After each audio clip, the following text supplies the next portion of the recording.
In his prime, Douglas Ford was a legend, a master magician who could turn entire monster hordes into ash with a single word. Back in those days, he commanded the flames of wrath to decimate anything that stood in his way. His signature move, Salamander, was a massive wall of fire that left nothing but scorched earth behind. People called him the strongest, a man whose power was as terrifying as it was awe-inspiring. Most of his glory days were spent in Balzac, the bustling capital where every adventurer dreamed of making it big. He clawed his way to the top of the ranks, earning a title that everyone in the city recognized. He spent his youth taking down massive dragons, fully expecting to spend the rest of his life as a hero. But things change. 10 years later, that legendary strength is nothing but a distant memory. Now, a cat working the guild counter casually tells him that his license is being revoked. Douglas can only stare in shock as the car that defined his entire life is declared invalid. At 37, the once great magician is officially unemployed and stripped of his identity. He stands outside the guild in Balzac, realizing just how much he's lost over the last decade. He tries to plead his case with Dean, the guild clerk, begging for the revocation to be canceled. Dean just looks at him like he's lost his mind, unable to believe he's actually trying to argue. The guild's stance is firm. The former hero has failed too many quests recently, and they can't afford to back him anymore. It all comes down to a point system where every failure drags down the reputation of the entire organization. While success brings benefits, failing a mission puts the guild master's own position at risk. Douglas bows his head, forced to accept that his presence has become a liability to his peers. On top of that, his body is failing him, plagued by constant aches and chronic pain from decades of fighting. A year ago, he caught a strange disease that permanently lowers his max HP every time he casts a spell. The doctors were blunt about it. If he keeps using his skills, he's eventually going to die. He spends his nights alone, weighing the choice between giving up his life's work or dying for it. With no family and no other skills to his name, the prospect of retirement is a complete nightmare. He watches other adventurers head out to glory, feeling completely left behind by the world he helped build. In a last-ditch effort, he slams a massive bag of recovery potions onto the guild counter. He tries to convince the clerk that he can compensate for his lack of stamina if they just give him one more chance. Dean sighs and breaks down the stats. Despite being level 68, the magician has the health pool of a complete rookie. His HP is stuck in the single digits, meaning even a minor scratch would probably kill him instantly.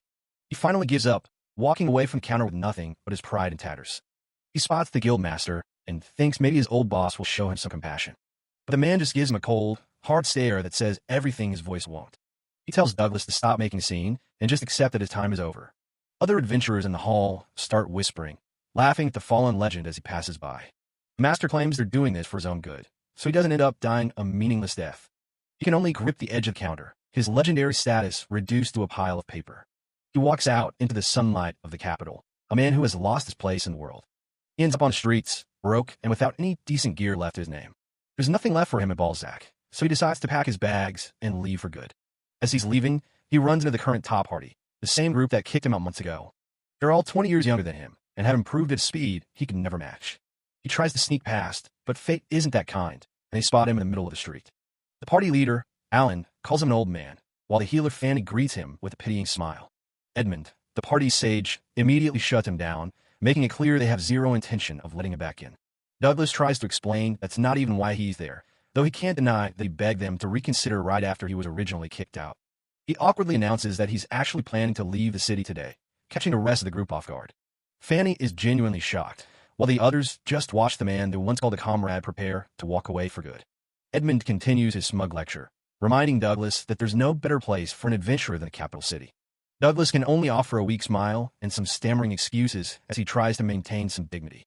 Dario, the party swordsman, jumps in to twist the knife, accurately guessing that the old man finally lost his license. He mocks the massive bag Douglas is carrying, joking that he's probably reduced to being a traveling potion merchant. The two of them have a good laugh at his expense, asking if his health has dropped even lower since they last saw him. Finally, Alan snaps and tells them both to shut it, causing the whole group to jump in surprise. The party leader keeps it brief, offering a cold apology before leading his team away to their next mission. As they leave, Fanny offers a polite bow, leaving Douglas to wonder if his old friend Alan ever felt any real emotion at all. He watches them go, wondering if Alan was actually trying to help him out by ending the harassment. Left alone, Douglas says a silent prayer for their success as he turns his back on the city he called home for so long. 3 months later, he's miles away from Balzac, wandering through the countryside without a clear destination. He's been surviving on odd jobs, thinking back to why he even became an adventurer as a 15-year-old kid. Back then, he just wanted to be a force for justice and help people who couldn't protect themselves. Now, he has to admit the truth. He's absolutely terrified of the death that's slowly creeping up on him. Every step he takes is a reminder of how far he's fallen, and the shame of his current situation weighs on him like lead. The sun is setting as he pushes through a dark forest, hoping to reach the next checkpoint before the gates close for the night. Suddenly, the smell of blood hits him, a thick stench that makes his stomach turn. He pushes through the brush and comes face to face with a massive, white-furred Fenrir. The legendary beast is wounded and huffing in pain, its massive eyes fixed on the lone traveler. Douglas is stunned. Creatures like this almost never wander into human territory unless something has gone horribly wrong. He tries to stay calm, telling the beast that he has no intention of attacking it if he can avoid it. The Fenrir doesn't seem to care about his peaceful intentions, letting out a roar that echoes through the trees. It snaps its teeth at him, a clear warning that it's still dangerous despite its injuries. Douglas panics, holding up his hands to show he's not reaching for a weapon. That's when he spots a glowing mark on the creature's skin, a curse mark that he recognizes instantly. His heart sinks as he realizes it's the curse of transfiguration, a forbidden spell used to warp someone's very nature. He looks the beast in the eye and asks the impossible, "Are you actually a human?" The realization hits him like a physical blow, leaving him sweating and breathless. He knows he can't just walk away. Leaving this person trapped in a monster's body would be a death sentence. He decides to use his remaining strength to break the spell, relying on the knowledge he spent decades mastering. The doctor's voice rings in his head, reminding him that using any more magic will likely cost him his life. But as he looks at the suffering creature, he decides that dying for a just cause wouldn't be such a bad way to go. He tells the beast to stay still, promising to undo the curse right here and now. Standing before the giant wolf, the middle-aged adventurer prepares to cast one final, life-threatening spell. He begins the incantation, calling upon the spirits to help him save this person's life. He'd much rather burn out his last spark of life, doing something that actually matters than waste away in some backwater village. With everything he's left, he unleashes the Dispel curse. A blinding light fills the forest, and he can feel his life force draining away as his health bar begins to drop toward zero. After the massive explosion of light, Douglas Ford finds himself slumped against a massive tree in the middle of the dark forest. He gasps for air, his eyes wide with disbelief as he realizes the impossible. He's still breathing and very much alive. Looking over at the wounded Fenrir, he noticed that the glowing curse mark on its head hasn't faded one bit. Confused and desperate, he summons his status screen, and a blue interface flickers into existence before him. He nearly falls over in shock. His HP has jumped from measly 2,500 back to a staggering 60900. It starts to click. The Dispel curse didn't work on the beast because the spell must have been deflected right back at him. It's pure speculation, but the way his strength has suddenly surged back suggests the spell hit its mark on his own body instead. He flexes his healthy hands, feeling a vigor and clarity he hasn't known in 20 years. The truth hits him like a lightning bolt. He wasn't just sick or aging. He had been carrying a hidden curse of his own. Every ailment he attributed to the passage of time was actually a symptom of dark magic eating away at him from inside. He hangs his head, feeling like a fool for not seeing the signs of magical sabotage during all those years of decline. He wonders how a curse could remain invisible even to his status screen, and more importantly, who would want to ruin him. But he quickly shakes those thoughts away, knowing he has a more pressing matter right in front of him. The Fenrir is still suffering, its breath coming in ragged, painful gasps as it continues to bleed out on grass. He realizes that if a forbidden curse is at play, only the original caster has the power to undo it. Without that caster present, he's normally helpless to turn his creature back into the human it once was. Then, a desperate plan begins to form. If he can't find the caster, he'll just have to use a skill to become them. The beast lets out a low, guttural growl, its large eye fixed on the man who is its only hope. Douglas thinks back to the years he spent obsessively studying ancient skills, searching for any way to fix his failing body. He remembers the Trace skill, a high-level magic that allows a user to mimic the appearance and voice of someone they've identified. His plan is to first use Share Intel to dive into the Fenrir's memories and identify the person who cast the spell. Once he has their identity, he can use Trace to transform and cast the counter curse, as if he were the original spellcaster. It's an insane gamble. Maintaining two active high-level skills simultaneously is a feat that defies the common laws of magic. In fact, the only person known to be capable of such a feat is Alan, which is exactly why he was given the title of hero. But with his full power restored, Douglas feels a surge of confidence he hasn't felt in a very long time. He reaches out toward the beast, shouting the incantation for his first skill, Share Intel. A dark vision flashes before his eyes, a hooded man with sunken, malicious eyes and a twisted, confident smile. Having found his target, Douglas immediately shifts his focus, chanting the command to reconstruct his own form. Trace. Transformed into the image of the villain, he pours every ounce of his renewed power into a single, specialized Dispel. A pillar of blinding light erupts from the Fenrir, illuminating the entire dark forest as the curse is finally torn away. The ground trembles under the weight of the released energy as the beast's massive form begins to collapse and change. As the smoke and light fade, Douglas struggles to stay on his feet, his gaze fixed on the small, silver-haired figure of Robbie left behind in the clearing. The smoke clears, and in place of a massive beast sits a small girl with long, silver hair. Douglas Ford is just as stunned as she is, but he's relieved she's all right and asks if she can speak. She gives a tiny nod. They sit there in the silence of the clearing for a moment, both trying to process what just happened. Douglas realizes he's way out of his league here. He has no idea how to talk to kids, so he decides to start with some basic healing magic to be safe. A soft glow surrounds her as the spell takes hold, mending whatever injuries she had left. He asks if she's still in any pain, and she quietly shakes her head. She looks at him with wide, curious eyes, wondering if he's some kind of legendary mage for saving her like that. Douglas just brushes it off. He tells her he's just some random old guy. As night falls, they set up camp and build a fire. Douglas introduces himself properly, and the girl finally gives him a name, Robbie. He offers to take her back home once morning comes, but the mention of it makes her expression go dark. She tells him she has nothing to go back to. Douglas is floored. The realization that she's completely alone in the world hits him hard. He asks about where she was before the curse, but she just freezes up, her eyes wide with fear. Robbie starts trembling, begging him not to take her back. She's terrified of whatever happened there. Seeing her like this, Douglas immediately backs off. He promises he won't force her to go anywhere she doesn't want to. He gives her his word, even though he knows keeping her safe is going to be a lot of work. He can't just ditch her, but he doesn't know anyone who could take her in, either. The closest city is Balzac, and that's a long trek. He suggests they head to the city together to find someone to care for her. He warns her it's a long trip, and she tentatively asks if it's really okay for her to go with him. Douglas gives her a warm grin and tells her of course it is. With the travel plan set, Douglas moves on to the next priority, dinner. Robbie watches curiously as he starts prepping another dish. He starts chopping up some ingredients while Robbie waits by the fire. He slices some apples with expert precision, making quick work of it. He explains that he's going to grill them until they're soft, making sure not to overlap the pieces. A few minutes later, he hands her a steaming plate. It's a simple feast, apple on toast, and a warm bowl of roaring pig soup. Robbie takes a sniff, and her eyes light up. Douglas warns her it's still hot. She takes a big bite. Her face lights up immediately. It's clearly the best thing she's ever tasted. Douglas can't help but laugh, happy to see her enjoying herself. He takes a bite of his own, the crunch satisfying after a long day. The sweet and sour of the grilled apple is a perfect match for the dry bread. The soup is just as good, rich with flavor from the jerky fat. Suddenly, Robbie lets out a little cry, catching Douglas completely off guard. He panics, thinking she's hurt or that something's wrong with the food. He starts rambling, asking if she's in pain or if she didn't like the meal. Robbie shakes her head, tears welling up in her eyes. It's not that she hates it. It's just so delicious that she can't help it. She looks him in the eye and thanks him for saving her life. Douglas is quiet for a moment. He always wanted to live for others and do the right thing, but seeing how much this meant to her hits him differently. Under a vast, starry sky, their journey together officially begins. The next morning, Robbie wakes up feeling guilty for sleeping so long while he stood watch. Douglas just tells her not to worry about it. Growing kids need their rest. Before they set off, Douglas pulls out a large leather bag. Robbie watches, confused, as he starts working on the material. He uses some rope to fashion the bags into makeshift shoes for her. It's not much, but it'll protect her feet. Robbie is clearly touched by how much he cares. As they finish packing up, Robbie notices something shining in grass and holds it up. Douglas's eyes go wide. He recognizes that dragon's ruby necklace anywhere. Douglas holds up the necklace Robbie found, asking if it looks familiar to her.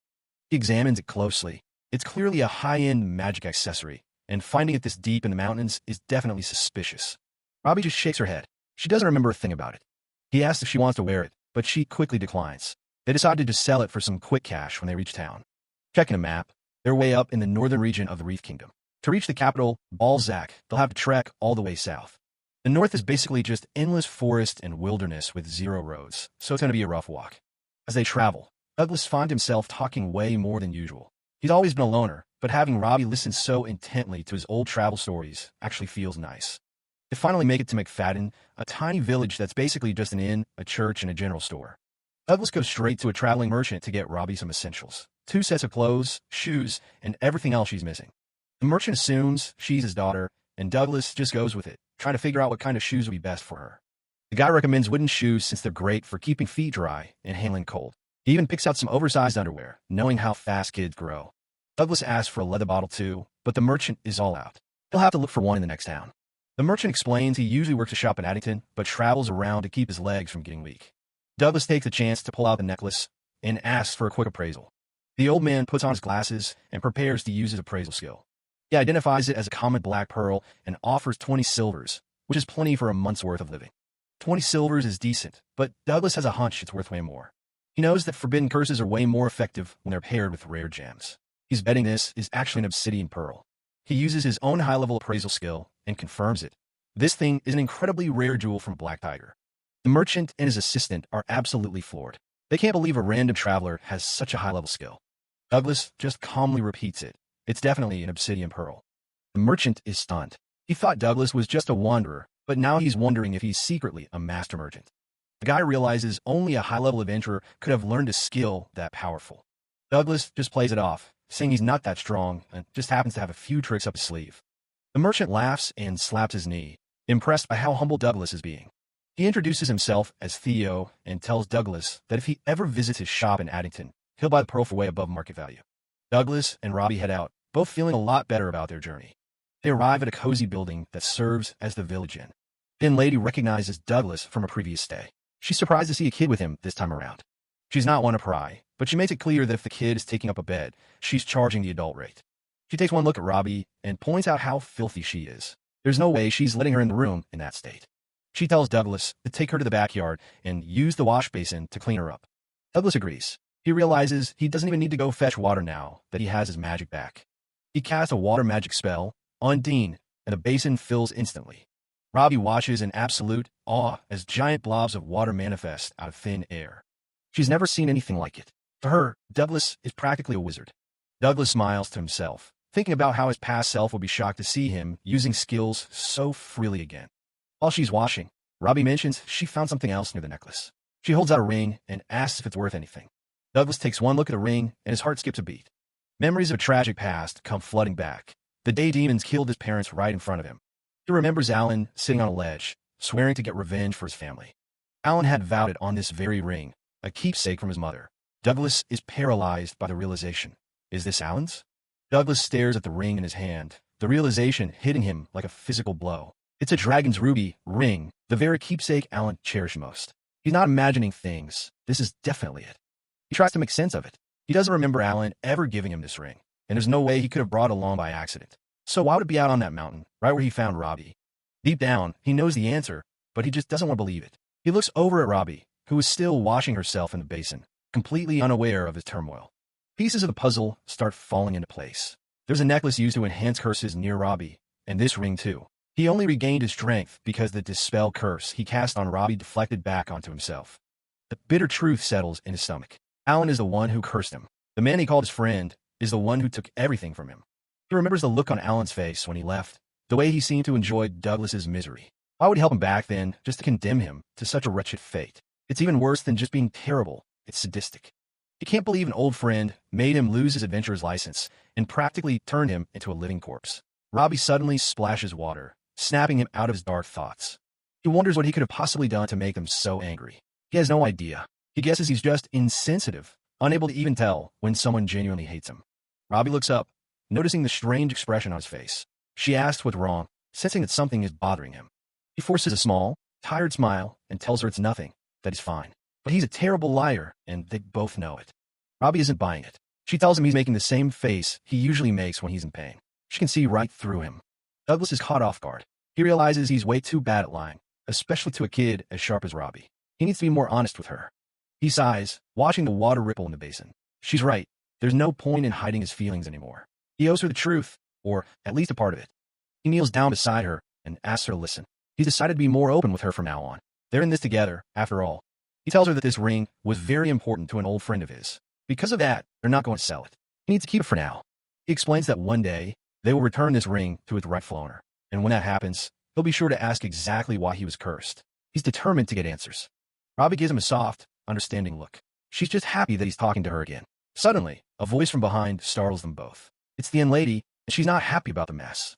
The lady scolds Douglas for getting water everywhere. She tells him to go freshen up himself and offers to help wash Robbie properly. She's a bit bossy, but her heart is in the right place. She points out that Robbie is a girl and that Douglas needs to be more considerate of her needs. He realizes she's right and feels a bit embarrassed. He heads off to take care of himself. Douglas scratches the back of his head as he walks away. He thought it would be fine since she's still just a kid, but he clearly has a lot to learn about being a parent. He needs to try harder. A little later, Douglas is clean and shaven, looking much more like his old self. He's waiting for Robbie to finish her makeover, still feeling a bit guilty about his lack of consideration. Suddenly, the door opens and Robbie steps out. She's been transformed. Her long, tangled hair has been trimmed into neat bangs, and she's wearing the new clothes Douglas bought her. The lady proudly presents her work. Robbie looks adorable, like a completely different person. She's blushing slightly, clearly pleased with her new look. Douglas is speechless. Douglas manages to find his voice and tells her she looks very childlike and cute. Robbie beams at the compliment, while the lady smiles, satisfied with the results. It's a rare moment of peace for them. They head to the common room for a meal. Then Lady brings them some food and starts chatting. She was wondering why Douglas was staying in such a small village again, but now she thinks she knows the reason. She assumes he was traveling to pick up his daughter. Douglas doesn't correct her, just listening to the chatter of the other guests. He's starting to get used to the idea of being a father figure. Then Lady tells Robbie it must be fun traveling with her dad. Robbie looks up, a bit surprised by the word dad. She hasn't had any family for a long time, so it's a strange but nice feeling.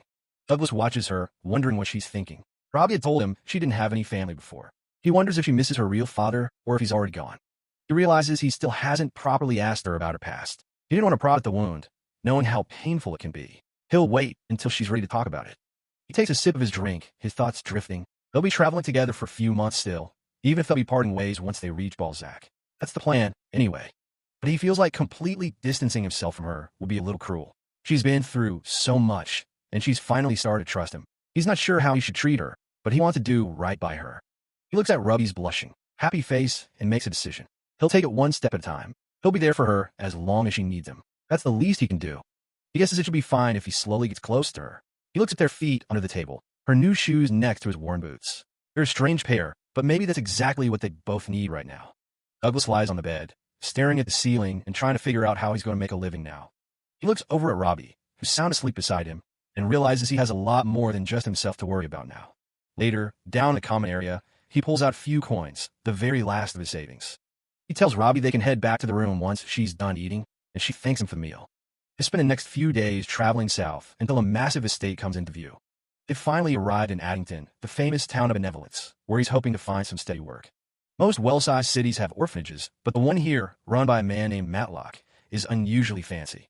As they walk through town, the locals can't stop raving about the director using his own wealth to fund the place. Douglas thinks it's great there are such good people left in the world, while Robbie just stays quiet. A fancy carriage rattles past them, catching the little girl's eye as they navigate the busy streets. Douglas notices her staring and promises she'll get to ride in one eventually. Just then, they spot a group of kids running toward a large man standing at Garden Gate. It's the director himself, Matlock, and he seems to be a hit with all the orphans. Douglas is surprised to see the kids dressed like little nobles, and he immediately starts feeling self-conscious about Robbie's plain clothes. He catches her looking at them and worries she's feeling jealous of their fancy outfits. Suddenly, one of the kids comes running toward Robbie, and she barely has time to react. Matlock steps in to keep the kids from crashing into her, moving with surprising speed for a guy his size. He apologizes profusely, saying his children are a bit over-energetic today. Douglas asks Robbie if she's okay as the director keeps up his saintly act. But the conversation takes a sharp turn when Matlock realizes something. The two of them aren't actually related. Douglas is caught off guard, wondering how the hell this guy figured it out so fast. Matlock explains that he saw her hesitate for a split second before taking Douglas's hand.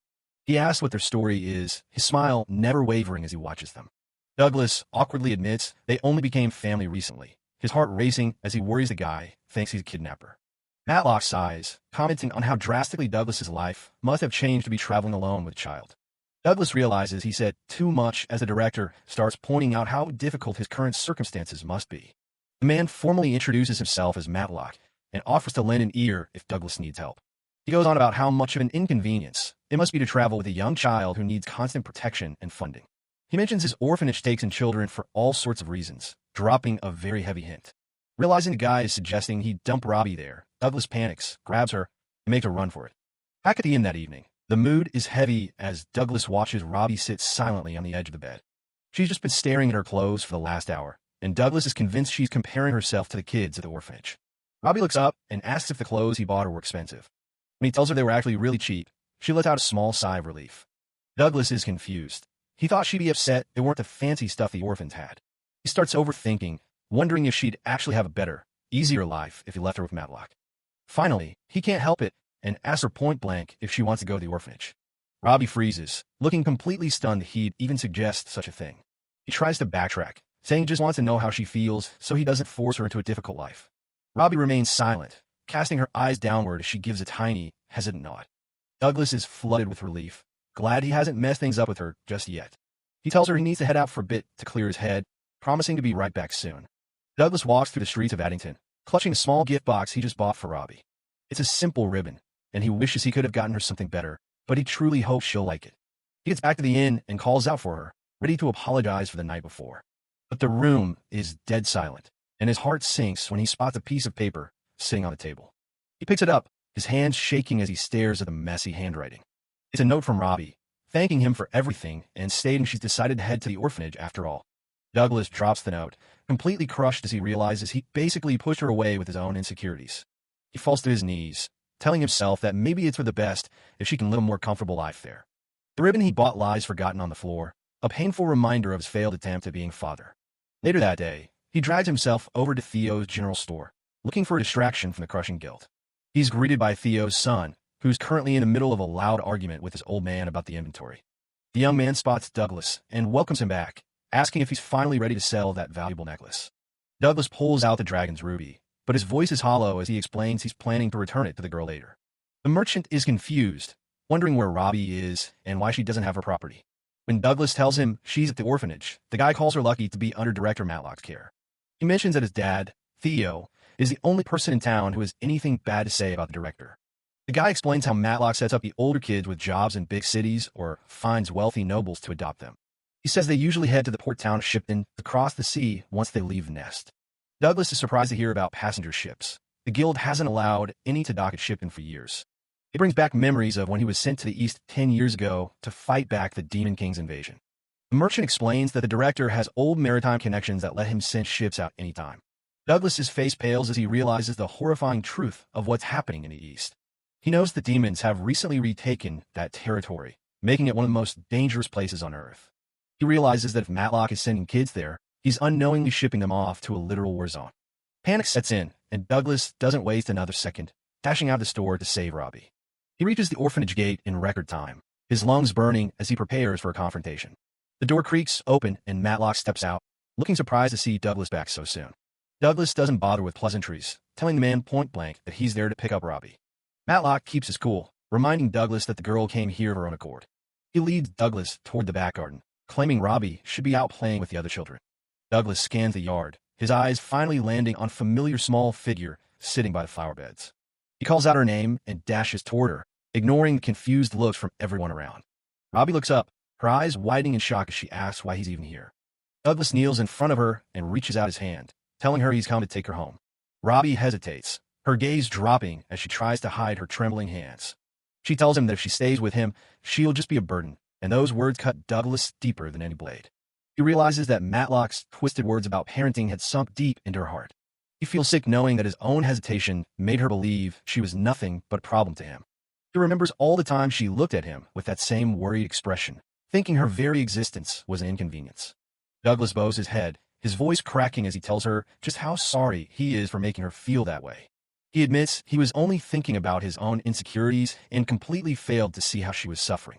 Looking her in the eyes, he tells her he's never once thought of her as a burden and asks if she'll come back to him. Robbie looks up at Douglas with tear-filled eyes, asking in a small voice if she really isn't a burden to him. Of course not, Douglas replies instantly, pulling her into a tight, protective embrace as she finally lets go of her fears. Robbie buries her face in his shoulder, sobbing as she admits that she never actually wanted to leave him. The touching moment is interrupted by a slow clap from Matlock, who mocks them with a fake display of being moved to tears. Matlock suggests they've had enough of spectacle and offers to guide them to the exit of the orphanage. But Douglas doesn't move, his expression hardening as he asks the director why he's really sending children to the eastern continent. Matlock smiles, claiming it's a wonderful place and that the children he's sent there are living happily in a festive atmosphere.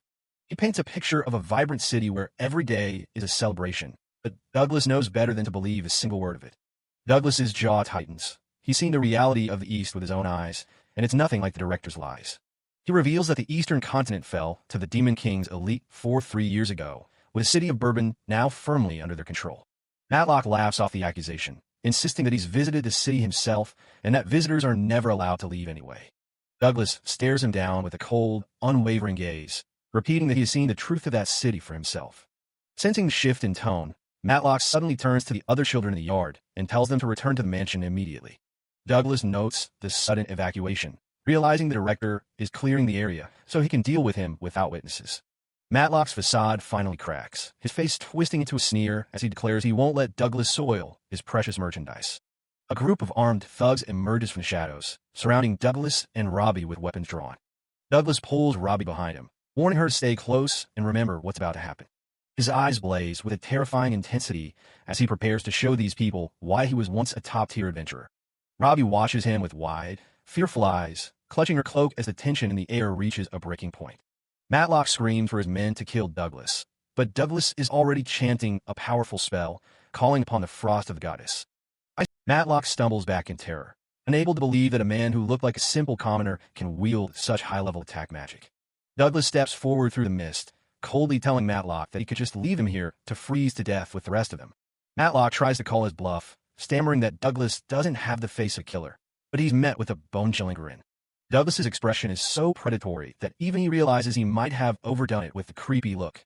He tells Matlock that a confession isn't even necessary, as there are clearly others here who know exactly what he's been up to.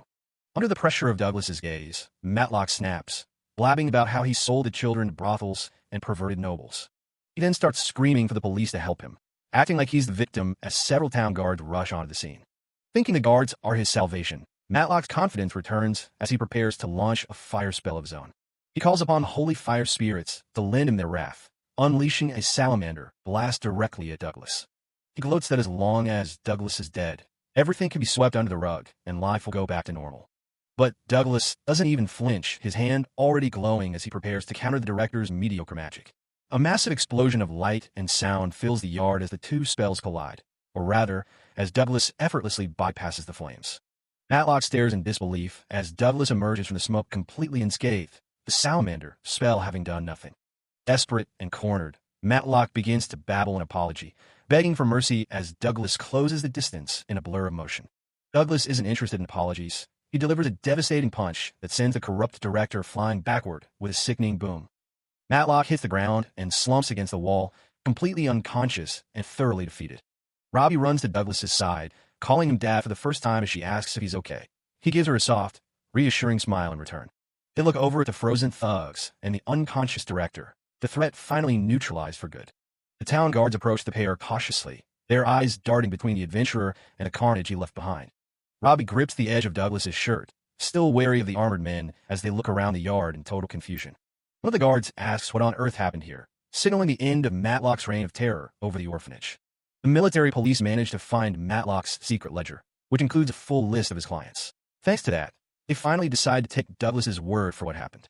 Volunteers are stepping up to care for the orphans for now. Douglas is just glad the kids ended up in a town that actually cares enough to look out for them. Back at the inn, Robbie is acting a bit hesitant as they settle into their room for the night. Douglas hands her a squished-looking box, telling her it's a present he picked out just for her. She opens it to find a brand-new ribbon. Douglas explains he felt bad for her having to wear such plain clothes, so he went out and bought it after he left her earlier. They both start apologizing at the same time, Douglas for strange behavior, and Robbie for leaving without saying a word. Robbie shyly asks if she can put it on right now, and Douglas agrees to help her. He carefully ties the ribbon into her hair while she sits at the desk. It suits her perfectly, and Robbie can't stop smiling as she thanks him. Douglas asks if she was feeling a bit jealous when she saw those other kids at the orphanage in their fancy dresses. Robbie's face goes completely red as she stammers out denial. Douglas is a bit confused by the intense reaction, not sure why she's so flustered. Turns out, she wasn't looking at the dresses, she was just really curious about all the snacks the other kids were eating. Douglas can't help but laugh. He's just relieved she's happy. He realizes he still has a lot to learn, both as a person and as a father figure. The night is still young, so they decide to just sit by the window and enjoy the moonlight together for a while. The next morning, Douglas explains that the military police want them to stay in town for a few more days while they wrap up the incident. While they eat breakfast, he mentions he'll be doing some odd jobs for travel money and asks if Robbie wants to wait at the hostel. Robbie immediately says she wants to stay with him, though she's worried she'll just be bother. Douglas doesn't hesitate. He tells her to come along, which catches her by surprise. He promises her that she's actually safest right by his side where he can protect her. He suggests that it might be better if they keep pretending to be a family while they travel to avoid any repeats of what happened with Matlock. And he drops the big question, would she be okay calling him dad from now on? Robbie is completely stunned, her eyes going wide as she processes the suggestion. She's so flustered, she can barely speak, but Douglas tells her there's no pressure and to just give it a try. She quietly tests out the word, calling him dad for the first time. Now it's Douglas's turn to get embarrassed. It's a little awkward, but it makes them both a bit shy. 2 days later, it's quest day. They've joined a group heading into the woods, but not everyone is happy about a kid being there. The vigilante leader starts screaming at Douglas, thinking he's taking the quest way too lightly by bringing Robbie along. Douglas stays calm, promising they won't cause any trouble, though the leader seems like his complete polar opposite. The mission is a public quest. The task is to hunt down a red-eyed dragon. Public quests are usually much more difficult than regular ones, but the trade-off is that they can be accepted even without an official license. Red-eyed dragons are notoriously aggressive, especially when they wake up from hibernation and start looking for human settlements to snack on. Around midday, the group finds a good clearing to stop for lunch. Robbie happily digs into a sandwich that Douglas prepared for her. Douglas mentions he borrowed the hostel's kitchen that morning to make the egg sandwiches and meatball soup. Noish, a young vigilante, smells the food and comes over, asking what they're eating. Even though the vigilantes were pretty rude earlier, Douglas offers to share the soup to help everyone warm up. Douglas tells them not to worry about their earlier behavior, saying it's normal to be cautious of strangers on job. The vigilantes are blown away by how good the food is, realizing they might have judged Douglas too quickly. Meanwhile, the vigilante leader sits off to the side by himself, looking as grumpy as ever while he sharpens his blade. Noish tells Douglas to just ignore the beard guy and focus on talking to the rest of them instead. Douglas feels a bit awkward after the suggestion, admitting that singling the leader out might not have been the best move. He's curious about the group's dynamic. He wonders why Noish seems so hesitant about his own leader. Suddenly, Douglas gets a sharp glare from the man in question, and he immediately feels a jolt of tension. The vigilante leader looks down at his men, frustrated that they're so easily swayed by a few scraps of food from a stranger.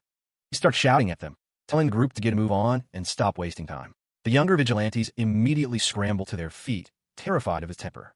Noish sighs, whispering to Douglas that this is exactly what he meant earlier. The group moves deeper into the forest, leaving the comfort of the clearing behind. As they walk, Douglas notices something odd about the ground. He stops and calls out to the group, pointing toward a set of tracks that definitely weren't made by a dragon. He picks up Robbie and dashes forward to get a better look at the massive footprints. His expression turns serious as he realizes exactly what they are. The rest of the group catches up, and they're shocked by the size of the monster track. It's absolutely enormous, far bigger than anything they expected to see. One of the vigilantes thinks they're lucky because red-eyed dragons often steal nests from other creatures, so they must be close to their target. But Douglas doesn't share their optimism. He looks at the footprint again and firmly tells the group that they need to turn back immediately. The vigilante leader scoffs, telling Douglas to quit poking his nose where it doesn't belong and dismissing the tracks as just some bored deer. Douglas points out the specific details of the print, how the front hooves are round and there's no dew claw, which rules out a deer or a boar.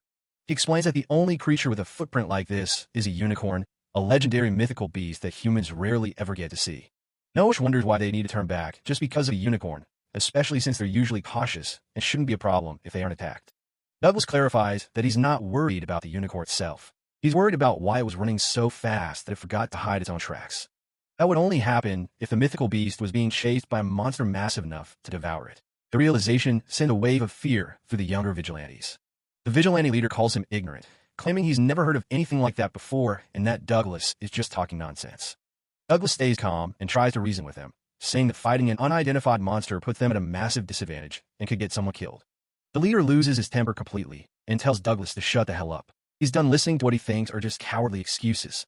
He accuses Douglas of chickening out and just wanted to save face before he runs away alone. The younger guys are stuck in the middle, looking terrified. The leader tells him to just run home if he wants, stomping away deeper into the woods without a second look. Douglas can only watch and go.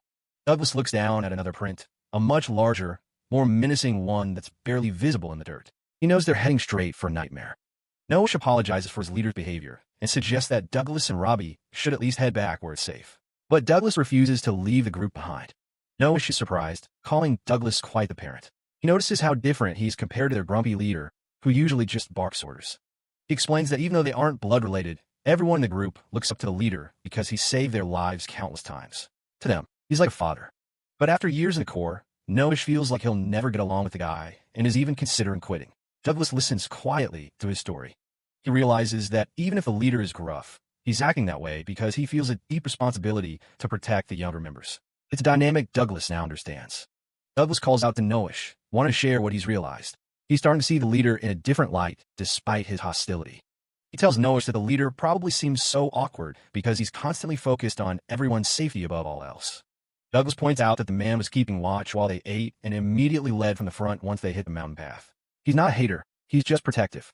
Noah is a bit stunned by the explanation, looking away and reflecting on his own role in the group. He feels like he's just a burden who can't even do his part. He looks at Robbie and wonders if there's really any difference between them. He's searching for his own sense of purpose within the vigilante corps. Robbie looks back at him, her expression soft, as if she understands exactly what he's feeling. But before anything else can be said, a scream pierces the air. The group jolts at the sound of the shout coming from the path ahead. There's a sudden rustling in the tall grass as something moves nearby. They rush forward to see what's wrong and find the path littered with the bloodied remains of several monsters. The carnage is absolute. Douglas pulls Robbie close and tells her not to look. Even the battle-hardened vigilantes are frozen in shock by what they've found. The corpses aren't just any monsters, they're the red-eye dragons they were supposed to be hunting, and they've all been slaughtered. Red-eye dragons are rank B monsters, so if something here can hunt them this easily, it's a level of power that shouldn't exist in these woods. Douglas's expression hardens. He knows exactly what this means. A monster this strong with no dungeon nearby is almost unheard of. The group looks toward a nearby grove of trees, the blood splattered high up on the trunks. The situation just went from a standard hunt to a desperate fight for survival. Douglas notices the blood was smeared by something long and heavy, like a tail. He realizes the predator used the red charcoal trees to mask its scent from them. He gasps as the terrifying truth hits him. It's not a rank B threat. They're dealing with something far, far worse. A sudden silence falls over the mountain, broken only by the frantic flapping of birds fleeing the area. Something massive is approaching. From the shadows above, the diabolic black dragon descends, its presence alone enough to make the air feel heavy. Douglas pulls Robbie close, shielding her from the terrifying sight. Douglas identifies the beast with dread. It's an SS-rank diabolic black dragon, a legendary king among dragons capable of destroying an entire village in an hour. The vigilantes realize this beast has been preying on the red-eyed dragons they were hunting. Panic sets in, and they begin to flee in terror, knowing they're no match for such a monster.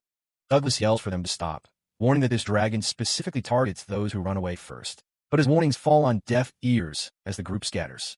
The dragon lands with a thunderous impact, the force of its arrival sending shockwaves through the forest and leveling trees in an instant. Dust and debris fill the air as the mountain itself seems to tremble under the dragon's weight. Douglas huddles low, keeping Robbie safe from the blast. The vigilante leader, though injured and on the ground, immediately shouts out to check if his men are okay, his protective instincts still sharp. Douglas confirms that he and Robbie are safe, but the situation is desperate. The dragon looms over them, its eyes glowing with predatory intent. In a selfless act of courage, the leader tells everyone to leave their gear and run. He intends to stay behind and act as bait to buy them time. Douglas tells him it's a crazy plan because there's no way he can escape a dragon on foot, especially with an injured leg. The monster is already preparing its next move. Douglas decides he can't stand by and watch. He starts to channel his mana, calling upon a deep well of strength as he prepares a high-level enhancement spell. Using the acceleration skill, Douglas's body becomes a blur of motion. He grips Robbie tightly, ensuring she's secure before he makes his move. In an instant, he is gone, leaving nothing but a trail of dust behind. The speed is so immense that the others can barely track his movement.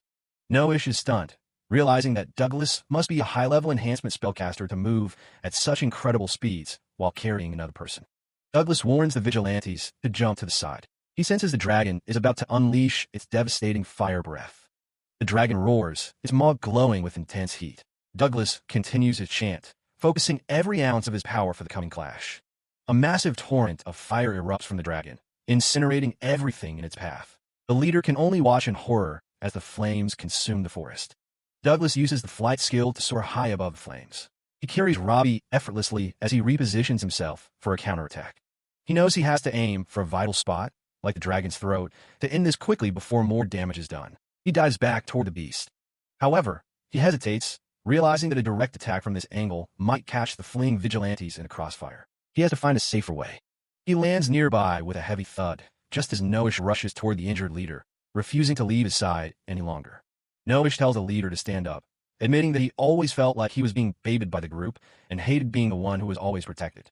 The vigilante leader looks at the young man in surprise, seeing a new fire in his eyes that wasn't there before. Noish exclaims that seeing his senior struggle made him realize he wants to be the one providing help for once. He stands ready to face the dragon. Douglas and Robbie share a quiet moment of resolve as they watch the vigilantes find their courage. The dragon roars again, preparing another strike. The beast's roar echoes across the mountain, a sound of pure ancient fury. But Douglas isn't backing down. He's ready to end this. Noish and Robbie both cheer for their respective father figures. "You got this, old man." Noish yells as Robbie adds, "You got this, Dad." Douglas gives a confident smirk and tells them to leave all to him. He begins the final part of his magical sequence. He first uses wind magic to scatter the dragon's flames, clearing the area and protecting everyone from the heat. Then, he prepares his main assault. In an incredible display of skill, Douglas activates a second skill simultaneously, Ice Magic Hell. He blasts the dragon with a freezing vortex. The dragon is caught in a massive surge of ice and wind, its movements slowing as frost begins to encase its massive black scales. After the battle is over, the vigilante leader bows deeply to Douglas, apologizing for his arrogance and for nearly getting everyone killed. Douglas is a bit flustered, telling the leader it's fine and to please raise his head. He offers to heal the man's leg with his magic skills. Noish looks on as the leader is treated. The tension from before has completely evaporated, replaced by a sense of profound relief. Noish offers to help carry the leader, blushing slightly as he steps up to take on more responsibility within the group. The vigilantes joke around as they prepare to leave, commenting on how heavy their gear is compared to Douglas, who seems unfazed by the day's events. They decide to head home quickly to report the presence of the diabolic black dragon to the local authorities, but they don't want to leave the carcass behind. The leader worries they don't have the equipment to move such a massive beast. Douglas just smiles, knowing he has a solution for that too. Douglas creates a massive wind vortex that lifts the entire dragon carcass off the ground. The vigilantes can only stare in open-mouthed wonder. He explains that by focusing wind magic on the dragon's center of gravity, you can lift it easily. Noish and the others are convinced that Douglas is some kind of legend. As they walk back toward the village, Robbie smiles brightly, proud of her dad adventurer for being the strongest and kindest person she knows. Back at the town hall, the massive dragon carcass sits as a reminder of the absolute unit of a beast they just took down. Douglas Ford stands before the local vigilantes, thanking them for their hard work on the front lines. The Addington Guildmaster steps up with the loot bags, ready to hand over the reward for saving the town from certain doom. He explains it's for hunting the red-eyed dragons and the surprise black dragon, though they wish they could give even more. Instead of taking the gold, Douglas Ford pats the vigilante leader on the shoulder and tells him the money is all theirs. The crew looks stunned, wondering if they really just decided to give up that much coin without even asking him first. Douglas Ford keeps it humble, claiming he was just the guy doing damage while they were the ones actually tanking the hits. The vigilantes just laughed off, saying they were basically just human punching bags while he did all the work. But Douglas Ford is firm on it.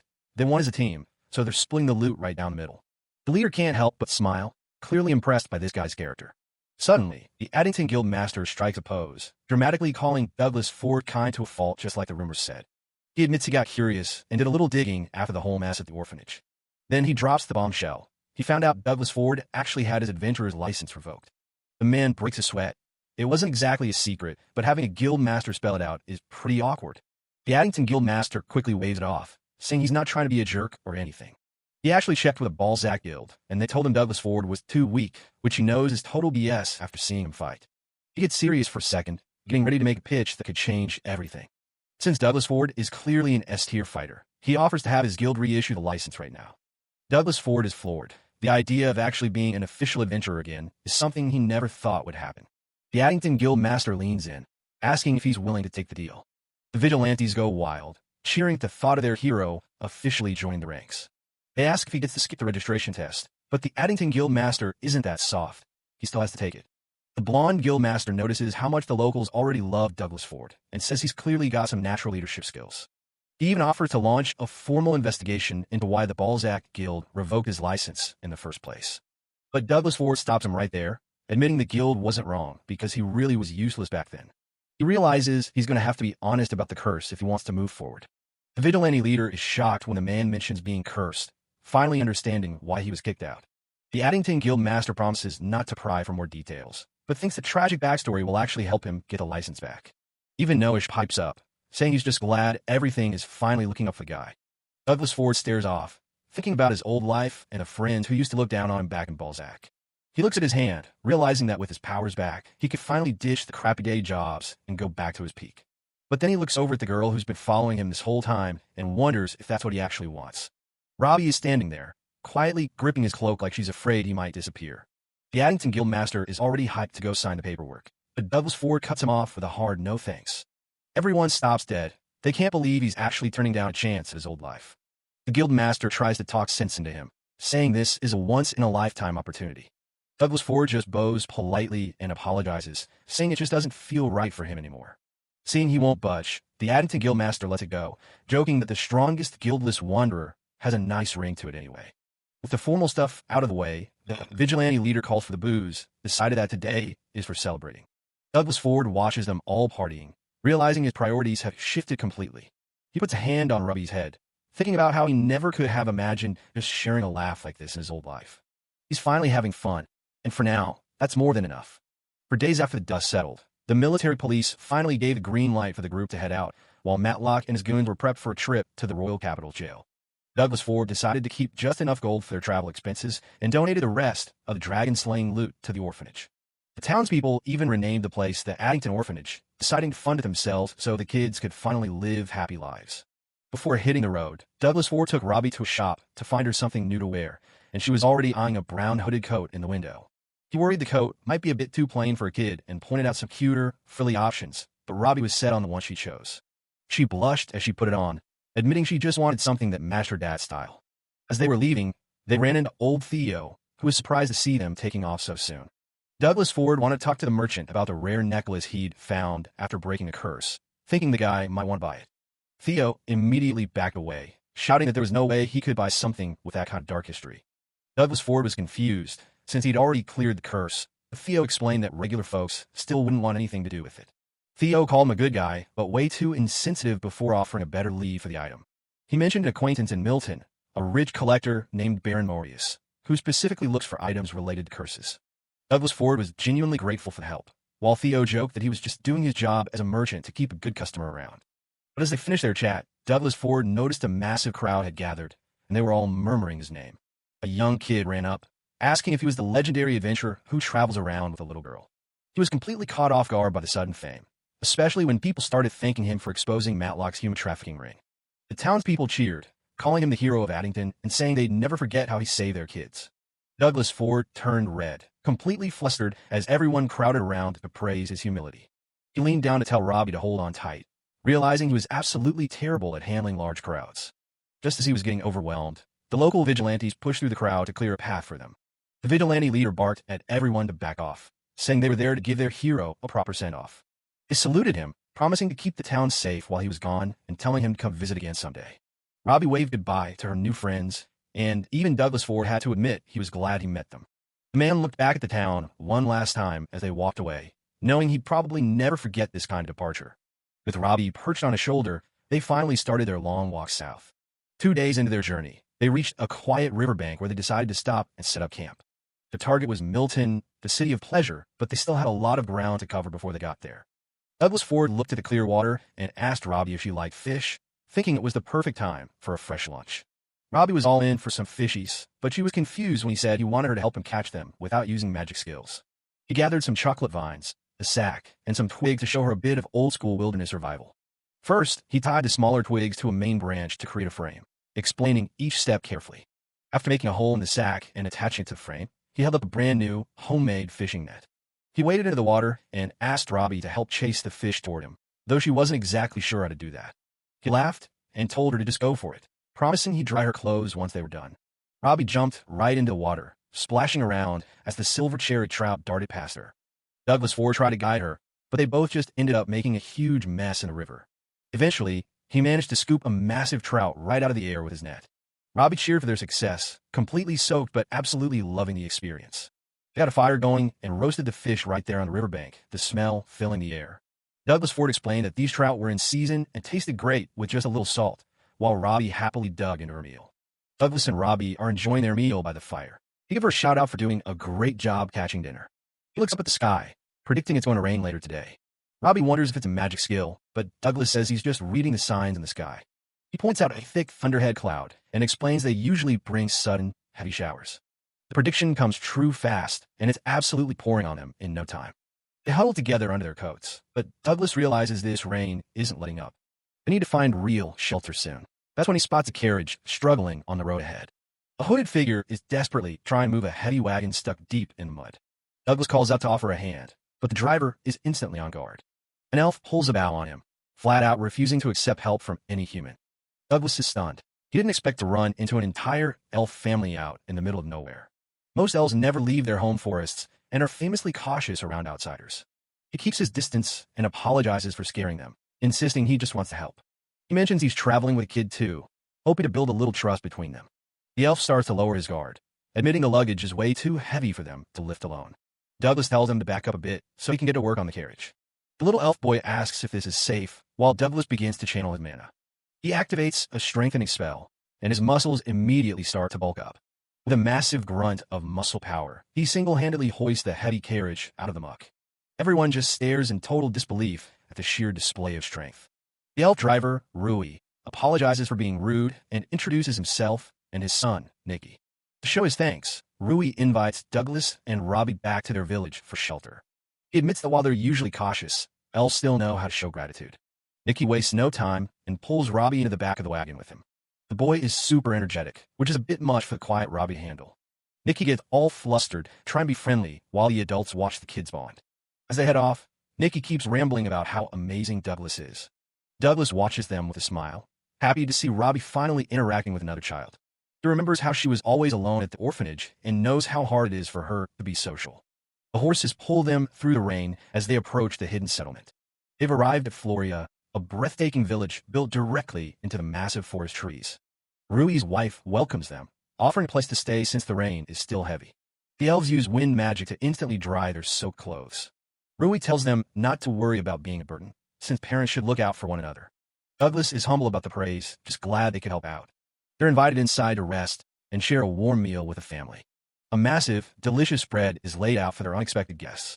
Over dinner, Nikki is dying for adventure stories and asks if Douglas has ever seen a mermaid. He describes a time he reinforced the Navy and heard the beautiful voices of mermaids. Nikki is absolutely hooked and immediately starts asking about dragons next. The boy is having the time of his life listening to these legendary tales. Rui has to tell him to calm down while the rain continues to hammer the forest village outside. Rui thanks Douglas, saying they've all learned quite a bit from him today. He pours another round, admitting that maybe elves have been missing out by staying so isolated. Rui then puts Douglas on the spot, asking how he feels about their people avoiding the outside world. Douglas isn't really sure how to answer such a deep question. Meanwhile, Nikki starts a magical chant.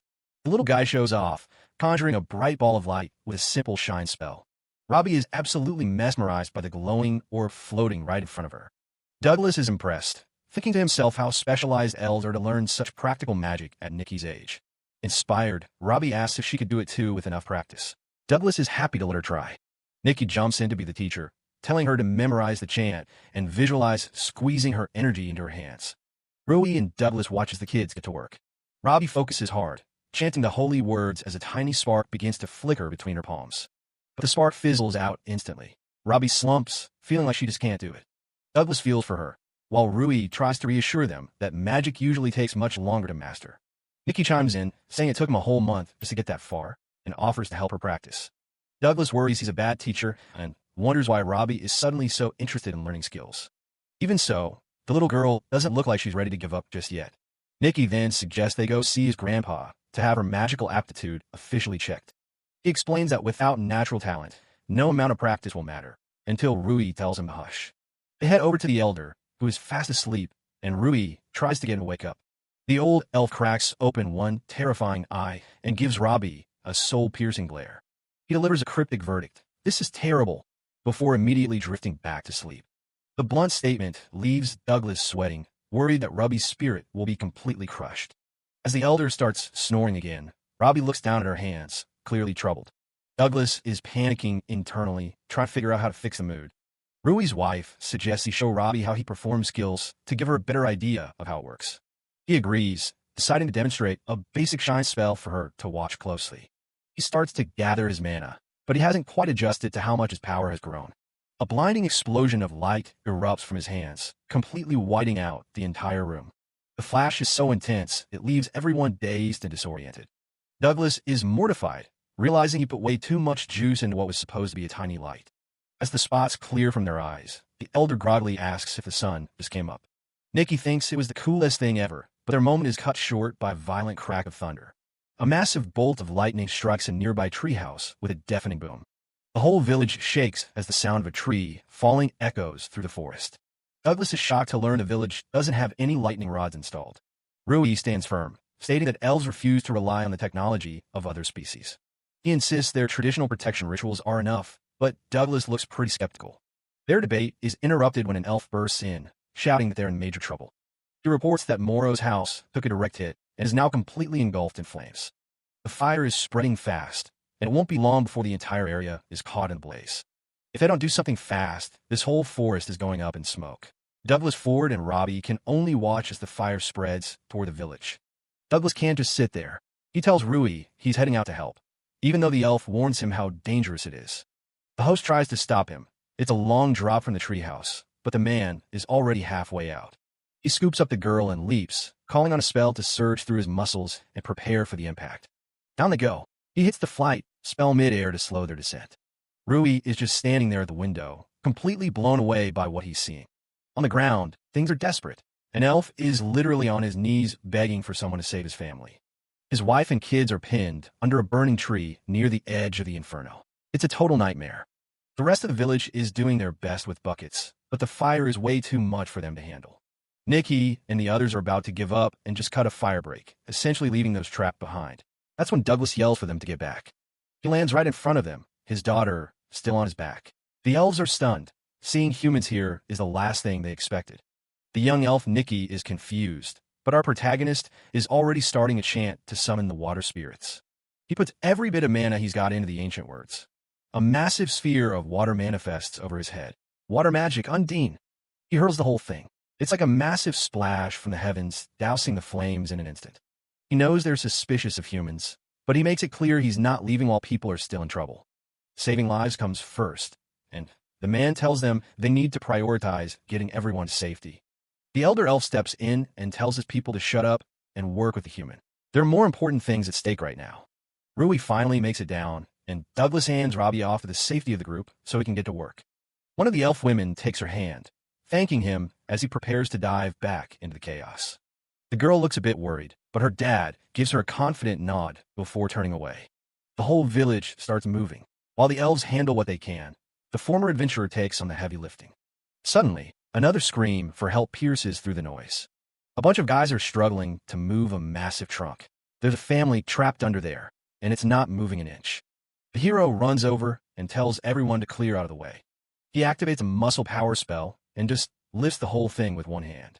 The elves are staring at him like he's some kind of monster. That is definitely not normal human strength. They pull the survivors out, but they're in rough shape. The villagers start shouting for a doctor. Douglas says there's no need and casts a full recovery spell on them instead. The elf woman on the ground blinks, her wounds completely vanishing in an instant. He tells them they're all healed up. It's a miracle to everyone watching. The family finally reunites, sobbing and holding each other tight. They're just glad to be alive. The man wipes his forehead. That's enough heroics for one day. With the fire finally out, he starts feeling a bit self-conscious about how much a scene he just caused. He wasn't even supposed to be here. He figures it's time to head out to the next town, but Rui asks him to hang on for a second. He looks back and sees the entire village bowing to him. They're all apologizing for how rude they were when he first arrived. The next morning, the sun is out, but looking at the damage in the daylight really shows how bad it was. The hosts say they'd be happy to have him stay. Douglas offers to help clean up the mess, and Robbie is eager to pitch in too. Nikki wants to help too, but the man tells him to stay back. It's no place for a kid. Robbie is not having it. She hates being babied and wants to prove she can be useful. Our protagonist thinks it'll be better if she stays with someone her own age while he handles the heavy work. He goes to meet his friend, but it turns out the village children have already given him a new name, Mr. Muscleman. The village is bustling with gratitude. Everyone is thanking the Mr. Muscleman for his heroic rescue, and Douglas Ford is feeling a bit overwhelmed by all the attention. Nikki even tries to use the nickname as a rallying cry to get the other elves to work harder on the cleanup. Douglas just wants to help without the flashy title. He notices some of the elves are literally mimicking his poses, thinking it'll give them extra strength. It's a bit much, but he rolls with it.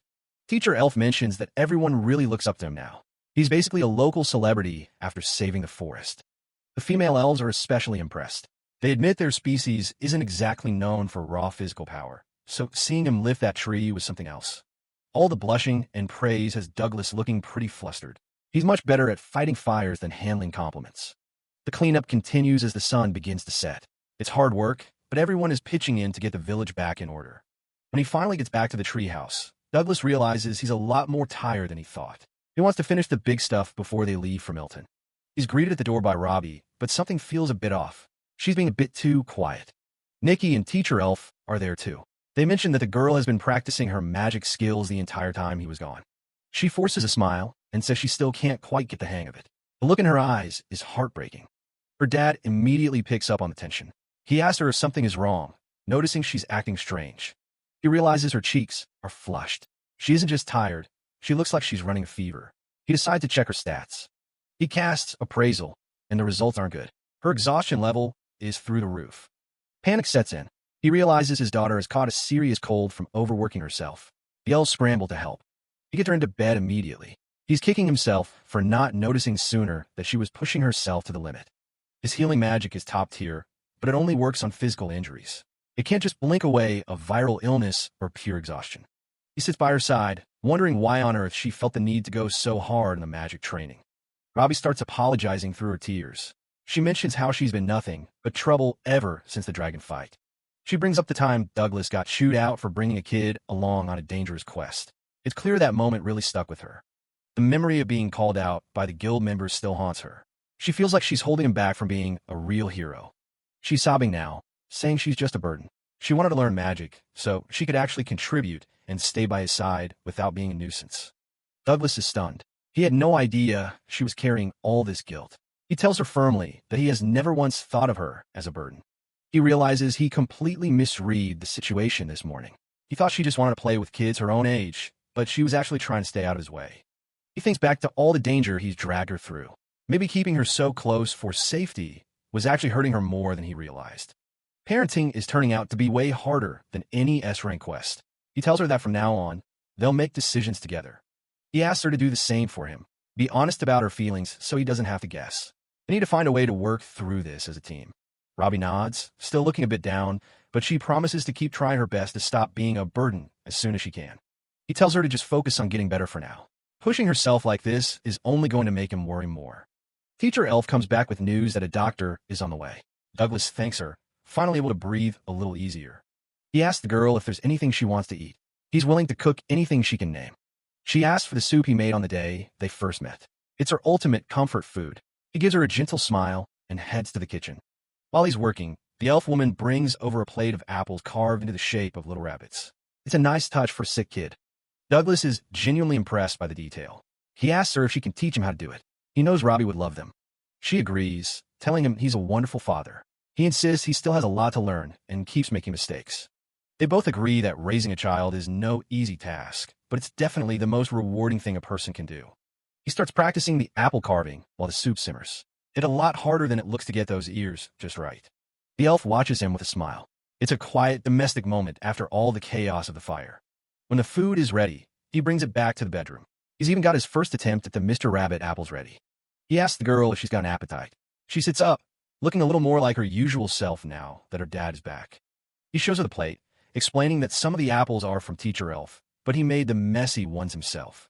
Robbie looks at the wonky little rabbit ears and can't help but smile. It's exactly what she needed to start feeling like herself again. Douglas Ford points out the poorly carved apples he made at the back of the plate, feeling a bit sheepish about his lack of craft skills. Robbie picks up one of the roughly carved rabbit apples and gives him a sweet, blushing smile, telling him she actually likes these ones more. Douglas Ford is completely floored by her kindness, feeling a surge of warmth in his chest as he watches her enjoy his clumsy attempt at a treat. Time passes as they finish cleaning the debris from the forest fire, and they stay in the village until Robbie is fully recovered from her exhaustion. On the day they are finally set to depart, the Elder Elf asks to perform a skill check on Robbie to see what her future holds. The Elder Elf's hand glows with a soft magical light as he reads Robbie's latent abilities, nodding to himself in discovery.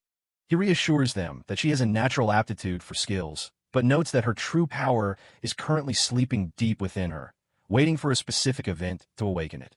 He reveals that her potential skill power is a staggering 5120, leaving both Douglas Ford and Robbie in complete shock at such a high number. Douglas Ford explains that the average human potential is around 3,000, which makes Robbie's score incredible. Curious, Rui asks what Douglas's own score is. When Douglas Ford admits his potential is only about 900, Rui is flabbergasted, as that number is incredibly low for someone of his strength. After the Elder Elf confirms the reading, Rui can't understand how he's so powerful. The old elf concludes that Douglas Ford must have trained with an intensity far beyond human imagination. With deep respect, the elder elf bows to Douglas Ford, honoring the sheer willpower it took for him to overcome his lone natural potential through years of hard work. The duo stands at the village entrance, sharing a final moment of gratitude with the elves who took them in and cared for them. Little Nicky stands to the side, looking incredibly grumpy and upset about their departure. Douglas Ford thanks them for their hospitality, while Nicky asks if they really have to leave so soon. Robbie adds her own polite thanks. Rui chides Nicky for his behavior, pointing out that Robbie hasn't learned any magic yet, and her health is still fragile, using any excuse to get them to stay longer. Suddenly, Nicky blurts out a desperate confession, shouting at Robbie that he wants her to be his wife so they can stay together forever. The surrounding elves break into gossip and laughter, while mortified Douglas Ford wonders how he could have been so blind to the boy's crush. Nicky pleads with Robbie to stay in the village, but she remains calm and gives him a firm rejection, simply stating that she likes her dad too much. The poor boy is left standing there, completely stunned and heartbroken by the swiftness of her rejection. The elf women giggle and tease Robbie about her devotion to her father, reminiscing about how they felt the same way when they were young. Douglas Ford feels a bit embarrassed, but deeply moved by Robbie's public display of affection, cherishing the pure love she shows him. As he watches her, Douglas Ford can't help but wonder if he would feel even happier if he were actually her biological father. Nicky collapses into a heap of tears, while Rui tries to comfort him with some tough love advice about heartbreak being a necessary part of growing up. Rui hands Douglas Ford a large net filled with village harvests, a parting gift to sustain them on their journey ahead. Douglas Ford waved a final goodbye, noting that even though their stay was short, it was a truly fun and memorable experience for both of them. The entire village gathers to wave them off as they head out into the forest path. Rui takes a deep breath and prepares to lead the village in one final, loud farewell, counting down for the crowd. On the count of 3, all the elves raise their fists and shout, "Muscle power," in a hilarious and heartfelt tribute to their human savior. Douglas Ford and Robbie set off across the open landscape, the echoes of the elves' cheers still ringing in the distance as they start their next chapter. Back at the village gate, Rui finds Nicky still moping on the ground and tells him it's time to head back inside, but the boy has a new fire in his eyes. Nicky declares that when he grows up, he's going to leave the village to learn skills and go on adventures just like Douglas Ford did. Fueled by the stories Douglas Ford shared, Nicky is determined to see the world for himself and eventually find Robbie again. Rui places a proud hand on his son's head, supporting his newfound ambition and telling Nicky that he's his pride and joy. The travelers walk through the vast, open country under a bright sky, their bond stronger than ever after their time in the elf village. Douglas Ford looks back on their time in Floria with a smile, grateful for the warm welcome and friends they made along the way. While checking the bag of gifts Rui gave him, Douglas Ford notices a small letter tucked away inside. He pulls out the neatly written note from Rui, which simply thanks him for everything he did for the village over the past few days. Douglas listens as the elves mention finally installing a lightning rod. They've decided to open up more to the outside world because of his kindness. An elf wishes them a wonderful journey as they prepare to head out. Robbie points up at the sky. Look, the clouds look exactly like a rabbit. They continue their walk under the bunny sky. They've even got a whole bag of apples for the long road ahead. Half a day later, they're riding in a proper passenger carriage for once. The plan is to head to Milton to sell that cursed necklace. It's a long trip, roughly 10 days if they were on foot. Robbie's glued to the window, taking in all the news sites. Some guys nearby are gossiping about Hero Allen's party. Apparently, the group is still in Balzac looking for new recruits. Douglas asks for more info, but the guys have run out of news. Suddenly, a woman sitting across from them butts in. She claims she's a seamstress from Balzac and knows plenty. The guy isn't buying it. She looks like she's just fishing for a scam. Another passenger calls her out for trying to sell tacky charms earlier. They threaten to report her to the military police if she doesn't stop. The lady huffs, calling it all stupid as Douglas ignores her. He thanks the guys for the heads up. He tells her that her backstory is a bit too fake to believe. She slams the table, refusing to say another word. The rest of the trip passes in total silence. 5 days later, they finally arrive at the city. Milton is massive, way bigger than any city they've seen yet. Their contact is away for a bit, so they decide to explore. Selling the necklace can wait a few days. Robbie tells him she's just happy to be traveling with him. Their peaceful stroll is cut short by someone shouting nearby. Douglas senses danger and tells Robbie to find a place to hide. A blonde guy named Carlos is leading a gang in an alleyway beatdown. The victim, Ted, is on the ground but refuses to give in. Carlos mocks him for not knowing when to quit. A hand reaches out and stops the next blow from landing. Douglas tells them to back off since the guy is already hurt. Carlos gets in his face and threatens to kill them both. He tries to get physical, but the former hero doesn't budge an inch. The thug realizes he's dealing with someone way out of his league. Douglas politely asks them to just leave. The gang takes the hint and scrambles out of the alley. Carlos leaves him with a watch your back gesture. The father calls Robbie out and checks on Ted's broken leg. Ted is blown away. The pain in his leg is completely gone. Douglas explains it's a weird side effect of magic. It takes the brain a minute to catch up with the body being healed. The guy is so grateful, he practically collapses in relief. Douglas offers to help him get home, which just makes the guy think he's even more of a saint. They start walking, and Douglas notices the change in atmosphere. They arrive at a massive gate leading into the red light district and a place called Maisie. Ted mentions he works there, but Douglas is starting to get a bad feeling about the neighborhood. When he hears it's a brothel, the former hero realizes this is no place for a little girl. The servant looks at him, wondering what's wrong. Douglas tries to tell himself it's fine since it's still daytime, and the shops should be closed. They head into the main building of the district. Inside, the hallways are eerily quiet. Ted says everyone is still asleep, and Douglas is surprised by how peaceful it seems. A woman rushes down the stairs, the madam of the house, and she's relieved to see Ted is okay. He tells her how Douglas saved him from Carlos, and she's impressed he managed it with a kid in tow. Douglas tries to make a quick exit, but she insists on serving them some cake first. She brings out tea and some snacks for the guests. The girls who work there all flock to Robbie, obsessed with her hair and pretty skin. Douglas feels incredibly out of place surrounded by all these scantily clad women. The madam thanks him again, explaining that Carlos has been a nightmare for them lately. He listens while trying to finish his tea as fast as possible. She eventually drops the question. She wants him to work as their new bouncer. She says it would only be for 5 days, and he'd be paid well for his time. Douglas turns her down, pointing out that he's just a traveler with a daughter to look after. He knows they really need the help, though, but he's terrified that staying there will expose Robbie to a side of life she's not ready for. Douglas gives a final apology and rejects the offer. The girls try to stay positive, but Robbie is unusually quiet as they leave. Back at their room that night, the silence is heavy. Robbie finally speaks up, asking why he isn't going to help those people. When he says he's not, the tears start to well up in her eyes. She bursts into a full-on sob, and Douglas starts panicking, trying to figure out how to stop the waterworks. They sit together on the edge of the bed while she sniffs. It's pretty obvious to him now that she's actually mad at him. He feels like a total jerk for disappointing her, knowing she just wants him to be a hero. He struggles with the idea of explaining something as heavy as prostitution to a child. He thinks about lying to her to protect her innocence, but he just wants her to be happy. He gathers his courage and asks if she'll listen to his actual reason. He realizes that lying for his own convenience would be a filthy adult thing to do. Robbie looks up and asks if there are actually people he doesn't want to save. He feels the weight of the question and knows he can't dodge it. He sits her down and starts by asking if she's ever heard of a place called a brothel. Douglas Ford tries his best to explain the concept of a brothel, where people pay money to satisfy their desires. He explains that when you're hugged by someone you love, it makes you feel relaxed and happy. Robbie smiles, saying she's really happy whenever she hugs him. Douglas gets a little flustered by the comparison.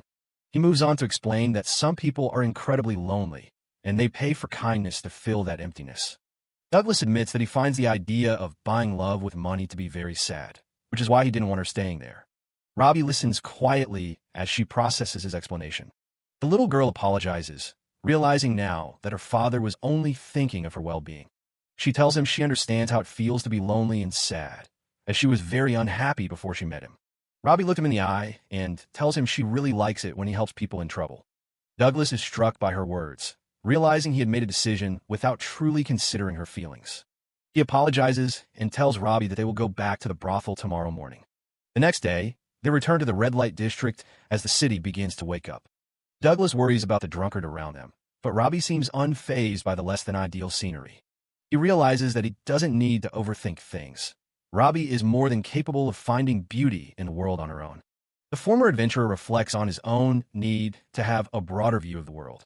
He wants to grow as a person so he can protect what's dear to him without causing any harm. Suddenly, they hear shouting. A crowd has gathered outside of Maisie, drawn by the commotion. Carlos is back with his gang, demanding that they hand over Princess Rose and insulting the establishment. A calm but firm voice rings out, calling the men dogs and telling them to stop their yapping. A woman with long wavy brown hair, Princess Rose, steps forward into the light. The crowd is stunned by her beauty and presence as she stands her ground. Princess Rose tells them that since they've seen her face, they should be satisfied and go home. She further insults Carlos, saying she doesn't have time to play with a mutt like him. Losing his temper, Carlos grabs her by the neck and calls her a bitch. The blonde thug stops mid-insult as he senses a sudden, chilling presence behind him. Douglas Ford stands there, looming over the group with an incredibly menacing aura. One of the henchmen panics, recognizing Douglas as the man who nearly crushed his arm earlier. Douglas's cold, intense stare is more than enough to terrify the entire gang. Carlos and his men immediately turn tail and flee, screaming that they'll remember this. The tension breaks as Douglas apologizes for his late arrival. Holding Robbie in his arms, he tells the Madam and Princess Rose that he's decided to accept the bouncer job. The workers are overjoyed that their tall fellow has finally agreed to help them. Princess Rose thanks him personally, though her gaze is a bit more intense than he expected. She leans in close, promising him whatever he wants in return for his service, which makes Douglas very nervous. Suddenly, a young woman with long dark hair and a ruffled dress comes charging in, brandishing a large shovel. She lets out a fierce battle cry, announcing she's there to save Princess Rose, only to find the threat is already gone. The shovel girl looks around in total confusion, wondering where all the bad guys went. She remains puzzled as she stands there in her white and black outfit, shovel still at the ready. Just as Douglas arrives, a girl is busy working out front. She turns around and instantly recognizes him as the guy from the carriage. Turns out she's a worker here.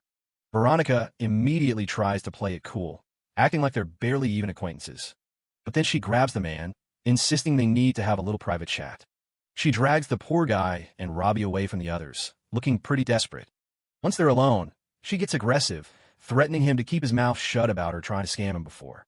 Douglas Ford just stands there, unfazed by the sudden hostility. He asks why she's so worried, and she screams that she doesn't want anyone knowing she was a small-time scammer. He tells her he won't say a word, but she demands proof that he'll actually stay quiet. She yells that a man's word is the most unreliable thing in the world. Seeing he isn't budging, Veronica shifts gears and tries a different approach, a bribe. She gets way too close for comfort, offering herself if he'll just dump Robbie somewhere for the night. The little girl stands there completely baffled by whatever just happened. The bouncer doesn't even flinch. He just starts lecturing her about how kids shouldn't be acting so suggestive. Veronica loses it, shouting that she's not a kid and that his eyes must be rotten if he's not interested. He repeats that he'll keep the secret, but he's not taking her money or her bribe. Douglas explains that adding money turns a promise into a contract, and he'd rather just give his word. That just makes her angrier because his word is exactly what she doesn't trust. She screams that money is the only thing that's never betrayed her, holding onto her coins like a lifeline. The man stays silent, wondering what kind of life made her this cynical. Veronica storms off, calling him a stubborn old man, while kicking up dust. But Madam is right there to catch her, demanding to know what all the shouting is about. Princess Rose steps in too, telling the girl she's acting like a total brat. Seeing the elegant woman makes Veronica turn bright red in an instant. The owner apologizes for the chaos and officially introduces Douglas as their new bouncer. With the drama settled for now, they head inside the large establishment. Sitting down for tea, Madam apologizes again for the scene their tomboy caused. The bouncer tells her not to worry about it, and tries to get back to discussing the job. She explains that a noble named Carlos has been obsessively harassing Princess Rose. Douglas listens intently as she describes how the harassment has been weighing on everyone. It's gotten so bad that the men they hired before were getting trash thrown at them and coming back injured. Robbie is busy snacking while her father asks if they can just stop pulling in customers from the street to stay safe. Madam sighs, saying they can't. Talking to people is the only way for the newer girls to make a living. He realizes he only has 4 days to fix this, and he needs a solution that works after he's gone. He sits there thinking hard until something catches his eye. The man suddenly asks the owner about the handkerchief she's holding. Just then, someone upstairs drops something, briefly interrupting their serious talk. Douglas has a realization. If the streets are too dangerous, they should just attract customers from the windows instead.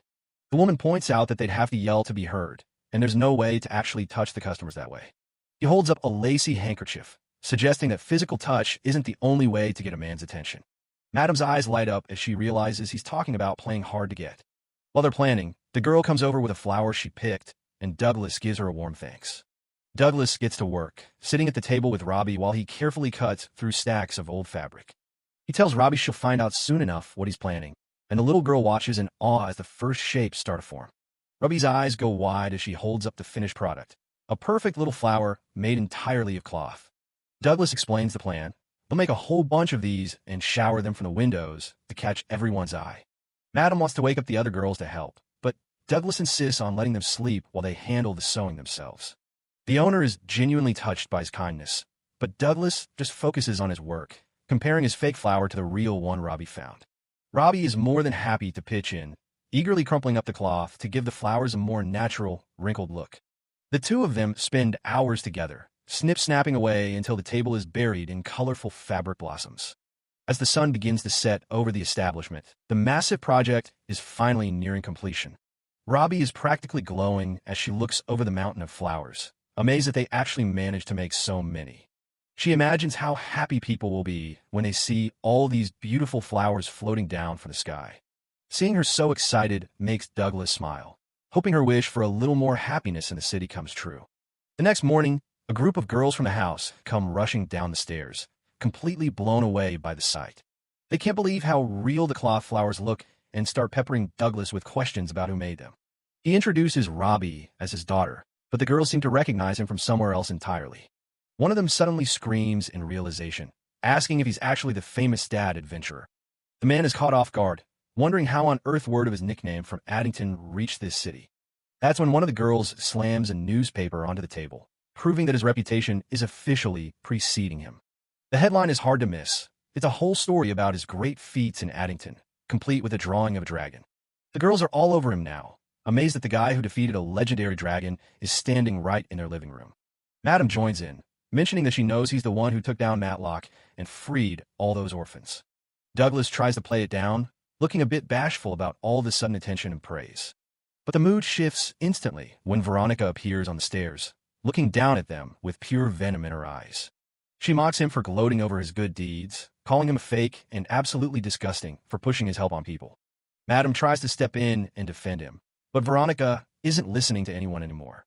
The girl screams that she'll never thank him as long as she lives, and she doesn't want to feel like he saved her. She bolts out of the room before anyone can say another word, leaving a heavy silence behind her. Princess Rose just sighs and gestures, commenting that Douglas really got bitten by that one. The adventurer looks pretty somber as the group breaks up, and he suggests taking a quick walk to clear his head. Princess Rose offers to go with him, telling Madam not to worry because it was just a kid having a tantrum. While they're walking, Douglas asks the question that's been on his mind. Was Veronica one of the girls sold by that orphanage? Princess Rose doesn't give a straight answer at first, instead asking him what he'd even do if she was. He apologizes if he's being nosy, but he feels like he needs to know the truth about what she's been through. Princess Rose reveals a personal secret. She has a 4-year-old daughter she's been raising since she was 15. She tells him that humans can't be gods, and he shouldn't jump into things blindly trying to save everyone. A gust of wind blows through the garden, and Douglas admits she's right, even if he can't ignore suffering. The woman looks at him as he explains that even if there's only a tiny chance he can help, he has to reach out. He catches a single petal, stating that helping those in need is the whole reason he became an adventurer in the first place. Seeing the look in his eyes, Princess Rose realizes he's just too stubborn for his own good. She finally relents and confirms his suspicion. Veronica really was one of the children sold off by that terrible orphanage. It all started 6 years ago, back when Veronica was only 9 years old.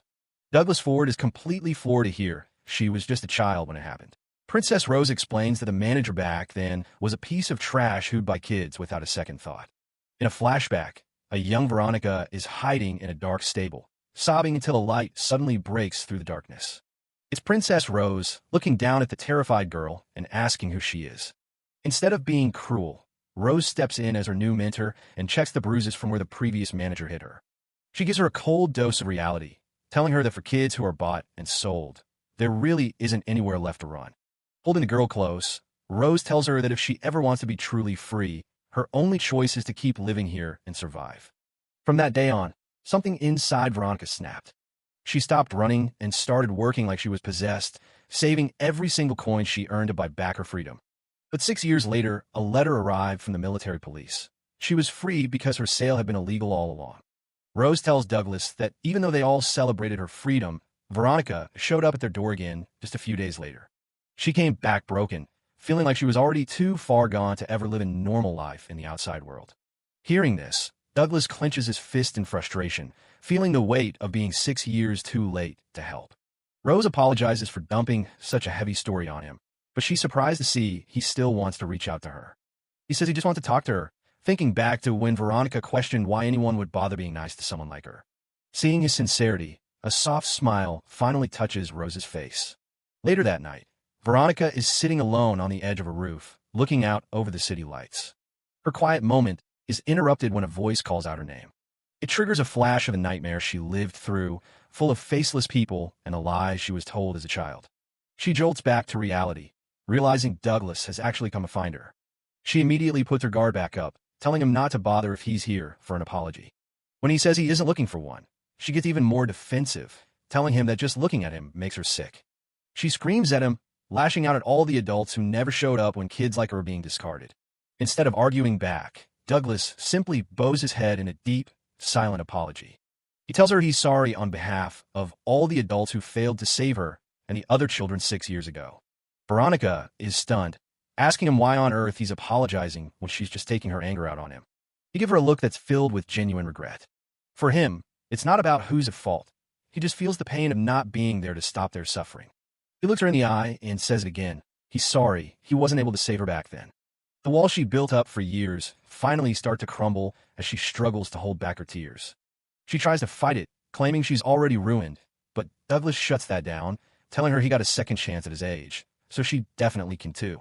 He reminds her that the world is massive, and she still has all the potential in the world to become whoever she wants to be. He reaches out and gives her a gentle pat on the head.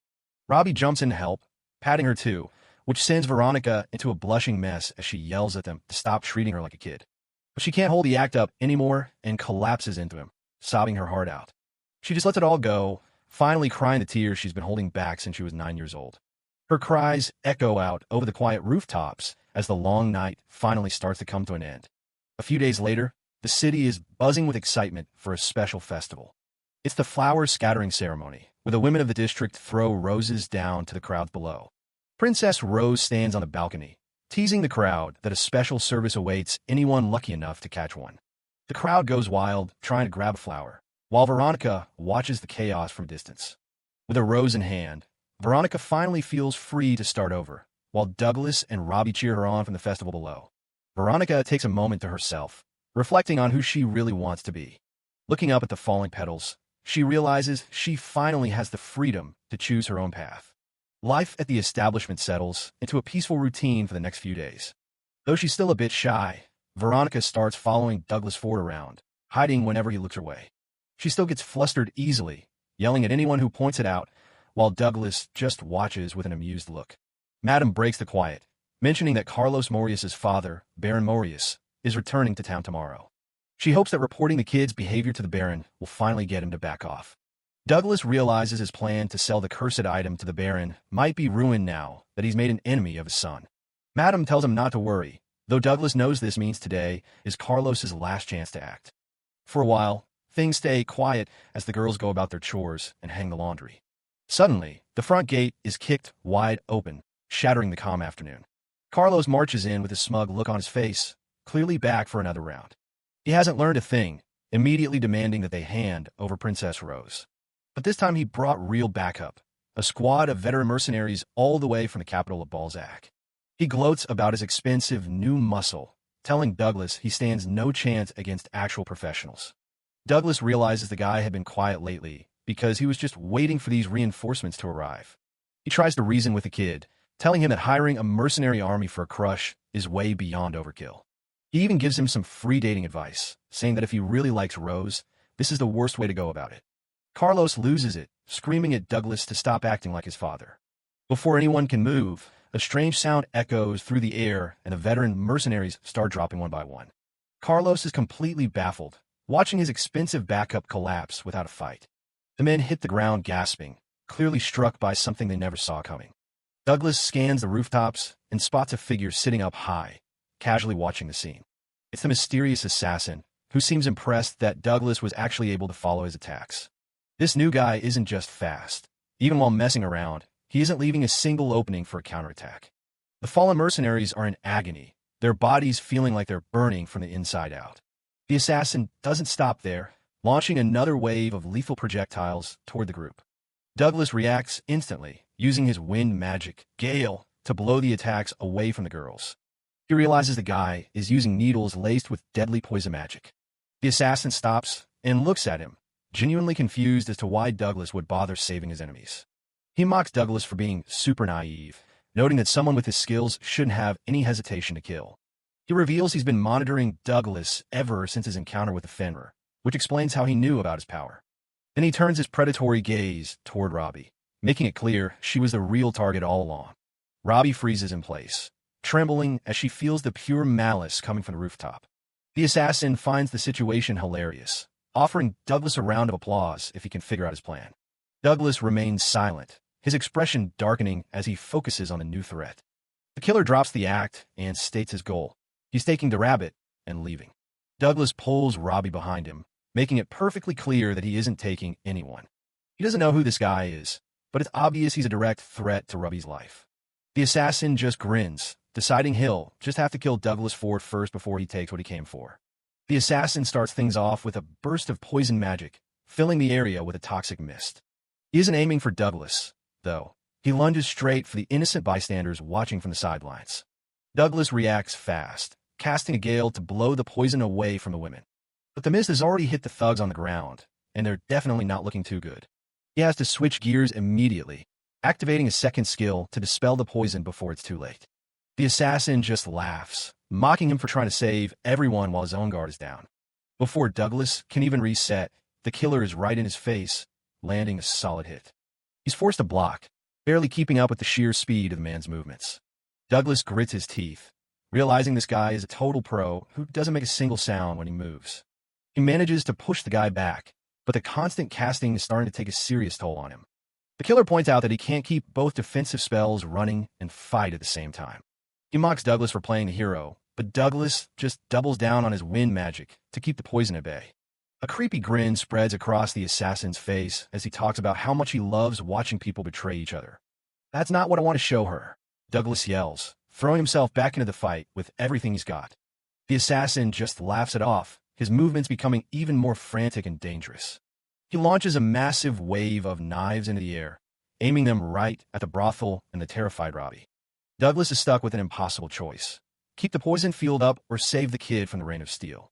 The killer doesn't wait, diving in toward Robbie, while Douglas is still looking at the sky. Douglas sees the opening and knows he's the only thing standing between the blade and the girl. A heavy thud echoes as the knives hit their mark and clatter onto the pavement a second later. He threw his own body into the line of fire, taking every single hit to keep Robbie safe. He hisses in pain as the wounds start to sizzle, the poison already starting to seep into his system. Robbie can only watch in shock, her voice trembling as she calls out to the man protecting her. The assassin isn't moved at all, calling the whole heroic sacrifice move boring. He keeps up the pressure, laughing as Douglas struggles to keep his footing on the bloody ground. Douglas coughs up blood, a knife buried deep in his side as he fights just to stay conscious. Robbie is completely losing it, convinced that her protector is about to die right in front of her. But Douglas isn't done yet. He starts glowing with a massive surge of power that cracks the ground.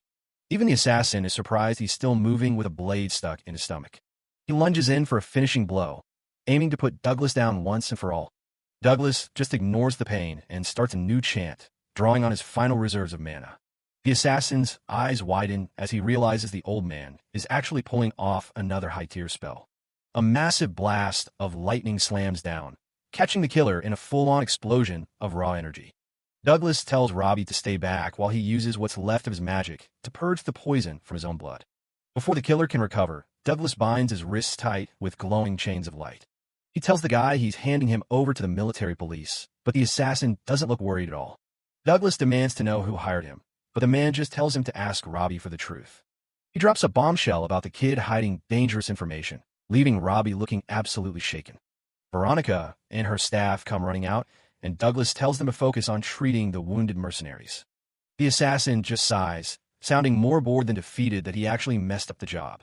Bound and defeated, the killer sits in the grass, looking completely unbothered by his capture. Douglas looks at him and feels a sudden wave of suspicion, wondering what the guy is planning to do next.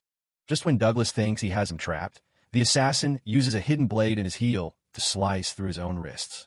He leaps away into the night, leaving his severed hands behind with a mocking farewell to the old man. He actually left his hands in the chains, telling Douglas he'll lend them to him for now as he vanishes. The adrenaline wears off and Douglas collapses, the massive blood loss finally catching up to him as Robbie screams his name. Sometime later, his eyes flutter open to find himself staring at a ceiling he doesn't recognize. He's back in a room at the brothel, and it looks like he was carried here while he was out cold. Robbie is right by his side, pleading with him not to move so his stitches don't burst open. He checks the wound and realizes someone had to sew him up the old-fashioned way since there are no magic healers in town. He puts a hand on Robbie's head to comfort her, promising her that he's officially on the mend. She tentatively touches the bandages to see if he's telling the truth, her eyes still full of worry. Seeing that he really is okay, the poor kid just breaks down into tears of pure relief. The door opens and Madame Veronica enters with her staff, all looking relieved to see him awake and talking. She gives him her heartfelt thanks, letting him know that her girls and even Carlos's group are all safe because of him. But there's a catch. The military police are outside, and they're dying to get a statement about the attacker. Veronica offers to go get them, but Douglas clearly isn't thrilled about the idea of an interrogation. He tells her he barely knows anything about the guy himself, other than the fact that he's an assassin after Robbie. The little girl looks down, clearly shaken by the mention of the man who almost killed them.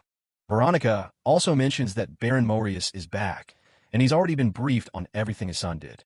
Apparently, Carlos is going to be kept on a very short leash from now on, so he won't be causing any more trouble. Douglas is glad to hear it, but he knows he can't risk staying in town to meet a nobleman. He looks at Robbie and asks if she thinks she can handle talking to the police about what happened. Just the thought of it makes her freeze up, the fear written all over her face. He sees how much it's affecting her and promises he won't force her to do anything she doesn't want to. If she's too scared to talk, then there's only one thing left to do. They have to run. He starts making a plan to sneak out onto the radar, promising to leave a letter so Veronica doesn't get in trouble. They get their things together as quickly as they can, hoping to slip away before the police get suspicious. But they don't even make it down the hall before they're caught red-handed by Veronica. She calls them out for acting like total amateurs, asking if they really thought they could fool her with that act. She tells him straight up that he's a terrible liar, but she's not there to stop them. Instead, she's arranged for a supply carriage to smuggle them out of the city under the cover of darkness. She explains that taking the safest way out is the best move since he has a child with him. The girls gather around to say goodbye, telling them they'll treasure the fake flowers they made together. Even the staff members who were saved by Douglas's magic come out to show their gratitude one last time. Robbie gives them a small smile, and you can see how much these people have grown to care for her. As she watches them leave, Veronica realizes she doesn't want to live in the shadow of her past anymore. She smiles to herself, deciding to look forward and find a path she can be proud of. Tucked away in the back of the carriage, Douglas and Robbie finally start to relax as the city disappears behind them. The brothel staff waves them off from the rear entrance, wishing them luck on their journey. Robbie waves back until they're out of sight, a bit sad to leave her new friends behind so soon. The carriage rattles along the quiet road, leaving the lights of the city for the dark expanse of the forest. Eventually, they hop out and start walking on foot, with Douglas figuring they're finally far enough away to be safe. Robbie looks up at him with guilt in her eyes, apologizing because she feels like it's her fault they're on the run. Douglas keeps a steady pace through the forest, reassuring Robbie that she doesn't have to force herself to talk if she isn't ready. But the little girl is overwhelmed with guilt, convinced that staying with her will only lead to more danger for him. Tears well up as she reveals the dark truth she's been carrying. She believes she's a cursed child meant to be sacrificed to the devil. Douglas stops in his tracks, his heart sinking as he realizes she's referring to the people in black and the horrors they've put her through. He turns to her with a gentle expression, telling her that while he's glad she wants to open up, he never wants her to feel like she has to. He promises to always be there to listen whenever she's comfortable, and that he'll accept whatever she has to say. Robbie gives him a soft, shaky thank you, her fear beginning to ebb away in the face of his kindness. Douglas notices the small, forced smile on her face and remembers her telling him on the day they met that she had no home to go back to. His original plan was to take her to Balzac and find a proper family to take care of her, thinking that would be best. But as he looks at her now, he starts to wonder if a caretaker could really protect her from the assassins still on her trail. He realizes that her biggest fear was being left alone again after he found someone else to look after her. He sees how kind she is, trying to carry the weight of the world on her shoulders, just so she doesn't put anyone else in harm's way. He decides right then and there to scrap the old plan. He can't just hand her off to a stranger when she's this terrified. He thinks about all the things she's missing out on: a comfortable life in a city, friends her own age, and someone to teach her about the world. Even though he's just a wandering 37-year-old man who knows nothing about raising a girl, he knows one thing for sure. He wants to make her happy. He drops the one need to look her in the eye and ask the question that will change both of their lives forever. Would you please join my family for real? Robbie is stunned into silence, her mind racing with the fear that staying with him will only bring him more trouble. Douglas ignores the danger, telling her to focus only on what she wants, and she finally finds the strength to say the words out loud. Through tears of joy, she screams that she wants to stay with him forever, finally calling him Dad with all her heart. He pulls her into a tight embrace, promising to protect her from anyone who tries to hurt her and to make her the happiest girl in the world. Today, they've officially become a real family, marking the end of one chapter and the start of a brand new journey. With their new bond forged, Douglas and his beloved daughter set their sights on the capital city of Balzac. As the wind continues to blow through the forest, the old adventurer and the little girl walk forward into their uncertain but hopeful future. Footsteps echo through the cave as they pass by patches of glowing mushrooms. Robbie thinks the white stones look like ice, but Douglas explains they're actually made from lime. They step into a massive cavern filled with shimmering stalactites hanging from the ceiling. He tells her the whole place was carved out by water over an unbelievable amount of time. Douglas suggests taking a tea break, making Robbie realize they really aren't in a rush anymore. A sudden clattering sound echoes through the cave. He decides to go check out the rockfall. He hears a faint cry coming from under the rubble and tells Robbie to stay close. Tucked away in the shadows, a bird is trapped under a pile of fallen rocks. It's a rare, three-color gallo, and it looks like it's in bad shape. Douglas is shocked to find such a rare bird out here in the dark. Robbie's heart breaks for the poor thing, so her dad steps up to help. He casts a full recovery spell, and the bird doesn't just heal, it transforms into a glowing, rainbow-colored species. Looking at the beautiful bird reminds Robbie of the day Douglas saved her life. This moment triggers a memory of him leaving the city of Balzac months ago. Back then, before they were even an official party, he was traveling with Alan and his crew. He remembers asking Alan what he'd do if he met a demon that wasn't actually a threat. The question caught Alan off guard, but his mind was already made up. Alan didn't hesitate. He said he'd kill it anyway, no matter how nice it might be. He claimed it was the only way to ensure the future was safe. Douglas snaps back to the present when Robbie notices the bird left some feathers behind. She smiles, feeling like the bird was trying to thank them before it flew off. They prepare to keep moving, with Balzac only a day's travel away. Douglas realizes he still hasn't fully processed his feelings about seeing his old team again. He looks down at a ring in his hand, a keepsake from Alan's parents that he needs to return. Finally, the city of Balzac comes into view on the horizon. But as they enter, Douglas sees his own face on every snack box, mask, and cutout in sight. He stands in the middle of the street, completely baffled by what's happened while he was gone. The news spreads instantly. Douglas Ford is back, and a roar of excitement erupts from the crowd. A newspaper headline screams about the return of the strongest dad adventurer, leaving him stunned. Suddenly, a loud journalist named Mira jumps into his face, desperate for a headline. She's hyped up, telling him he's the hottest topic in the city right now. The crowd starts pushing and shoving to get a better look at Robbie, overwhelming the little girl. People swarm them, claiming to be his best friends just to get an autograph.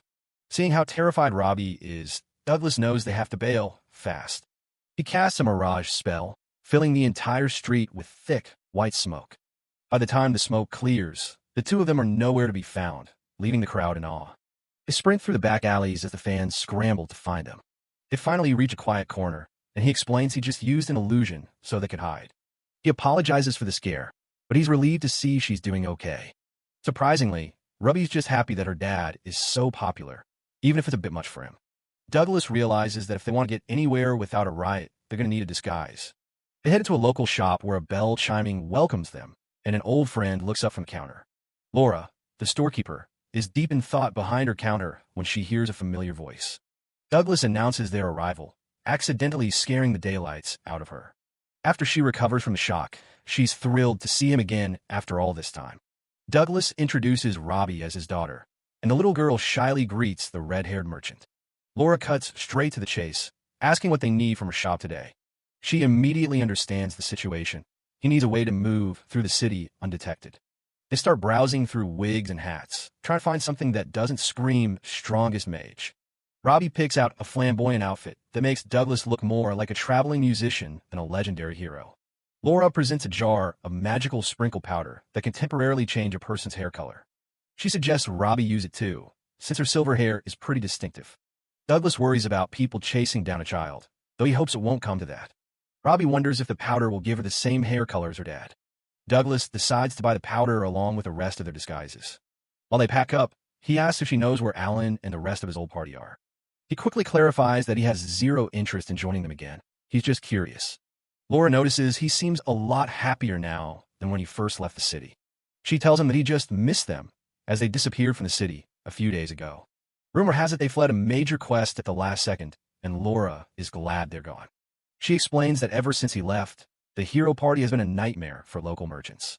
Apparently, they've been failing every single quest they take on, which is a shock to Douglas. He's stunned to hear the team is on the brink of a total collapse. Laura blames it all on Dario, who thinks he's the new leader and keeps pushing for an all-out attack style. The worst part was him trying to convince Alan to kick out Fanny because she only focuses on healing. Douglas remembers how the party used to be balanced, with him acting as the support. Dario has always complained about the healers, even back when Douglas was still with him. Things finally boiled over when a drunk Dario started berating Fanny, and Alan had to kick him out. Back then, everyone was united by the goal of defeating the Demon King, but that unity is long gone. Laura points out that every group needs someone stable to act as a cushion, and without him, they've stopped functioning. Douglas still isn't sure why Alan turned on him, but he tries not to brood over it. Robbie asks if they bullied him, showing she's already very protective of her new dad. He laughs it off, realizing there were a lot of issues he hadn't noticed at the time. Laura adds that Alan hasn't been himself lately, looking pale and empty-eyed in public. Douglas wonders what could have changed in just a few short months to make his old friend look like that. They eventually reach an called the Pig's Night Cry as a heavy rain begins to fall. Inside, Douglas is greeted by the owner, a burly man named Ahab. Ahab apologizes for not saying hi properly the day before as they catch up. He tells Douglas to stay as long as he likes, regardless of the chaos in the streets. Douglas promises to be careful not to cause a scene at the inn. Suddenly, a young girl named Diana rushes in, soaked from the rain and full of energy. Diana hopes the rain clears up tomorrow so she and Robbie can play together. Ahab mentions how glad he is that Douglas has finally found a family of his own. Douglas smiles, relieved to see that even his shy daughter is starting to make friends. Ahab sends Diana to fetch her mother as more guests begin to arrive for dinner. Meanwhile, Douglas puts the finishing touches on his disguise, ignoring Diana's giggles at his flamboyant new outfit. Downstairs in the busy dining room, the magic powder has completely transformed Robbie's hair into a shimmering, dark chestnut. She leans in close to her father, her voice barely a whisper amidst the crowd's chatter. As they quietly enjoy their meal in their new personas, Robbie looks up from her plate and asks if they'll be heading back out into the city once they've finished eating. Douglas is still rocking that blonde wig disguise as he thinks back to their original goal of making it to the city. Over dinner, he asks Robbie, whose silver hair is now dyed black, if she'd rather keep traveling or find a place to settle down. He explains that while seeing the world is exciting, not having a home to return to can be pretty tough. He also mentions he wants to return something important to Alan the hero, so they might be staying here for a bit. Robbie just nods along. He tells her to take her time and think about what she wants to do, and they can decide together. Suddenly, a girl named Diana, the innkeeper's daughter, pops up from under the table and invites Robbie to play outside if the rain stops tomorrow. Robbie looks to him for permission, and Diana's all for it. Robbie's still a bit shy and asks to stay inside instead, so they agree to play with dolls. Watching them, Douglas can't help but think about that assassin and how dangerous things have gotten. He really wants to do something to keep her safe, but he doesn't want to take away her privacy or independence. Later that night, once Robbie is fast asleep, Douglas heads to the bar to talk to Ahab. Ahab notices his expression and asks what's weighing on his mind. Douglas admits he's worried about another assassin coming after her. Ahab thinks he's being way too overprotective, but Douglas is dead serious about it. He tells Ahab he needs a cuckoo bird, a top-tier magic item for protection. Ahab is shocked, calling it total overkill. That item is for VIPs, not kids, but Douglas says it's perfect. He knows a store nearby that sells them and gets up to leave right then. Ahab warns him the place is always sealed shut, but Douglas just says he'll be back soon. Magic items aren't just generic tools. They're handcrafted by dedicated craftsmen with unique powers. He arrives at the outskirts of the city, home to the most famous magic item store in the country. The area looks completely desolate under the night sky. This store is notoriously picky about who they let inside. He touches a massive stone pillar and calls for the protector to awaken and present the challenge. A sudden gust of wind kicks up as the ancient mechanism starts to rattle. A giant face carved into the pillar opens its eyes, surprised to have a customer this late. It identifies itself as the Gate of Challenge and demands he prove his strength. Douglas knows the owners use this to test entrance. Last time he was here, he had to deal with a swarm of army ants. This time, the gate summons an entire army of golems to block his path. It brags that there are 100 of them, all made from the toughest magical silver ore. When the silver giant winds up a massive fist and swings, Douglas just dodges, letting the golem smash the ground where he was standing. He quickly casts a magic barrier. The gatekeeper just laughs, saying a barrier won't stop physical attacks. The golems keep pounding away, but they can't even scratch the shield. The gate is confused, but Douglas tells it the barrier isn't for the golems. He says the barrier is there to protect the shop from him because he's about to go all out. He unleashes a massive salamander spell, and an ocean of fire swallows the entire army in an instant. Everything is reduced to cinders. Douglas exhales as the dust settles, while the gate is left stunned by how fast he cleared the challenge. The barrier dissipates as the owners thank him for casting it.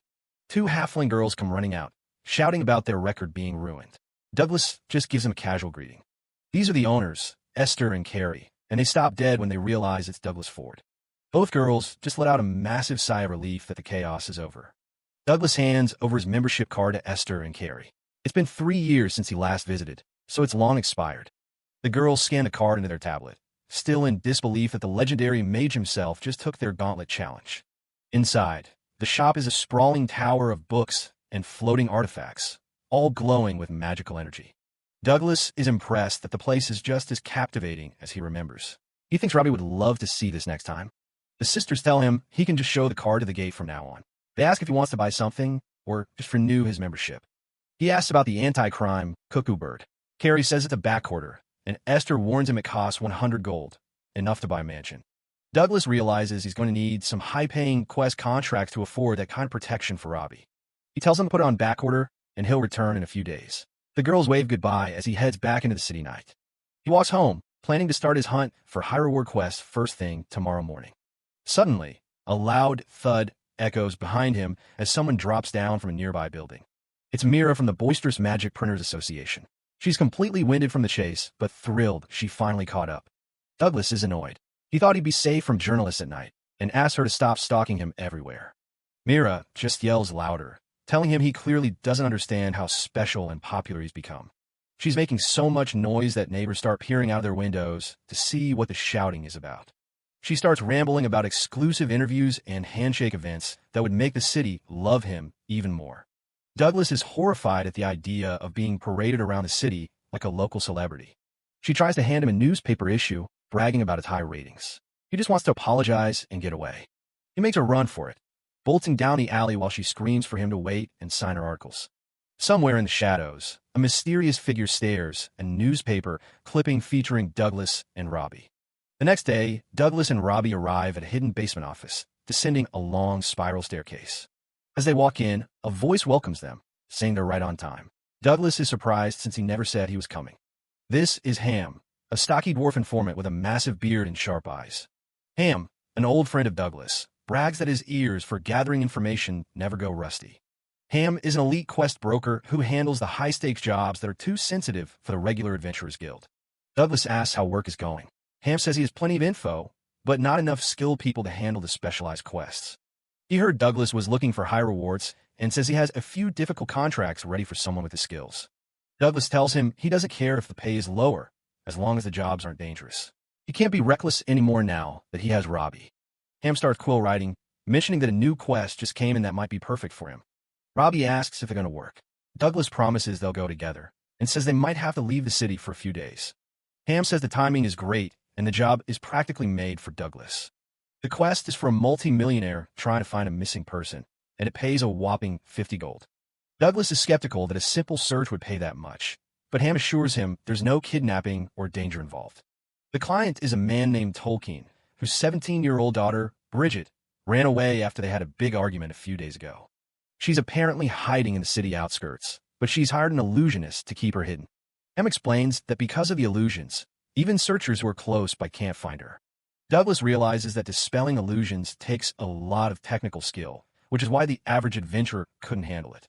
Em mentions that one guy from the guild tried to bring her home by force, which only ended up making a multimillionaire furious. He tells Douglas that he's perfect for the job because he has the right technique and temperament. The mission will take them to Toy Berry, a famous resort area with beautiful beaches.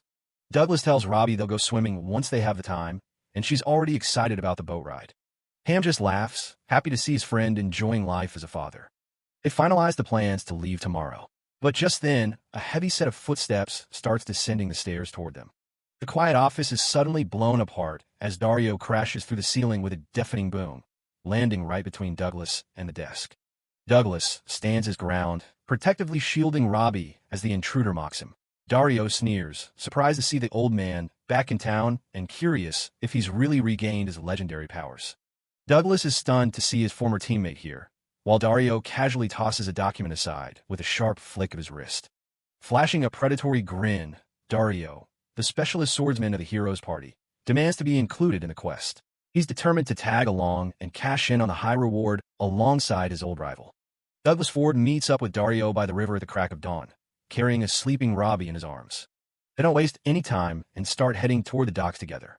The morning air is freezing, and Douglas tries to break the silence with a bit of small talk. He realizes how awkward things are since they mostly just traveled as a group and never really talked one-on-one. Douglas asks how things have been since Dario left the hero party, just to keep the conversation going. Dario just laughs, telling him he still has that bad habit of babbling whenever things get uncomfortable. Dario admits the party was screwing up basic quests anyway, so he decided to just step up and leave. He mentions hearing rumors about Douglas going on a rampage after getting kicked out, but Douglas quickly denies it. Dario shows off a new weapon he bought, though he complains that it's way too fragile. He figures it was a stroke of luck finding Douglas back in town when he did. Douglas goes quiet for a moment, looking pretty contemplative. He asks why Dario is even bothered talking to him, thinking the younger guy hated his guts back then. Dario admits he was disappointed seeing his mentor stoop so low and seemingly just leeching off the party's benefits. But now that Douglas is back to his old self, Dario doesn't see a reason to hold grudge. Douglas decides it's time to be honest instead of hiding what actually happened to him. He starts to explain the truth behind his sudden loss of power. Dario nearly chokes laughing when he hears that Alan actually cursed him. He wonders what Douglas could have possibly done to make the hero pull something like that. Dario suggests just leaving Alan's ring with the guild and washing his hands of the whole mess. Douglas wants to talk to Alan directly to find out if it was something he did that caused the curse. He looks down at the little girl in his arms, still wondering if meeting his former leader is the right move. Robbie finally wakes up with a big stretch and greets them with a sleepy morning. Douglas proudly introduces her as his daughter, which leaves Dario completely floored. They finally reach the port where a massive lizard man named Viejo is waiting to take them to Toy Berry. The captain welcomes them aboard the Princess Breeze, a large ship docked at the pier. Robbie calls him a giant lizard, out of pure curiosity, and Douglas immediately jumps to apologize for her. The ship sets sail, leaving the docks behind as they head out into the open water. Robbie watches the waves in awe, mesmerized by her first time seeing the ocean. Viejo mentions it'll take about half a day to reach their destination. He decides to catch some lunch and suddenly lunges into the water to grab a massive fish with his bare hands. He tosses a whole crate's worth of fresh catch onto the deck for them. Robbie counts all the fishies, while Viejo catches his breath after the effort. The captain asks Douglas if he can use some ice magic to help prep the food properly. Douglas freezes a fish mid-air with a quick spell, showing off his incredible precision. Viejo is shocked by how perfectly and instantly Douglas managed to freeze it. He tells them to wait a second while he defrosts the fish and prepares a special sauce for them. A few minutes later, he serves up a huge plate of sliced raw fish. The group stares at the sashimi, looking pretty hesitant about the idea of eating it raw. Douglas admits he's never tried raw fish before and eyes the dark liquid on the side suspiciously. Viejo explains it's soy sauce, a specialty from the eastern countries. The captain dips a piece into the dark sauce to show them how it's done. Dario takes a bite, and his eyes practically pop out. It's way better than he ever expected. Viejo encourages Robbie to eat up, and she's more than happy to dig in. She insists she's not a kid while both she and Douglas chew on the fresh fish. Robbie loves it, but Dario finds the green sauce way too spicy for his liking. The peaceful lunch is interrupted by a series of heavy thuds rocking the ship. The boat starts shaking so violently that Dario is worried they're actually going to sink. Even with the ship tossing around, Viejo keeps talking about his massive family of 15. He guesses that as an only child, Robbie probably can't imagine having so many siblings. Douglas notices Robbie looking a bit quiet and asks if she's feeling all right. She doesn't have time to answer before the shaking gets even worse. A massive shockwave hits the ship, throwing everyone off their feet. Douglas is stunned by the impact, and Viejo realizes they're in deep trouble. A gargantuan kraken has surfaced and lashed its tentacles onto the side of the boat. The monster's massive limbs start crushing the deck like it's made of toothpicks. Viejo screams in agony as he watches his beloved ship, the Princess Breeze, get torn apart.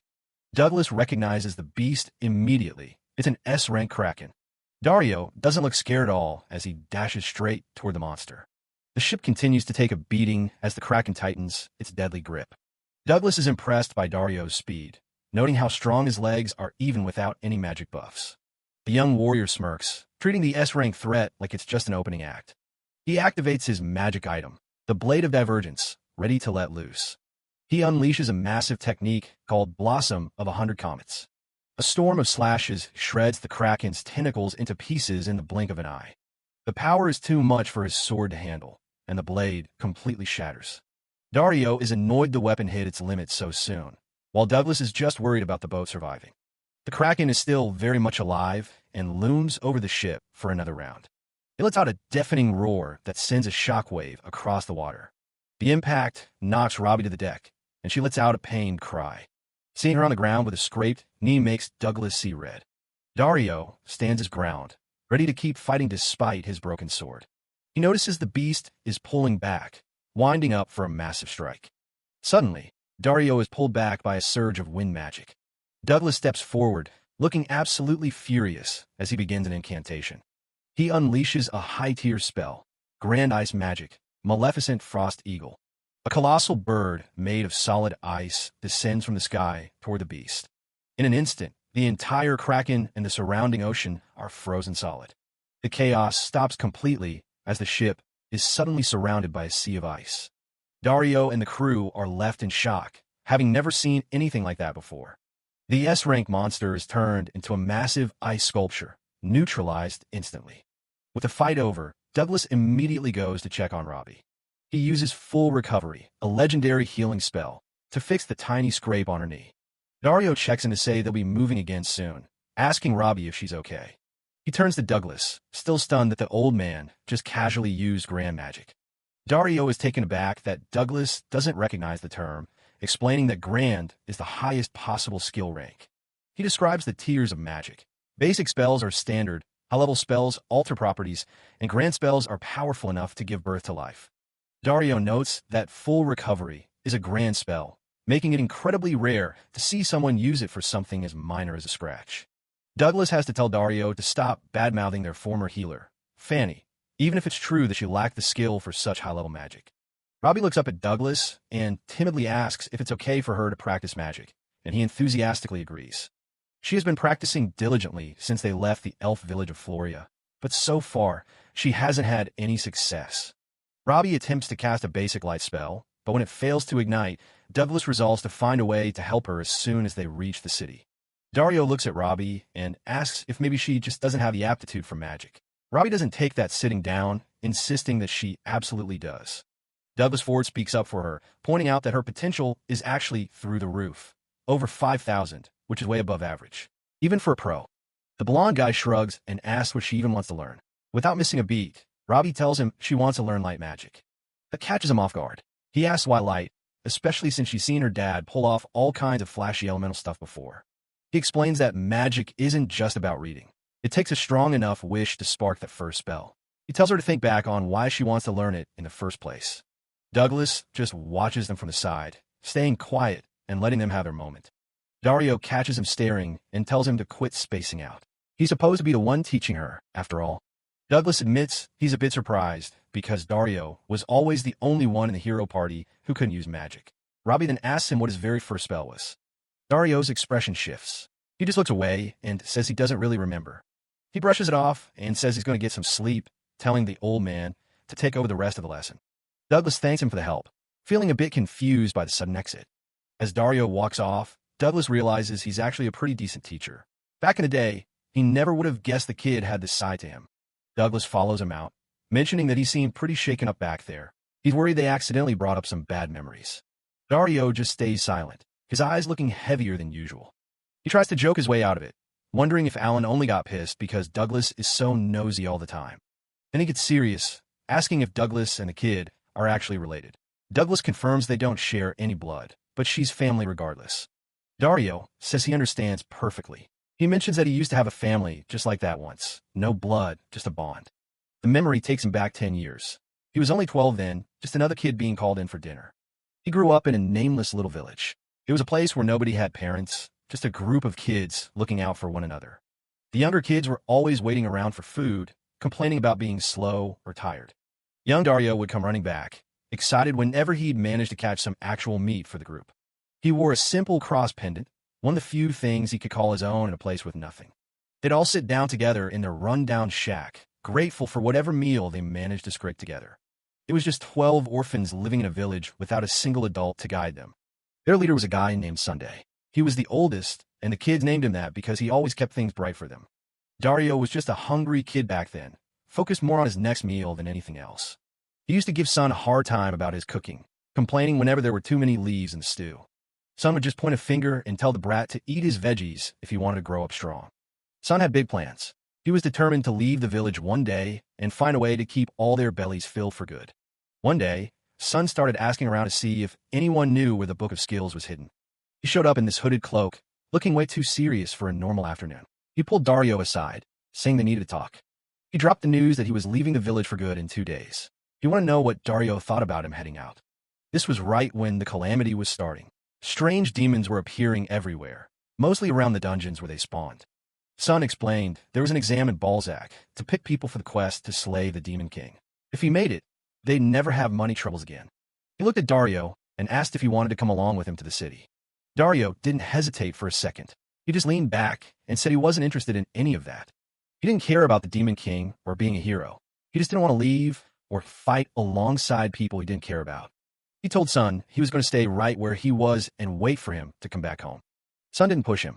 He just smiled, grabbed him by the shoulder, and said they'd make tomorrow's hunt their last one. Back then, Dario was happy. He thought things were fine just the way they were, not knowing how quickly it would all fall apart. A sudden splatter of blood hits the Book of Skills, marking the end of their peaceful days. They spent their final day together, hunting a deer, laughing and competing just like they always did. Young Dario realizes he's in over his head, struggling just to carry the meat he'd caught back home. Sun catches up to him, wondering what the heck he's doing. Dario just grumbles that Sun needs to help him carry the load. The memory of those happy hunting days is cut short by a dark, jagged blur. The day everything changed. They came back to find the village in ruins. Sun shouts for Dario to stay back as they rush toward the smoke and rubble. Dario freezes, his mind racing as he looks at the devastation. Sun grabs him by the shoulder, his voice urgent as he says they have to find the others. Sun points toward a collapsed building, shouting that there's something over there. A long, snake-like neck with human hands emerging from its mouth slithers out from the shadows. It's a grotesque, unnatural sight. The creature stands tall, a massive, muscular demon with a hide like stone, sniffing the air for its next meal. Dario hides behind a tree, trembling as he asks what that thing even is. Sun stays low, watching the monster loom over the wreckage of their home. Sun's eyes go wide as he realizes the horror. The demon is eating someone's arm. He whispers that it's not just a monster, it's demon folk. Sun remembers reading about them. They're humanoid, intelligent, and far more dangerous than anything they've ever faced. He identifies it for sure. This thing is an evolved demon. It's an S-rank threat that shouldn't be anywhere near their village. Sun notices the creature is hurt, which might be their only chance. He tells Dario to run and find anyone, adventurers, soldiers, anyone who can help. Dario asks what Sun is going to do. Sun just gives him a grim look and says he's going to save the younger kids while he has the chance. The demon lunges, its massive clawed feet crushing the ground as it lets out a bone-chilling roar. Sun sees one of the little ones pinned down. The creature's mouth hangs open, dripping with drool as it prepares to finish off its prey. Its throat is lined with rows of jagged, needle-like teeth. Sun doesn't run. He lunges forward with his spear, shouting for the demon to stay away from the children. Dario can't just leave him, so he turns back too. The two of them charge together, their voices joining in a desperate battle cry as they throw everything they have at the monster. Sun lets out a scream of pure effort as he drives his weapon home, the impact shaking his entire frame. They manage to land a deep slash, blood spraying everywhere as the demon finally collapses. Sun stands there panting, covered in grime and gore, but they actually did it. He calls out to the others, his voice breaking as he tells them it's over. But as he looks around at the rubble, silence is the only answer he gets. Dario begs for someone to say something, but the village is a graveyard. The family they fought so hard to protect is gone. He finds Sun slumped against a wall, his breathing ragged. He's been mortally wounded in the fight. Sun starts coughing, blood trickling from his mouth. Dario's eyes fill with panic as he realizes his friend isn't going to make it. Sun weakly apologizes for leaving Dario behind. Dario just shakes his head, telling him to hold on while he looks for help. He remembers how he felt then, just a lonely, abandoned kid in the middle of a forest with nobody left to turn to. Sun tells him he really just wanted to be with someone, and that finding Dario was the best thing that ever happened to him. Dario tries to argue, but his voice fails him. Sun just looks at him with those kind, dying eyes. He gives one final smile, telling Dario he's afraid he'll be leaving him all alone from here on out. Sun's last words are a blessing. He says Dario doesn't have to take care of the little ones anymore. He can finally just live for himself. The rain starts pouring down, washing away the blood as Dario realizes Sun's hand has gone cold. He's holding the book of skills they were looking for earlier. He just sits there in the mud, crying out Sun's name over and over, but the only sound is the rain hitting the ruins. He tells himself he has to survive. He has to live on, even if it feels like his heart has been ripped out. He thinks back to what Sun said about being lonely without him. Even with the younger kids around, Sun was the one who truly anchored him. He stands over the grave he dug, clutching his cross pendant. He promises to leave something behind to take Sun's place. The scene shifts to the dark forest. He claims he didn't cry that day. He just says his throat was really dry from all the shouting. He remembers trying to scream for help, but the recovery magic he practiced just wouldn't activate when he needed it most.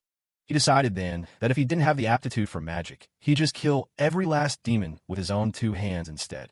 That was his new reason for living. He looks out over a massive, shining city on the coast. He's thinking about the selection exam and wondering if he's ready to follow in Sun's footsteps. Back in the present, Dario is walking down the hull of the ship, looking like he's trying to shake off the weight of the past. He stops and looks back at Douglas, asking again if Robbie is really his kid. He tells the old man to spend as much time with her as he can. He heads up the stairs to the deck, leaving Douglas standing there with a thoughtful look on his face. He's starting to understand why Dario is the way he is. Douglas Ford stays quiet, still thinking about the look on Dario's face. He's never seen that side of the younger adventurer before, and it's clearly left an impression on him. Yahello announces their arrival at the port. He's got goods to sell, and tells them he'll be back in 3 days if they need a ride back to Toyberry. Douglas Ford thanks Yahello for the trip as they step off the ship. Robbie waves a cheerful goodbye, and the crocodile-headed merchant heads off to do his business. Dario is back to his usual self, though he's still looking a bit somber. Robbie, on the other hand, is already rushing ahead, excited to see the sights. Robbie is absolutely enchanted by the view. The sun-drenched coast and the sparkling water are unlike anything she's ever seen, and she can't help but gawk at how pretty it is. They walk through the bustling town square. Robbie is amazed by the crowds, but Douglas Ford just smiles, telling her this is actually pretty quiet compared to the big cities. Douglas Ford suggests a little reward for after the quest, a trip to the beach for a swim. Dario immediately starts to protest, but Douglas Ford isn't taking no for an answer. He cuts Dario off with a shout, insisting that they're all going together whether Dario likes it or not. His sudden enthusiasm is a bit overwhelming. Seeing Douglas Ford's big, relieved grin, Dario finally gives in and agrees to go along with it. It's hard to stay grumpy when the old man is that determined. With the plan set, Douglas Ford leads the way to their client's place. They've got a job to do, finding the missing daughter of a man named Tolkien. They arrive at a massive, ornate estate. It's the kind of place that screams wealth and power, far grander than anything they expected from a simple search quest. Inside, they meet the client. Tolkien sits like a mob boss, his sunglasses hiding his eyes, while his secretary, Alfred_Kane, stands tall and professional at his side. The trio sits on the fancy couch, looking incredibly out of place. The pressure in the room is palpable, and even Robbie looks a bit nervous as they wait for the client to speak. Douglas Ford can feel it. Tolkien has an incredibly menacing aura. This isn't just some rich merchant. There's something much more dangerous about this man. Tolkien's silent glare is enough to make Douglas Ford sweat. He wonders what kind of businessman lives in a house this fancy and carries himself like a king. Alfred_Kane finally breaks the silence, confirming their identities. Alfred_Kane introduces himself and explains that he was the one who posted the quest under Tolkien's orders. Douglas Ford, Dario, and Robbie are frozen, completely intimidated by the sheer intensity of the man sitting across from them. Douglas and his crew arrive at a massive estate. They've taken a quest to track down a runaway, so they can finally afford a decent birdhouse. Inside, the reception isn't exactly warm. Tolkien, a legendary millionaire, is yelling at his secretary Alfred for bringing in more brash men. Tolkien isn't impressed. He complains that the last guys the guild sent were useless and assumes this group will be exactly the same. Alfred tries to vouch for them, mentioning that Douglas is the famous dad adventurer who's been making headlines lately. The meeting gets even more heated when Tolkien goes to light a cigar. Dario pulls a knife, threatening to kill him if he touches a flame to it. Dario doesn't care about the guy's money. He just hates smoke and wants the merchant to be more considerate of his guests. Douglas can only sweat as he watches his partner threaten their employer. Tolkien freezes with a cigar in his hand. Robbie just sits there, completely unbothered as she eats a cupcake. Douglas quickly steps in to apologize for Dario's tone. He explains that Dario was just looking out for Robbie. He suggests they keep talking outside to avoid more tension, but Tolkien's face suddenly changes. The big, tough merchant goes quiet. Douglas thinks they've blown it and starts preparing to walk away from the quest. But then, Tolkien bursts into tears. He's overjoyed to finally meet people who actually care about others instead of just chasing his wealth. He admits he was testing them, worried that Douglas was just another greedy guy pretending to be a hero for the cash. But seeing how much Robbie trusts her father was the real proof. He can see how much Douglas treasures her. The merchant bows his head, apologizing for his disrespectful behavior during the test. He finally introduces himself properly as Tolkien, a simple merchant with a massive problem. With his pride out of the way, he begs the party to accept the quest and find his daughter. He explains that the trouble started 10 days ago.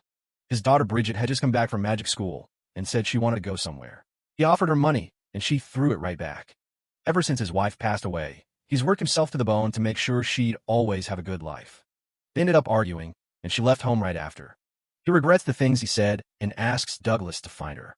Later, the group heads out to investigate. Dario is still grumbling, thinking the old man is just blinded by his own money. Douglas agrees that it's a mess, but he knows only Tolkien can actually fix the relationship with his daughter. As they walk, Douglas notices they have a tail. Tolkien is hiding behind a tree to keep an eye on them.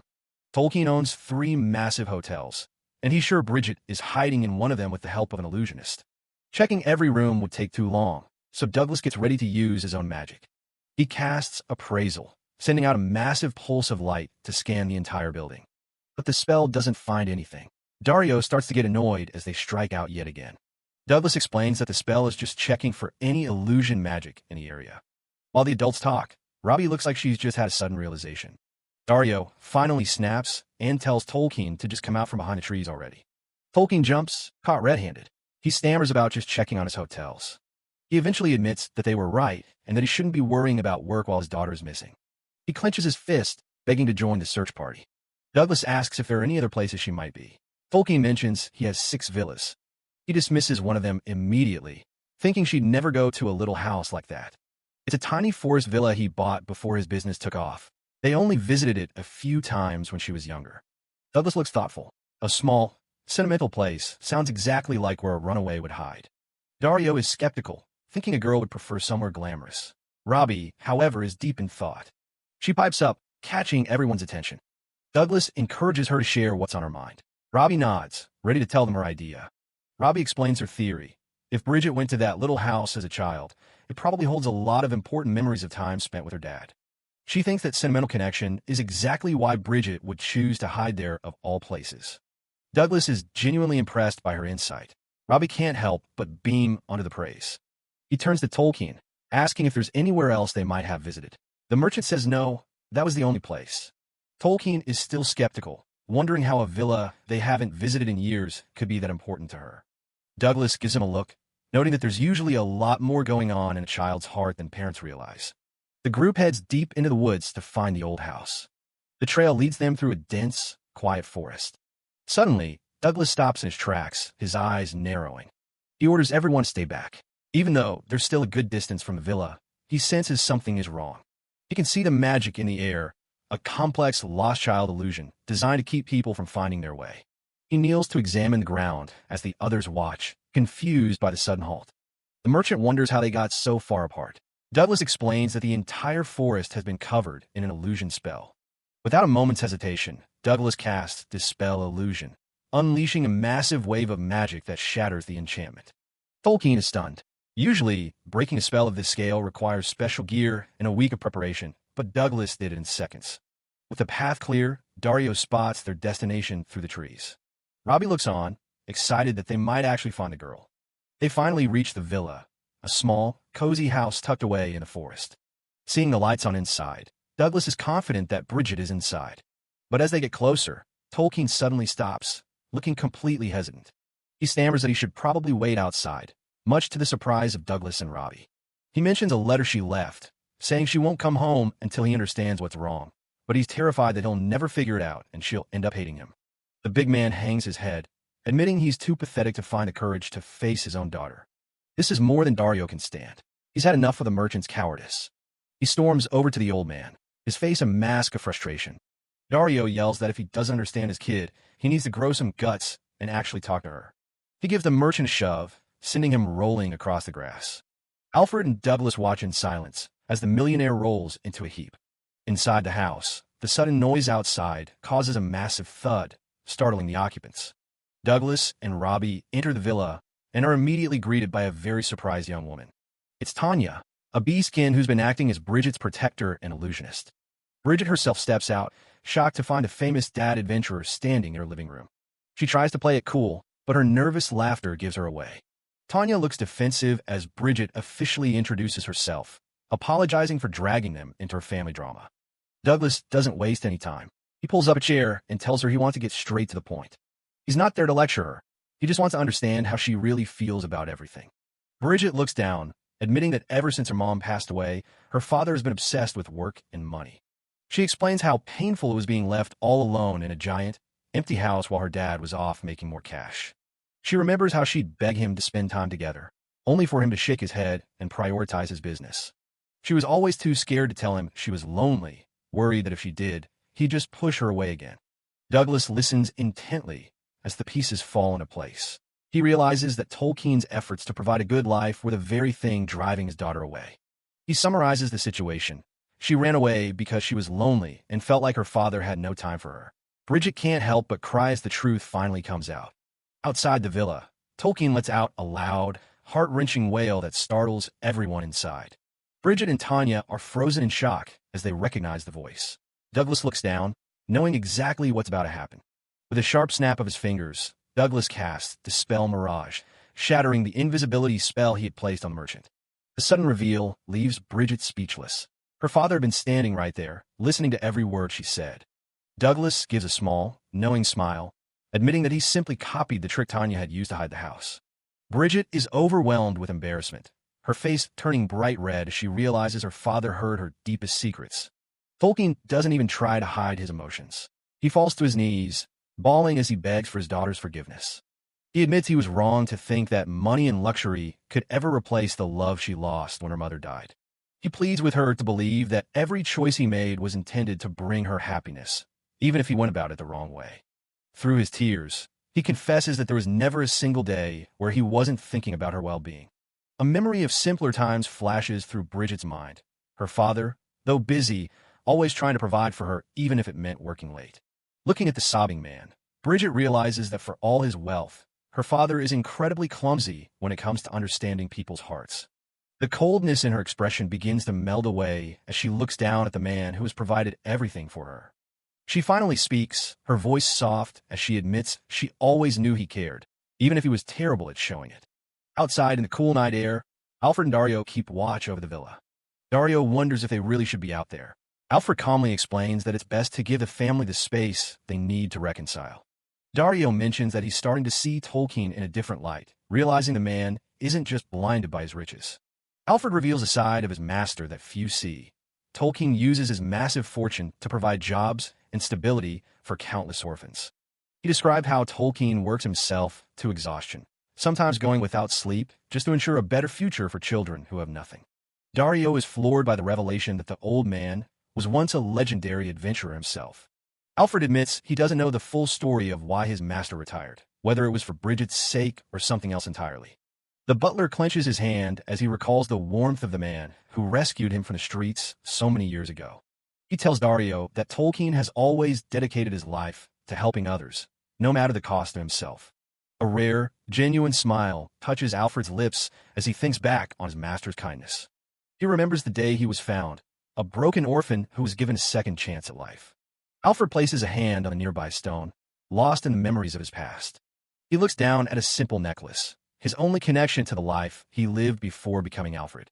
He admits that whenever he looks at it, he's filled with a strange sense of nostalgia for a life he almost forgot.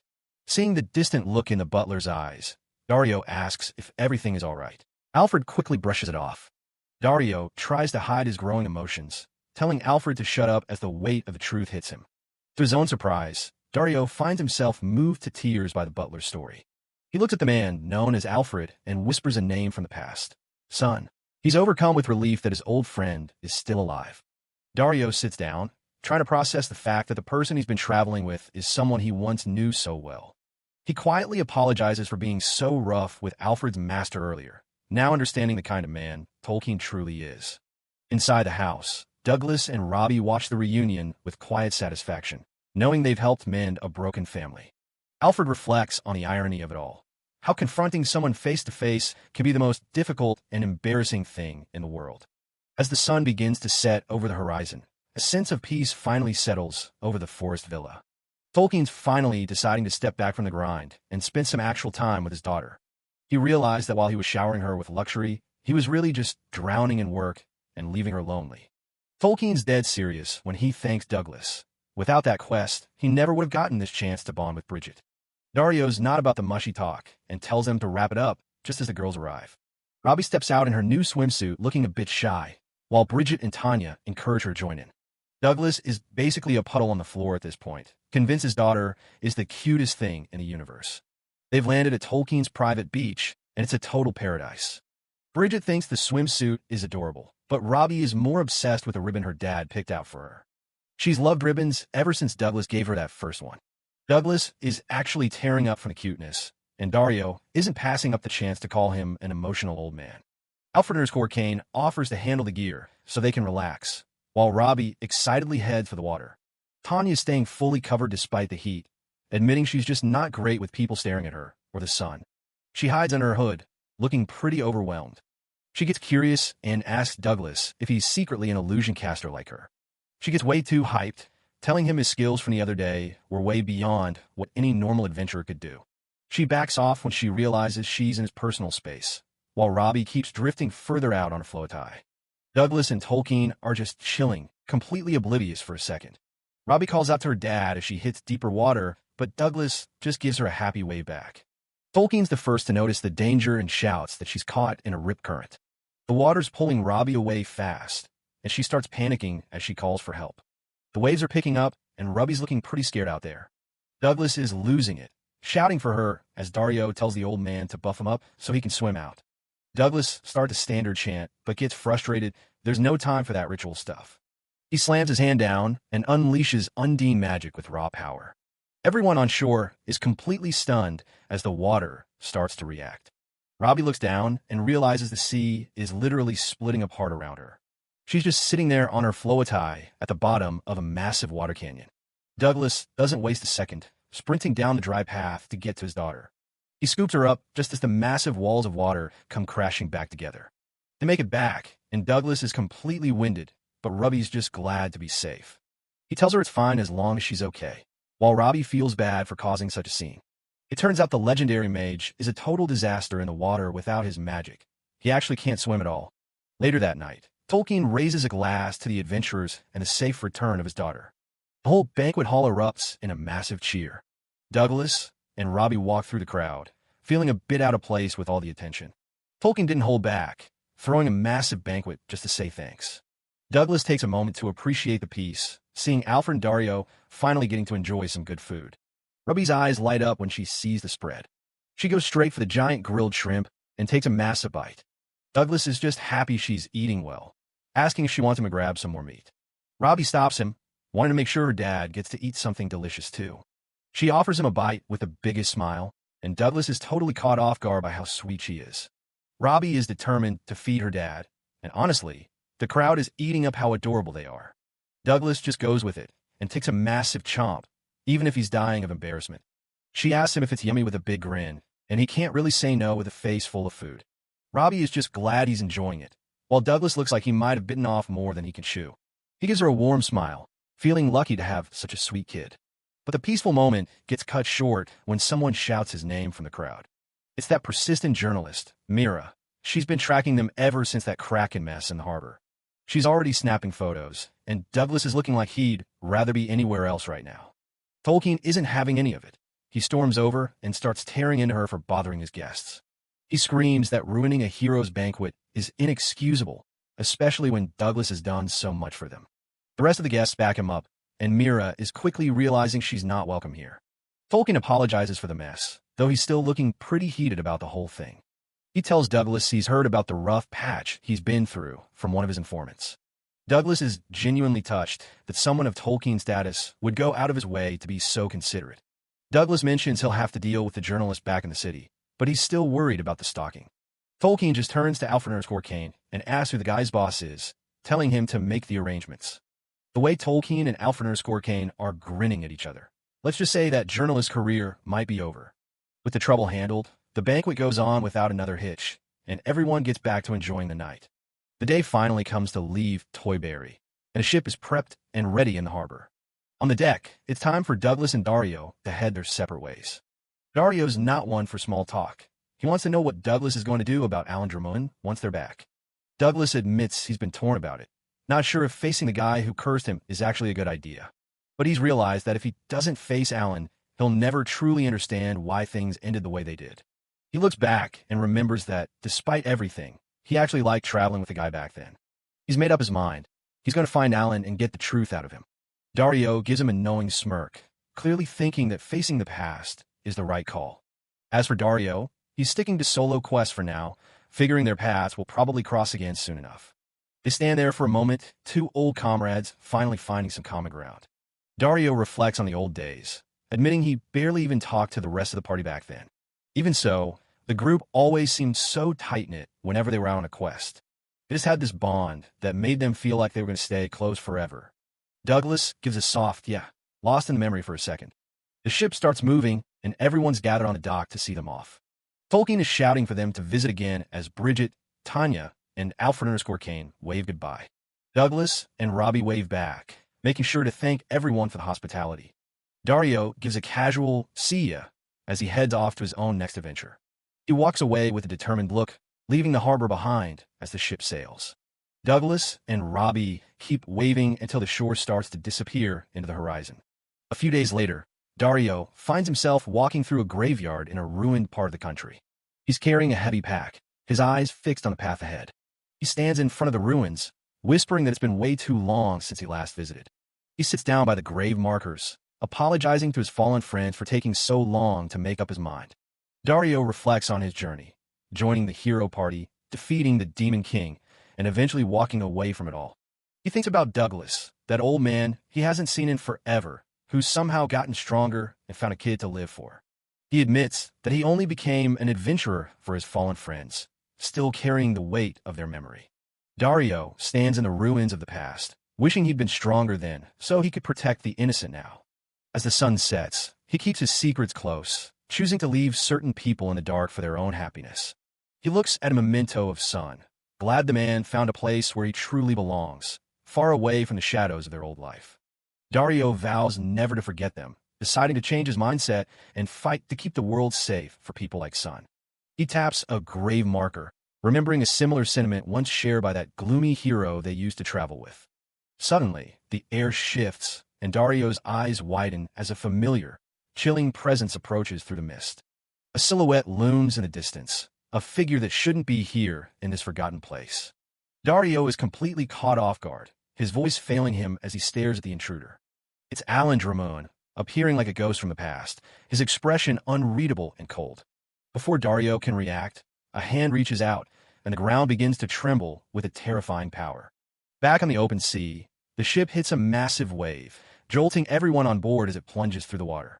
The Ajo nearly loses his balance, grumbling about more tentacles, while Douglas and Robbie hold on tight. Douglas looks back toward the horizon, his thoughts drifting to Dario and the path he's chosen to walk alone. Back at the ruined village, the wind whips around Dario as he stands at the edge of a sudden, violent change.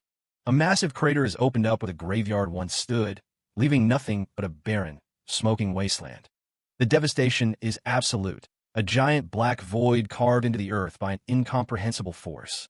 Dario peers into the depths of the hole, his mind racing as he tries to make sense of the future Alan spoke of.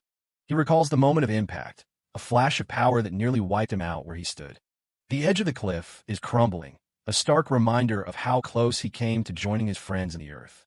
He stares at the silent, empty pit, the weight of the destruction settling heavily in his chest.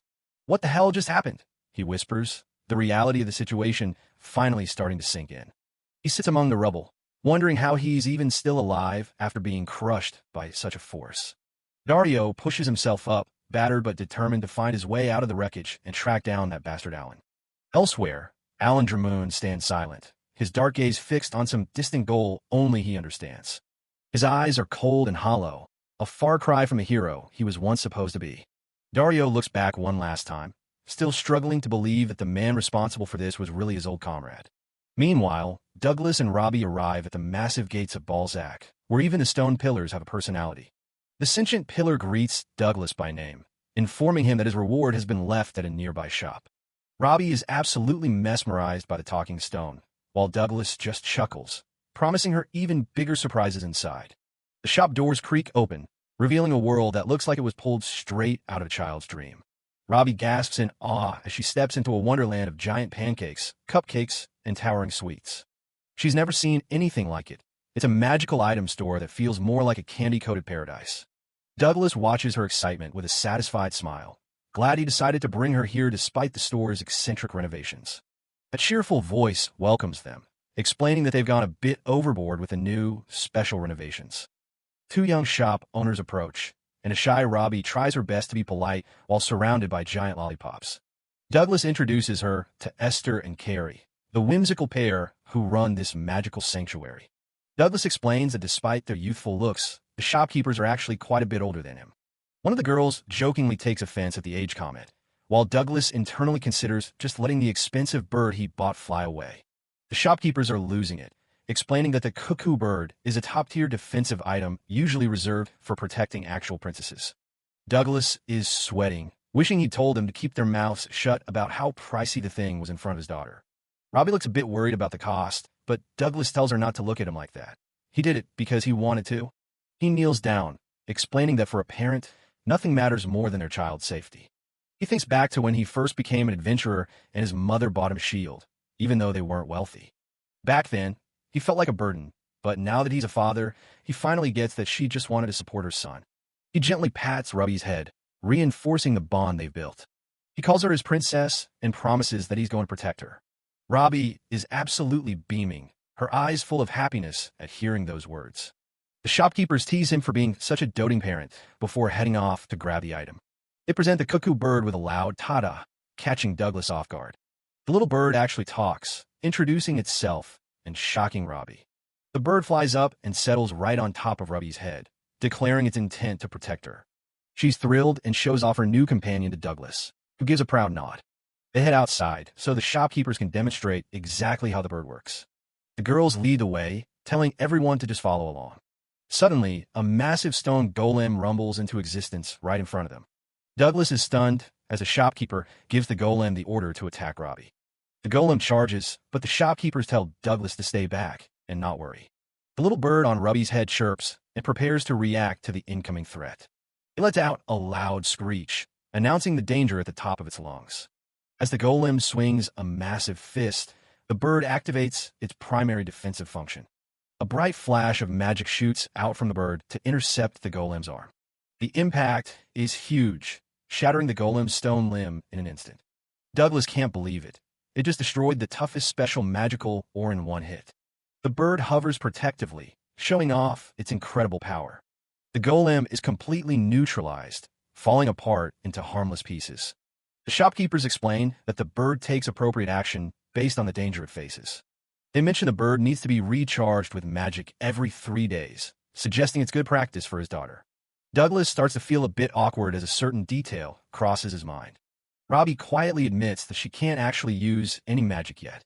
She looks down, feeling a bit discouraged about her lack of aptitude. The girls are impressed she spoke up for herself and say they have just the thing to help. Later that night, the group settles into their new home in the city. Inside, the place is warm and lively, a perfect spot to relax. Douglas tells Robbie that her new outfit really suits her. She's wearing a tiny witch costume, looking like a real little mage. Douglas is surprised at how effective the magic learning kit seems to be. He tells her to try reading the textbook and promises to help her with any hard words. As she starts reading, the book begins to glow, catching her completely by surprise. Douglas mentions that the magic textbook has gimmicks built in to keep kids entertained. Robbie starts reading through the first chapter, taking her first real steps into learning magic. The book explains that she needs to get to know the magic inside her and visualize it flowing into the wand. Different glow colors mean different things: red for fire magic and blue for water. Douglas reads along, noting that awakening your inner magic can be pretty tough for beginners. If you try to cast spells that don't match your compatibility, you'll just end up making things harder on yourself. The real trick is surrendering your body to the current of magic, but that's easier said than done. He remembers what they told him back in Elf Forest. Robbie might be subconsciously suppressing her own power. He notices she's looking a bit hesitant and asks her what's wrong. She admits she's scared of failing again, especially after he went out of his way to buy her this kit. Douglas knows that the fear of failing over and over can be completely overwhelming. He wonders what he can do to give her the support she needs to get through this hurdle. He tells her that his own potential skill power was only 900, way below the average of 3,000. He admits he failed hundreds of times for every single skill he ever tried to learn. He assures her that it's okay to fail and that he'll stay with her until the fear finally goes away. Feeling more determined, Robbie grips the wand with a newfound sense of purpose. She takes a deep breath and declares that she's going to give it her absolute best shot. Douglas watches over her, rooting for his daughter as she prepares to try again.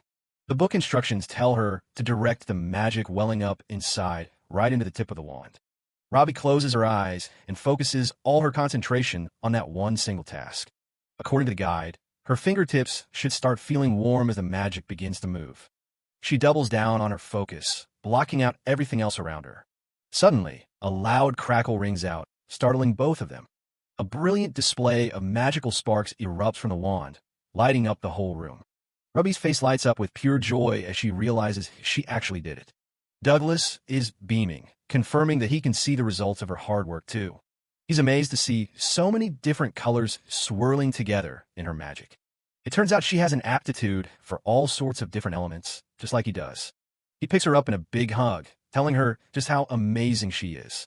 Robbie is over the moon, cheering along with her dad as they celebrate her big win.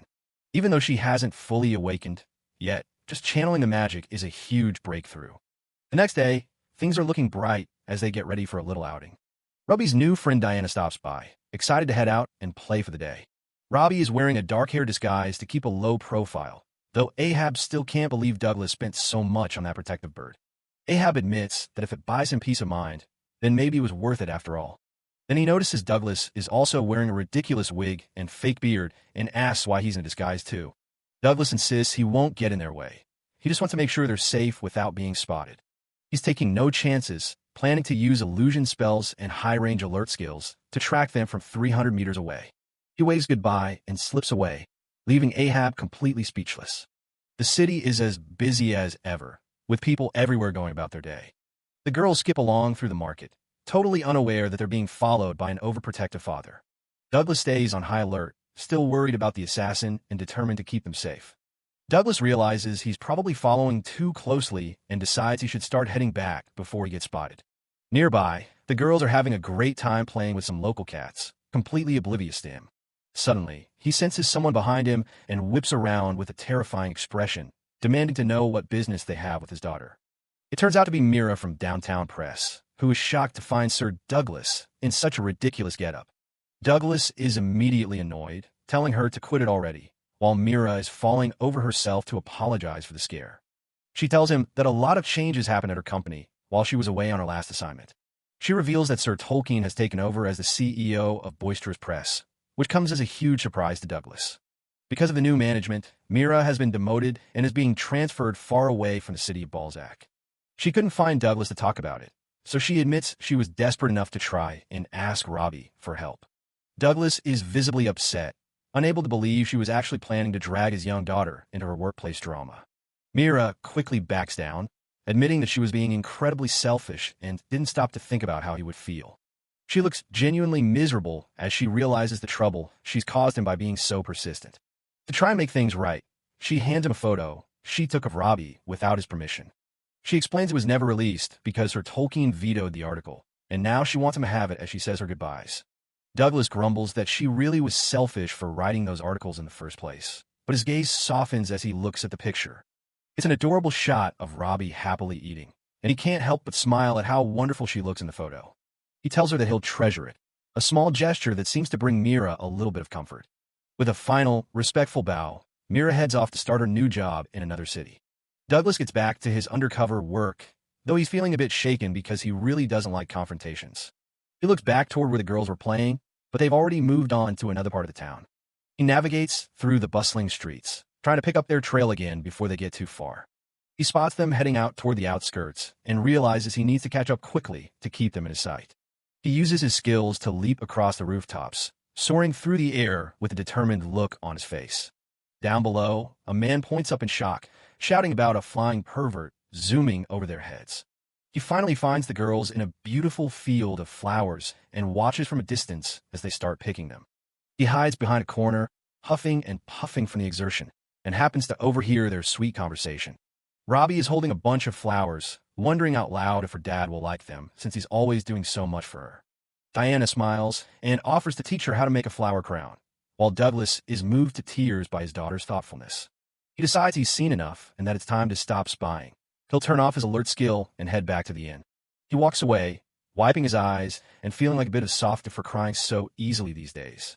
As he heads back, he passes a mysterious hooded figure walking in the opposite direction. The stranger is coughing violently, sounding like they're in really bad shape as they trudge along. As the figure walks away, a few drops of dark blood fall from their hand onto the dusty ground. Meanwhile, back in the field, Diana notices someone lying face down in the grass and calls out an alarm. Robbie walks over with a worried look, asking the person if they are okay and need any help. The man is sprawled out among the flowers, appearing to have completely fainted from exhaustion or injury. He slowly starts to push himself up on his hands and knees as the girls watch on with concern. It's Alan Drummond, the hero, warrior, and though he insists he's fine, the blood on his face tells a different story. Robbie heads out for some practice, waving goodbye to her dad as she leaves the inn. Douglas watches her go, noting that she's come a long way with her channeling, but her subconscious is still holding the actual magic back. Out in a field of flowers, Robbie points her wand and yells for sunshine magic, but absolutely nothing happens. Her friend Diana is lounging nearby and asks why she's so obsessed with learning magic in the first place. Robbie admits she just wants to be useful to her dad, making Diana wonder if her own parents would be happy if she helped out too. Robbie gives her a huge smile and promises that they definitely would. That's all the encouragement Diana needs to get hyped up. Back at his desk, Douglas is looking over a map, frustrated that his search for Alan isn't going anywhere. The reports are a mess. Alan was apparently spotted in 2 different cities at the exact same time. It doesn't make sense since there aren't any spells or tools that allow for instant travel like that. Douglas thinks Alan might be getting weaker, despite rumors of him being healthy. He suspects someone is impersonating Alan to hide his weakness, showing the hero fighting a giant bull monster. The hero makes a big show of his strength to keep the rumors of his weakness at bay. Whoever is behind the mask seems pretty satisfied with how the deception is playing out. Suddenly, Diana bursts out of the tavern doors, crying and calling her dad a jerk. She's heartbroken, sobbing about how she only wanted to do her best to help the business. Douglas finds Robbie and asks what happened to upset their friend so much. Robbie explains that Diana wanted to serve some customers, but her dad wouldn't let her. Cut to Ahab, who looks like he's just finished some heavy lifting and isn't in a great mood. Douglas realizes that Diana is strictly forbidden from being in the shop during business hours. He approaches the big guy and asks if Diana could at least help with something simple like cleaning. Ahab doesn't budge, reminding Douglas that this is a serious adventurer's inn, not a daycare. He explains that his customers are people who put their lives on the line every day.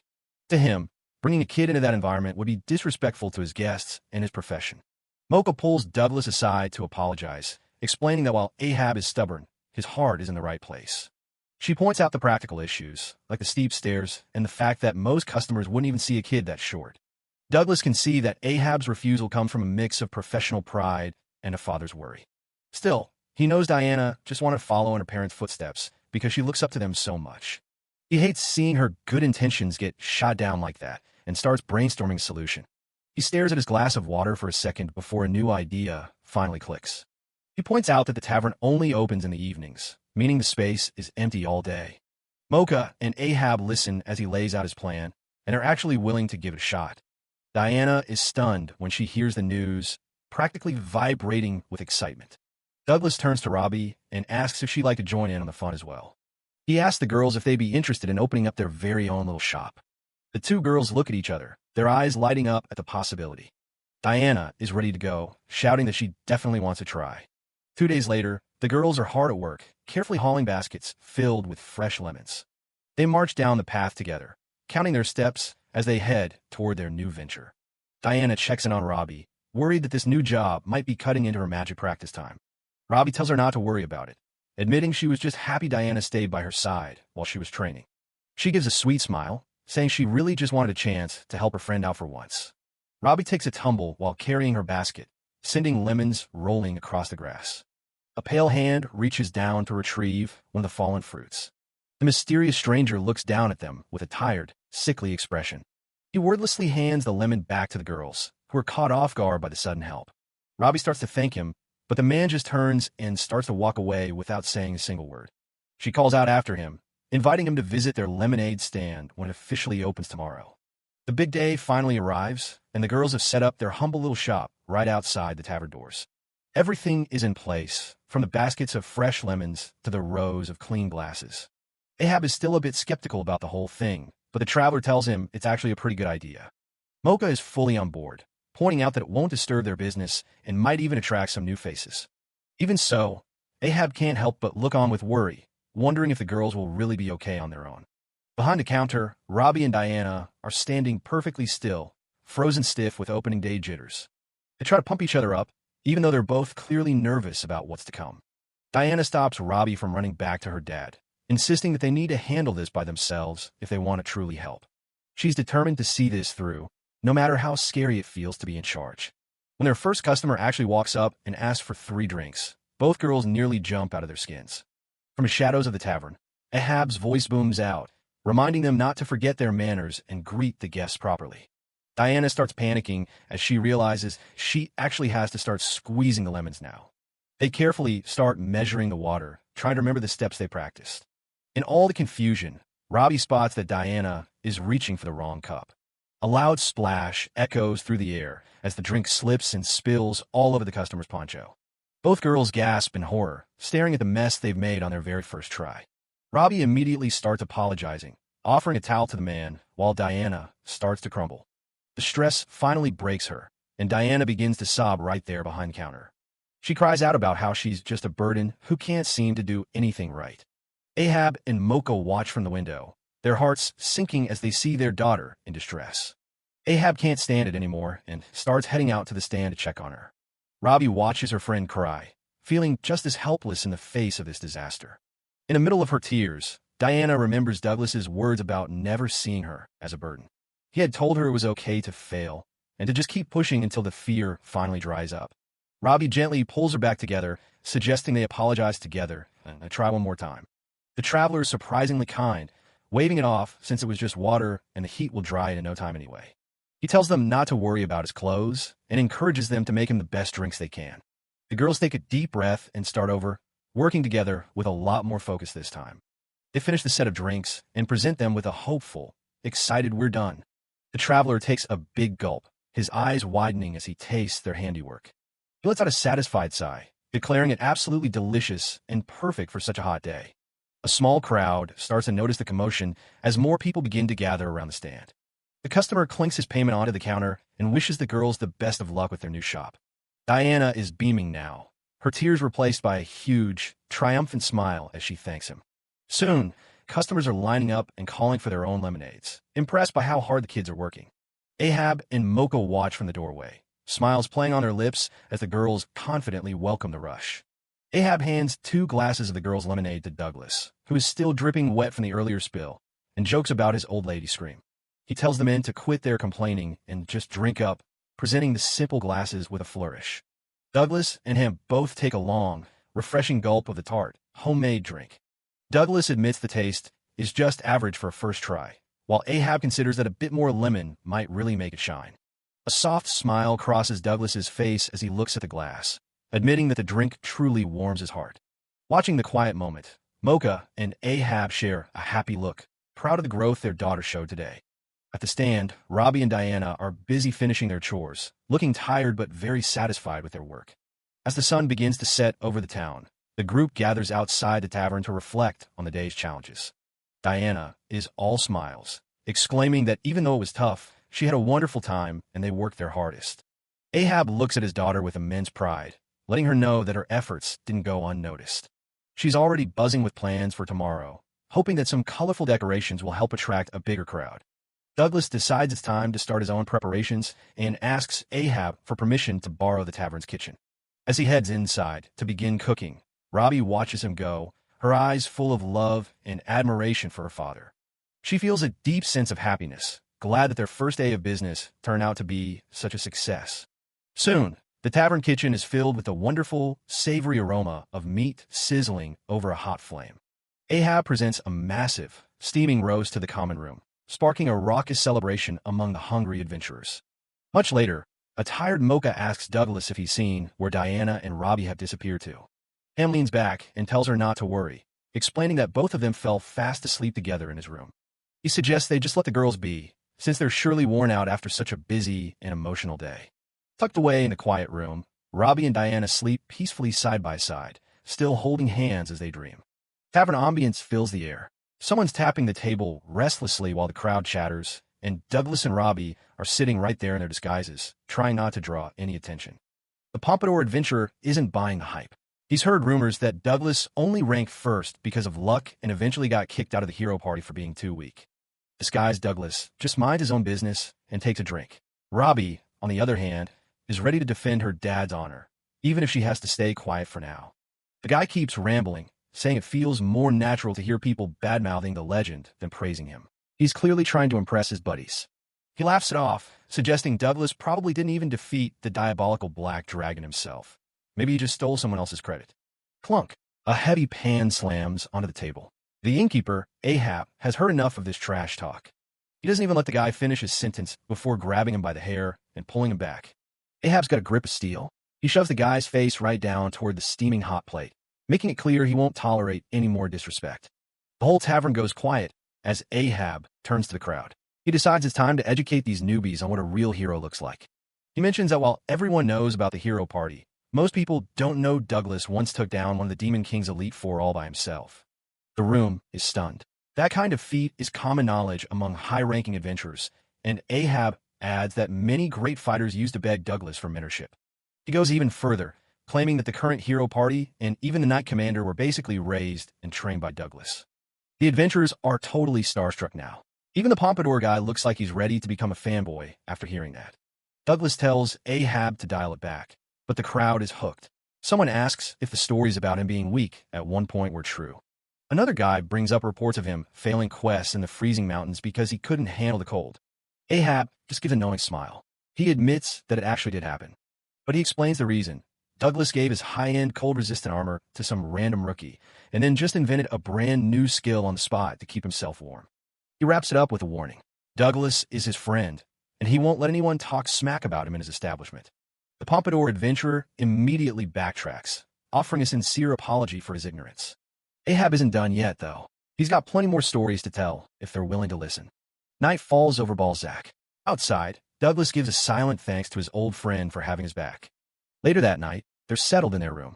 Robbie is practicing her magic while Douglas works on some gear. He notices the time and tells her they should probably get to sleep soon. Robbie looks up at him and asks about the scar right above his eye. She wonders if it's an old injury from his adventuring days. He tells her it doesn't hurt anymore. She's curious why he hasn't just used his magic to heal it. Douglas goes quiet for a moment. He looks away, the memory clearly weighing on him. He tells her it isn't exactly a happy story. but he'll share it if she really wants to know. Robbie nods eagerly. The flashback begins. This was back when he was a young man, known to everyone as Red-Hair Douglas. He was young, reckless, and perhaps a bit too confident in his own strength. He had just arrived in a small village surrounded by steep mountains. A quest poster named Elapir is praising him, shocked that a lone adventurer could wipe out an entire orc village. Douglas just smiles and thanks him, trying to be modest despite the massive feat he just pulled off. Suddenly, a loud clatter and a scream echo through the street. Someone shouts that a demon has appeared. Douglas is on his feet in an instant. He tells Elapir to stay safe inside while he goes to investigate. He dashes out and sees a massive silhouette standing in the middle of the quiet street. It's a cyclops, but as he gets closer, he realizes it's small, about the size of a human child. He's genuinely confused. Cyclops are usually only found deep inside dungeons, so he wonders what one is doing out here. Then he sees something that stops him in his tracks. The creature is crying, tears dripping from its giant eye. It's not holding a club or a sword. It's clutching a severed orc's arm like it's a precious memento. The realization hits him like a truck. The orc village he destroyed yesterday, that was this child's home. The Cyclops starts sniffing the air, searching for the scent of the one who took everything from it. It catches the scent of the man standing right in front of it and lets out a roar of pure, agonizing grief. Back in a flashback, the child Cyclops lunges with everything it has, crashing through the town's simple structures. Douglas stands his ground, but the creature's strike is faster than expected, carving a deep wound right across his forehead. Frantic villagers rush out once the dust settles, desperate to see if their savior is still in one piece. Douglas doesn't say much. He just stands there, the weight of what he's just done finally starting to sink in. He looks down at the fallen Cyclops child, lying amidst the wreckage of a town it never should have visited. One of the men asks if he's okay, but Douglas just has one question for the person who posted the quest. He turns to them, his face splattered with blood and a look of deep regret in his eyes. He asks what kind of harm the orcs actually caused the town to make them want an entire village wiped out. The response is chilling. They didn't do anything. The villagers just happened to find their tracks and decided to strike first. Douglas looks at his own hand, realizing he committed a massacre for a group of people who weren't even in danger. Back in the present, he tells Robbie that he finally understood why people post those quests. They want threats gone before anyone gets hurt. But that day changed him. He started thinking about the demons who were just living in peace, not bothering anyone. He points to the scar on his forehead, explaining that wounds inflicted with that much hatred are basically curses. He sighs and tells Robbie it's time to call it a night, wanting to leave those dark memories behind. Robbie looks up at him, her eyes wide with worry. She asks if he's absolutely sure the injury doesn't hurt anymore. Douglas just smiles. He thinks about what a kind-hearted girl she is, worrying about a scar from years ago. He tells her that as an adventurer, you have to be prepared to get hurt if it means protecting someone else. Soon enough, they're both tucked into their beds, and the quiet of the night finally settles over the room.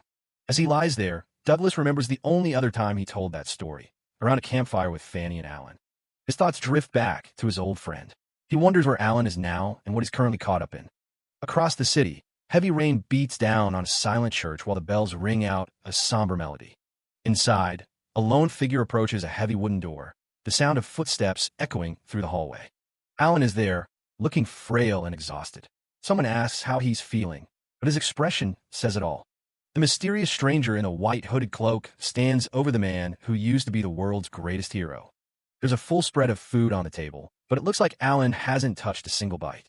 Suddenly, the stranger snaps. He kicks the table over in a fit of rage, sending everything crashing to the floor. A lemon rolls across the ground amidst shards of broken glass and spilled liquid. The stranger is furious that Alan is wasting away without even trying to keep up his strength. Alan looks like a shell of his former self, staring blankly as the stranger looms over him. The stranger drops the news. Douglas Ford has returned to the city, and he's not alone. He asks Alan if he's planning to go confront his old mentor directly, but Alan just stays silent.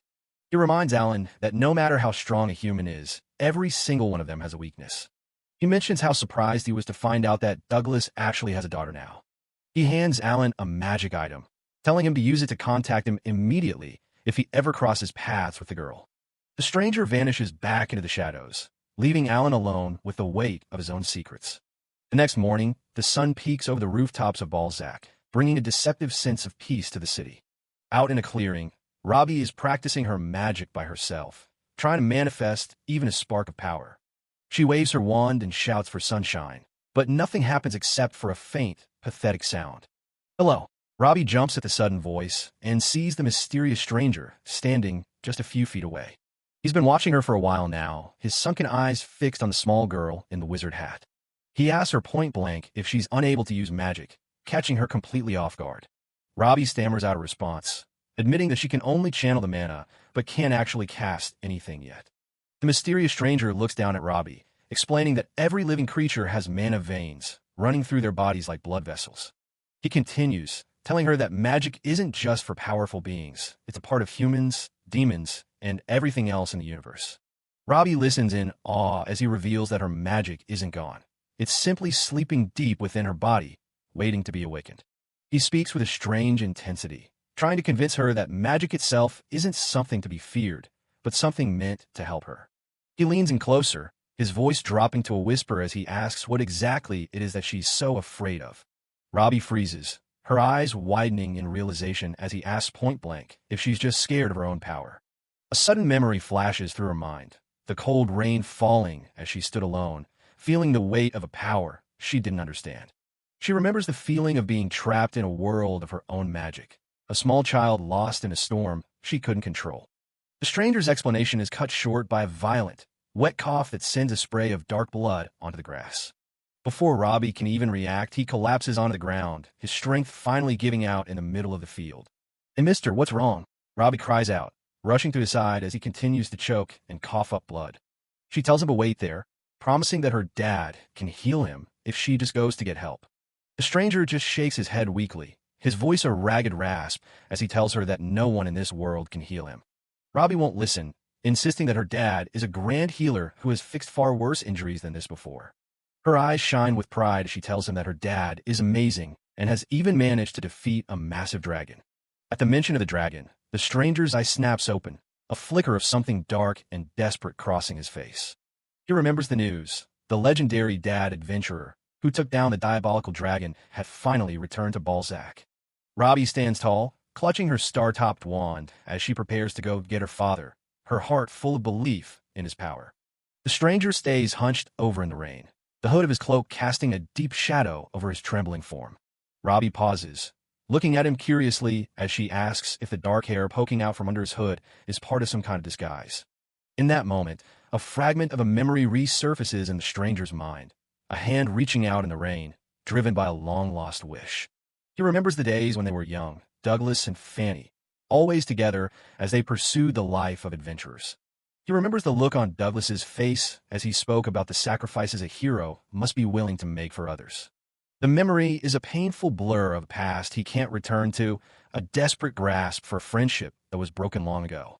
The stranger suddenly lunges forward, his face twisted with a terrifying desperation as he begs Robbie to guide him to her father. In a room overflowing with magical artifacts and forgotten scrolls, a communication device suddenly flickers to life. It's a message from Alan, and it's showing two active signals. The figure sitting among the mess lets out a chilling laugh, clearly pleased with whatever those indicators are telling him. As a mysterious voice praises Alan's progress, the scene shifts to the pouring rain. Alan walks through the street with Robbie, but she's unusually quiet and keeps her eyes on the ground while her bird hitches a ride on her hat. The downpour is relentless, muffling everything around them as Robbie stares off into the distance, lost in her own head. As the rain comes down, Alan notices Robbie is acting a bit weird and asks if she's okay. She gives a quick, "I'm fine," but her mind is clearly somewhere else. She's stuck on a thought about Her Majesty, whoever that is. Earlier that evening, at Ahab's Inn, Douglas watches the storm rolling in and decides he'd better head out to pick Robbie up before the weather gets even worse. He pushes the heavy doors open and steps out into the rainy street, only to find someone waiting right there for him. Douglas pulls his hood back, trying to see who's standing there in the middle of a downpour. He recognizes the face immediately. It's Alan, the man responsible for the curse that nearly ruined his life. But as Douglas moves toward him, the figure suddenly dissolves into a cloud of smoke. It's just a magic trick. He realizes it was a trace skill, a high-level illusion designed to lure him out. A voice mocks him, bringing up the painful memory of the day he was kicked out of the hero's party. The real attacker steps forward, looking incredibly smug. It's Edmund, another former member of his old party. Edmund doesn't waste any time on small talk and flips open a massive grimoire. He starts chanting a grand fire spell, and the air begins to crackle with dangerous levels of mana. Edmund begins a lengthy chant from his grimoire. Douglas's eyes go wide, He knows exactly what's coming. A grand spell. Douglas pauses at the entrance, his mind racing as he realizes the magnitude of the threat. He looks back one last time, screaming for Ahab to stay inside the building. Douglas sprints away from the inn, trying to draw the fire toward himself and away from the innocent people behind him. He clenches his teeth in panic. He's not fast enough to stop the spell before it finishes. Edmund smirks, focusing a massive orb of high-level fire magic between his hands. Douglas bellows for everyone to hit the deck, just as the explosion rips through the air. Ahab instinctively pulls the others close to shield them from the blast. The building is engulfed in flames. Douglas is horrified as he watches the fire spread through the structure. He screams at Edmund, asking him if he's lost his mind. There are innocent people and a child inside that building. Edmund just looks bored. He points out that the customers are already running out, so his warning shot didn't actually kill anyone. Douglas doesn't have time for the excuses. He immediately summons Undine to douse the flames before they destroy the whole inn. A massive torrent of water crashes over the building, putting out the fire in an instant. The fire is gone, but the tension is only getting worse. Douglas stands his ground, waiting for the next move. Edmund admits the fire was just a test to confirm Douglas could actually use his skills again. Douglas is livid that he'd risk lives just for confirmation. But Edmund isn't finished. He tells Douglas it's time to get down to the real reason he's here. He calmly drops a bombshell. They've kidnapped Robbie. Douglas goes completely pale. The mere thought of her in danger is enough to make his heart stop. He tries to convince himself it's a lie. Robbie has the cuckoo bird with her, and it would never let anyone take her. But then he hears the bird flapping nearby, and his blood runs cold. He demands to know what happened. Edmund explains that the bird's keen eyes are useless if the person it's watching simply vanishes. He reveals that Alan found her and used magic to mask their presence, so they could slip away undetected. The realization hits Douglas like a physical blow. Alan has his daughter, and he has no idea where they are. Edmund suggests they change locations so they can negotiate for a safe return. Douglas is past the point of reasoning, screaming for Edmund to give his daughter back right now. He warns the mage that he'll do absolutely anything for her, but if she gets hurt, he'll make sure Edmund regrets it forever. His expression goes terrifyingly cold as he makes it clear that he isn't asking anymore. Suddenly, the cuckoo bird dives in, its wings cutting through the air as the situation spirals completely out of control. The cuckoo bird screeches a desperate warning. Robbie is gone, and he needs to find her immediately. Douglas is paralyzed with conflict. He can't go looking for her as long as he's locked in a fight with Edmund.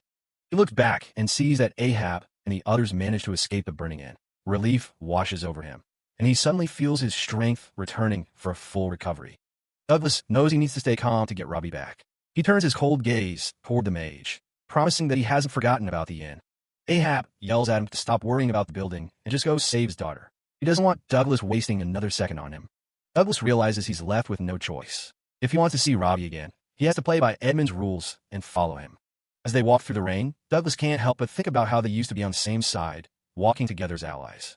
The rain hammers down on the quiet town as the two former friends square off in the distance, the tension thicker than the storm.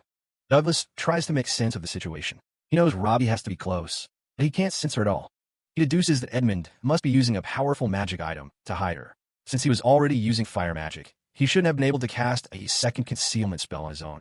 His dispel skill is useless unless he understands the exact magic at play. For now, he's trapped in Edmund's shadow, forced to follow wherever he leads. Douglas tells the cuckoo bird to stay high and keep looking from the air. If there's even a glimpse of Robbie, he needs to know. The bird takes off, circling the area and calling out for Robbie, but there's no response from the empty streets. Douglas snaps, demanding to know where his daughter is and why Edmund had to burn down the inn. Edmund just sighs, saying he's doing this all for Alan. He explains that Alan is dying. Every time he uses his skills, his lifespan gets shorter, exactly like what happened to Douglas. Edmund reveals the dark truth. By forcefully dispelling the curse, Douglas caused it to bounce back to Alan with 10 times the power. It's now impossible to remove. The rebound has weakened Alan so much that he only has a few days left to live. The rumors that the legendary mage was falling apart were true. Edmund shows him the complex, magical script of the rebound. It's a terminal sentence, and he's here to bargain for a way out. Douglas is confused. What does a dying mage have to do with him or Robbie? Edmund makes it very clear he's here to negotiate. Douglas stands stunned in the pouring rain, his question cut short by the sheer audacity of the demand. Edmund just smirks, acting like he's got all the time in the world. He gets right to the point with a chilling ultimatum. If Douglas ever wants to see his daughter again, he has to take back the curse Alan cast on him. Douglas is horrified, but then he sees Robbie. She's trapped in some dark cave, being held by Alan himself. Edmund isn't bluffing. He really has no choice. Years ago, Edmund was hailed as a child prodigy. At only 10 years old, he was already miles ahead of the adults, capable of casting spells they couldn't even dream of. He was a member of the famous Heathmeroy family. He'd learned his first grand spell at 8, and by the time he turned 9, he was already looking down on his peers. He lived in a massive castle, but found his school life incredibly boring. None of the other students could even hold a candle to his talent, and he preferred to study alone. His mother, Mrs. Heathmeroy, was the only one who truly pushed him. She wanted him to graduate as the youngest student in history to bring honor to their name. She told him she knew what was best for his future and that he needed to devote himself entirely to his studies. Edmund did exactly what he was told. He spent all his time in the library, drowning in books. He didn't want anything except to get stronger and meet his mother's impossibly high expectations. Strength was his only goal. He'd heard of a man called the strongest magician and decided that he was the only one worthy of that title. He wanted to become the most powerful spellcaster in the world, not for himself, but for the honor of the Heathmeroy family. 2 years later, a massive demon invasion known as the Calamity hit the Eastern Kingdom, throwing everything into chaos. People were being relocated to dungeons where the demons were spawning, and ships were constantly moving refugees across the sea. Edmund stood on one of those ships, watching his mother handle business deals. He felt a strange sense of hollowness, like something was missing from his life. The kingdom was getting ready to hold an exam to pick adventurers who could fight back against the Calamity. Every noble family wanted their children on that list.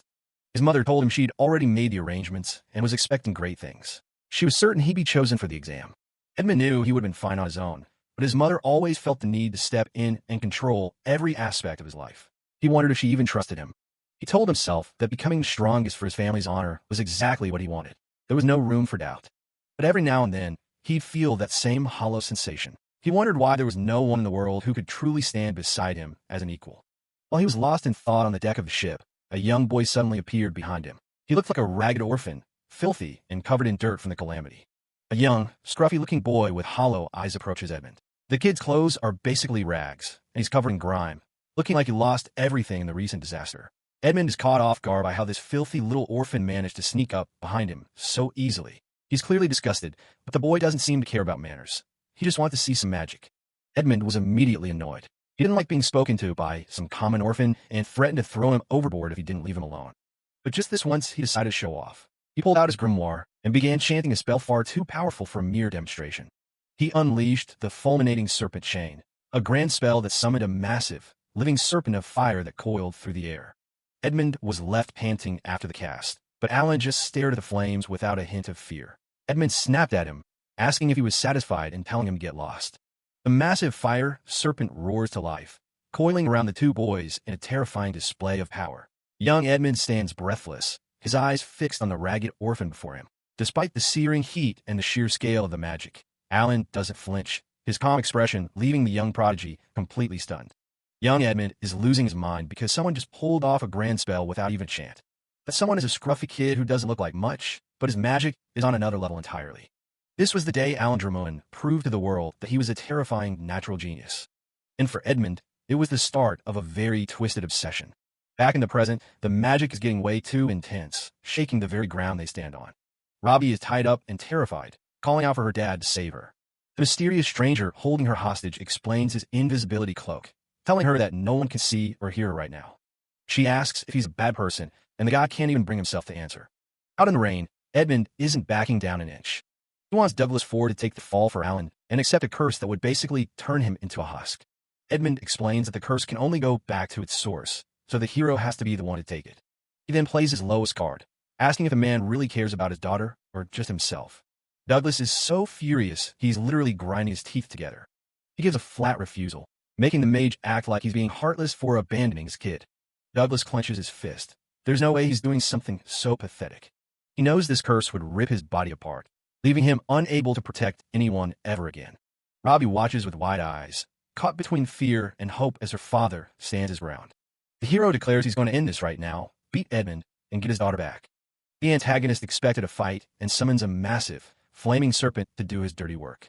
He mocks his opponent for trying to play the hero when one life has to be weighed against another.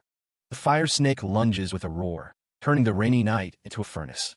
Douglas is forced onto the defensive, narrowly dodging the searing heat. The battle is so big it's threatening the nearby town, with magic energy crackling through the air. Edmund smirks, thinking he's found the one weakness he can exploit, the man's need to protect others. He remembers Douglas being the kind of guy who'd get himself injured just to save a random demon. He tells him to take the curse now, or the whole city is going to burn with him. The hero isn't falling for the threats and kicks his magic into overdrive. He charges straight into the heart of the inferno. He calls on water magic to neutralize the heat. A massive clash of elements erupts as his water magic slams into the fire servant. The mage is stunned. Firing off 2 high-level spells at the same time is something few can pull off. But Douglas is just getting started, pushing through the steam with a roar. He unleashes a hybrid move called Thunderous Bullet Rain to clear the field. The entire area goes up in a massive magical explosion. Edmund is actually shaking now, realizing that his opponent might be even stronger than he was in his prime. He's facing a legendary hero who once changed the very skies with his power. The hero dives in through the smoke to end the fight once and for all. He sweeps past the mage with blinding speed. He starts a lightning chant to finish it, but Edmund is already reaching for his book. The antagonist counters with a high-level fire spell called Tooth of Flame. Douglas is caught off guard by the sudden blast of heat. Seeing her dad in trouble, Robbie screams for it to stop, and a blinding pillar of light erupts from her body. Douglas Ford gets sent flying by a massive shockwave, barely keeping his feet on the ground. He's completely confused. He saw the guy prepping lightning, but somehow fire came out without a single word. He knows that skipping a chant usually ruins the spell's precision, and Edmund is way too obsessed with perfection for that. Something is clearly off here. Meanwhile, the mysterious stranger is just chilling in the background with the captive Robbie. Edmund is just floating there with these glowing balls of light, looking like he's already won. He tells Douglas that even if the whole hostage situation fails, he's got a backup plan to turn him into a weakling. The hero feels a sudden, sharp jolt. This isn't just normal magic, it's something way heavier. The antagonist is going full throttle, magic swirling around his book like a localized hurricane. One of those light orbs takes off like a bullet, and Edmund's got that look in his eye that says he's not holding back. It hits him. Those orbs are specialized magic items that compress spells into tiny, portable packages. Douglas realizes if the mage has those on deck, things are about to get real ugly. It means he can launch a whole barrage of skills at the exact same time. The hero does the math. It's like his own dual activation trick, but on a much scarier scale. He's actually a bit impressed. Making items that can hold grand spells is basically the peak of magical engineering. Edmund holds up an empty orb, looking incredibly full of himself. He explains that since he can produce 6 of these, he can basically fire off 7 high-level spells at once. Then he drops the hammer. He's going to use a hidden curse of transfiguration to end the fight. His plan is to turn Douglas into a tiny animal and then blast him with 2 other grand spells for good measure. Douglas Ford isn't having any of it, shouting that there's no way he's taking the curse or leaving his daughter behind. The mage looks genuinely distressed as the magical pressure starts to literally crack the ground open. The hero drops a bombshell. He's going to figure out how to break Alan's curse himself. Edmund absolutely loses his mind, screaming that it's impossible and that no one in history has ever pulled it off. Flashback to Edmund's past. He was always buried in books in a messy room, looking like he was at his breaking point. He screams at his rival to stop messing with him, looking totally unhinged.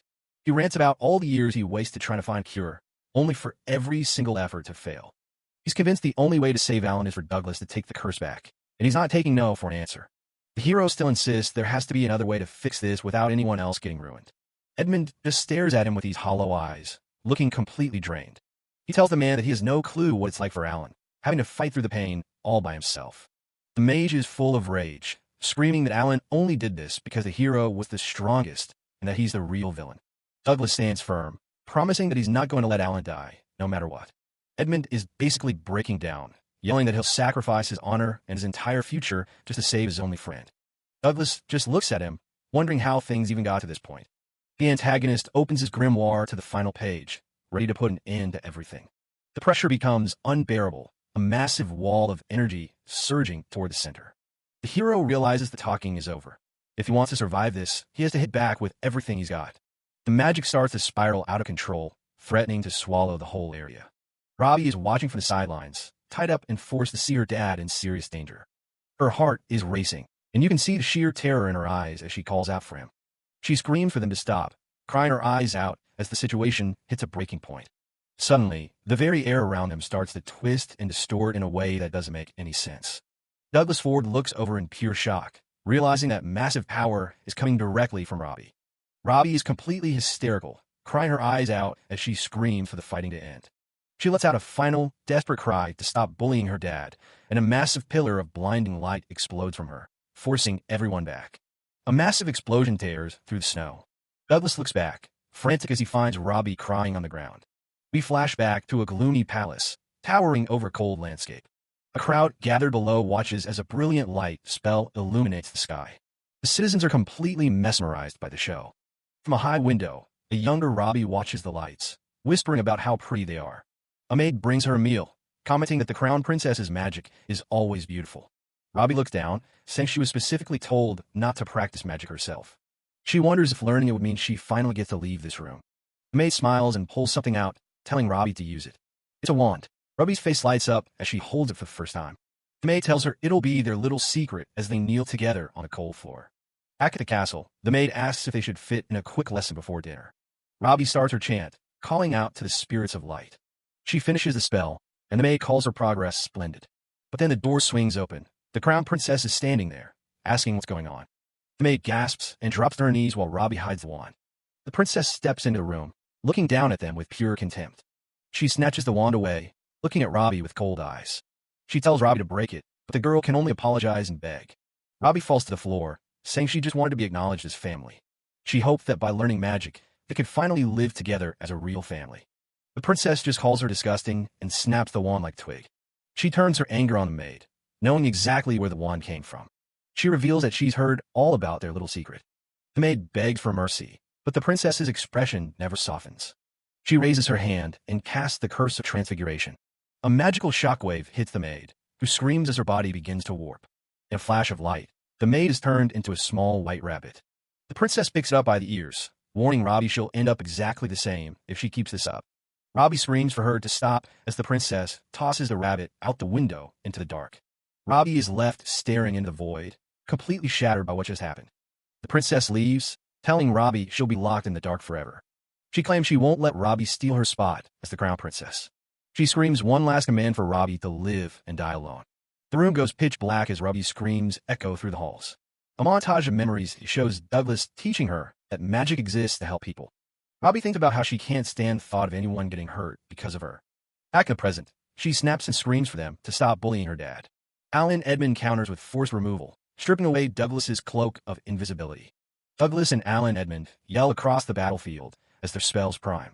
A massive magical boom rocks the area as they finally clash head-on. Their eyes lock in a clash of pure will. Alan Edmund yells for the unleash of all empty orbs, desperate to keep Douglas away from his goal. Edmund screams that Douglas has no right to save his friend. He activates his third skill, Grand Fire Magic, fulminating Serpent Chain, sending massive fire snakes across the snow. Douglas roars back that he doesn't care what Edmund wants.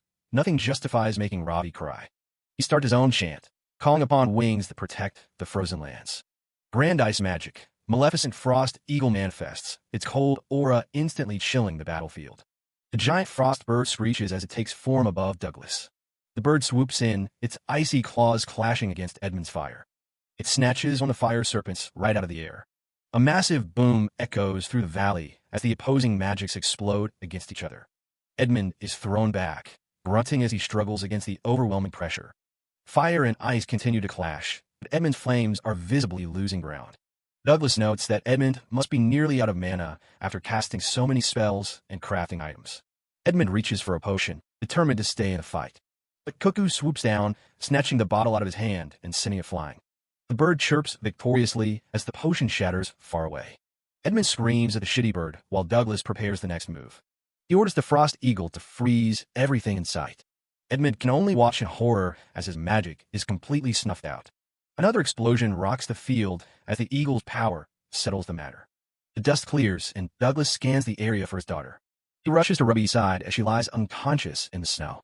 He lifts her up, relieved that she's only exhausted from her magical awakening. He holds her close as she sleeps soundly in his arms. A quiet apology escapes his lips as he looks up at the sky. He starts walking back across the ruined battlefield. He finds Edmund slumped against the ice, barely conscious. Douglas uses a simple dispel to clear the remaining ice around the fallen mage. He looks down at Edmund, deciding he needs to check his status screen. He uses appraisal, expecting to see a breakdown of the mage's condition. But he freezes in confusion when nothing shows up. He wonders why he can't see the status, thinking back to his own original curse. A voice explains that the status screen is blank because Douglas dispelled the curse, causing it to bounce back and weaken Edmund. Douglas looks up, whispering the names of his former comrades. Hero Alan looks down, admitting that they were the ones responsible for everything. Douglas realizes the truth. Alan cast a curse on his health, while Edmund was the one who hid his status. Douglas stands there stunned, asking the one question that's been haunting him. Why did they do it? He looks down at his hands, wondering if he did something to drive him to this. He watches as the man in the hood stands firm in the distance. Douglas offers to try and dispel the curse for him since he won't talk, but Alan just calls out to his old mentor. He holds out a ring, pleading for Douglas to take it. Alan Drummond explains that the ring was the catalyst for his curse, a precious keepsake from Douglas's parents he's always wanted to return. He bows his head as a somber magical energy begins to swirl around him. A sharp sound of slicing air echoes through the snowy clearing. Douglas holds Robbie tight, stunned to see Alan channeling a high-level ice sword spell despite his obvious physical strain. Alan warns that with every skill Douglas uses, he draws one step closer to a death he doesn't deserve. He insists that no more outsiders should be dragged into this tragedy. Walking forward with his blade held low, Alan vows to trade his own life to secure Douglas's future. He declares that this is the only way for them to finally bring their long, painful struggle to an end. Ignoring his failing health, Alan dashes across the ice with his sword prepared. Douglas quickly hands Robbie over to Cuckoo's care and readies himself for the incoming strike. Alan suddenly falters, coughing up blood as his body begins to buckle under the immense pressure. Douglas screams at him to stop being so careless with his life, but Alan only offers a weary, knowing look. Alan admits that his own choices are the reason they've reached this tragic conclusion. To bridge the gap between them, Alan initiates a special dispel to share his burden of pain. He activates his second skill, Share Intel, forcing Douglas to witness the truth of what happened to the hero's party. The vision begins with a memory of young Alan running toward his parents on a bright, sunny beach. He remembers a time of peace, spent studying and praying, long before he became a hero. That simple life was shattered in an instant by a massive, world-shaking explosion. Panicked voices cried out about an earthquake as the ground beneath them began to rumble. Young Alan watched in horror as the very earth split apart, swallowing the coast. A giant, terrifying eye peered through the smoke as the kingdom's foundations cracked open. As a monstrous shadow loomed over them, Alan's father yelled for him to take his mother and run for their lives. A newspaper report from the aftermath reveals the scale of the horror. Nearly the entire Lamberti kingdom was wiped off the map. It all started with the calamity. Massive demons began crawling out from cracks in the earth, and the epicenter was transformed into a literal dungeon. The Adventurers Guild officially blamed demon activity for the disaster. For the rest of the world, it was just another tragic event. But for young Alan Drummond, sitting among the rubble, everything changed. That was the day his eyes started to act up. He could see things he shouldn't, strange flickers of light dancing around his own hands. He'd awakened mana vision. Suddenly, the entire world was just a glowing web of mana veins. He realized those veins shifted whenever someone used magic. He could see it happening in the air and even inside the spellcaster's body. On the relocation ship, he started experimenting. He figured if he could just replicate those changes in his own body, he could do what they did. Just like that, he was mimicking complex spells perfectly after seeing them only once. That's where he met Alan Edmund. The kid with the glasses asked if he'd ever heard of the Demon King. Edmund claimed the Demon King was hiding in the depths of the Lamberti kingdom and was the real reason the world went to hell. He offered Alan Drummond a deal: join forces, become adventurers, and take the bastard down together. Alan didn't need much convincing. Demons had slaughtered his parents right in front of him, and he was ready for revenge. He clutched his mother's ring, his mind set on killing the thing that took everything from him. He'd do whatever it took to secure a future where those monsters were gone. Fast forward 2 years to the royal capital. They'd both passed the selection exam with flying colors. But just before they set out on their training, their party was given one final addition. Meet Douglas Ford. The guy was supposed to be their mentor, but he looked pretty laid back for a legendary mage. The kids weren't exactly impressed. They figured this strongest spellcaster was just some absent-minded old guy. That doubt didn't last long once they actually hit the field for their first quest. Fanny was the first to realize they were dealing with a whole different level of power. Douglas absolutely steamrolled one of the Demon King's Elite Four. He didn't even break a sweat. Alan Drummond watched from the sidelines, completely floored by the sheer gap between them. Even more confusing was how much he cared. He used a grand-scale recovery spell just to fix a few minor scratches they'd picked up. The kid had to ask if that wasn't a bit of an overkill for such shallow wounds. Douglas just turned to Fanny, noticing how she always prioritized healing others over herself. He told her she was still just a kid and shouldn't have to hide her pain. He wanted them to feel free to rely on him for anything they needed. It was hard not to look up to a guy like that. He was insanely skilled, but also shockingly kind. He hated unnecessary killing and did everything in his power to keep them safe. As time passed, they became a real team. For Alan Drummond, having someone basically drag him along and protect him felt strangely nostalgic. It had been a long time since he felt that kind of warmth from an adult. One night at camp, Douglas sat him down with some hot drinks and asked a simple question: why did he decide to become an adventurer? He admitted he usually only talked about himself and wanted to hear his student's story for once. With the Demon King's lair getting closer, their journey was almost over. Alan Dramoon realized it was finally time to open up. He began to tell the story of what happened to his family. Douglas immediately felt bad for bringing it up so casually, but Alan Dramoon told him it was fine. He held up that ring again, confirming he'd become an adventurer specifically to take revenge on the demons. Douglas just listened, letting the weight of the confession settle. He knew most people would tell a kid to stop chasing a grudge, but he understood how much Alan Dramoon cared for his parents. He just had one hope for the boy's future once the fighting was over. He wanted him to start living for himself, not just for the memory of the people who died protecting him. 3 years after leaving the capital, they finally reached the end of the road. They stood at the entrance to the deepest part of the Lamberti Kingdom dungeon, ready for the final showdown. The final showdown arrived. They were face to face with the monster that had caused so much suffering in the Lamberti Kingdom. The Demon King was a literal nightmare, a mass of eyes and limbs that looked like it belonged in a different reality. It didn't waste any time, charging up a blast that threatened to wipe the entire party off the map. A blinding flash of light swallowed everything as the two forces finally collided. Through the chaos, Douglas Ford was a blur of movement, closing the distance in a desperate dash. The Demon King could fire off multiple high-level skills at once, but Douglas was reading the mana flow perfectly. He countered with his second skill before the first even landed. Just like that, the world went quiet.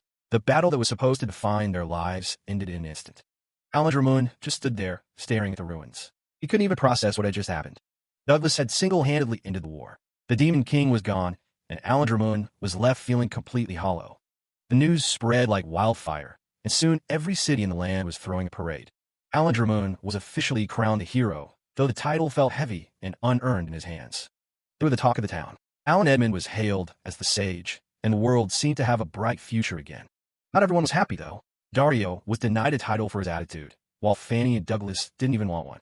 Alan Dramoon wasn't ready to celebrate, either. He told the others he was going back to training because they were still way too weak. He made a silent vow that day. He'd get so strong that next time, he'd be the one protecting Douglas. 2 years of peace followed, but time has a way of moving too fast. Just when they thought the nightmare was over, their lives were turned upside down once more. The Merca Kingdom, one of the world's greatest nations, was wiped off the map in a single night. Rumors started flying that the Demon King had been revived. No one knew who was responsible, but everyone was terrified. The Reef Kingdom didn't wait around. They reformed the hero party and sent them back out on a hunt. But the bond they used to have was gone, something the group had fundamentally broken. It turned out Douglas's hometown had been hit by a horde of demons, and his mother didn't make it. He kept moving, but he wasn't talking like he used to. The demons they were facing now were more aggressive than ever. Dario got caught off guard during a skirmish, and for a second, it looked like it was over for him. He yelled out in panic as a massive claw swung down toward him. But Douglas was already there. He threw himself into the path of the attack to shield his teammate. The rest of the team could only watch in shock as their mentor took a hit meant for someone else. He immediately cast a full recovery spell, but the toll it was taking on his body was starting to show. It wasn't just a one-time thing. Every time a beast lunged, Douglas was there to take the punch. He'd retaliate with overwhelming force, but the damage to himself was already done. He was literally tearing himself apart. He'd lose limbs and just keep swinging like it didn't matter. The team finally snapped and started yelling at him for breaking formation and being so reckless. Dario and the others told him to shut up and stop fighting like he was on his own. Douglas just looked back at them with tears in his eyes.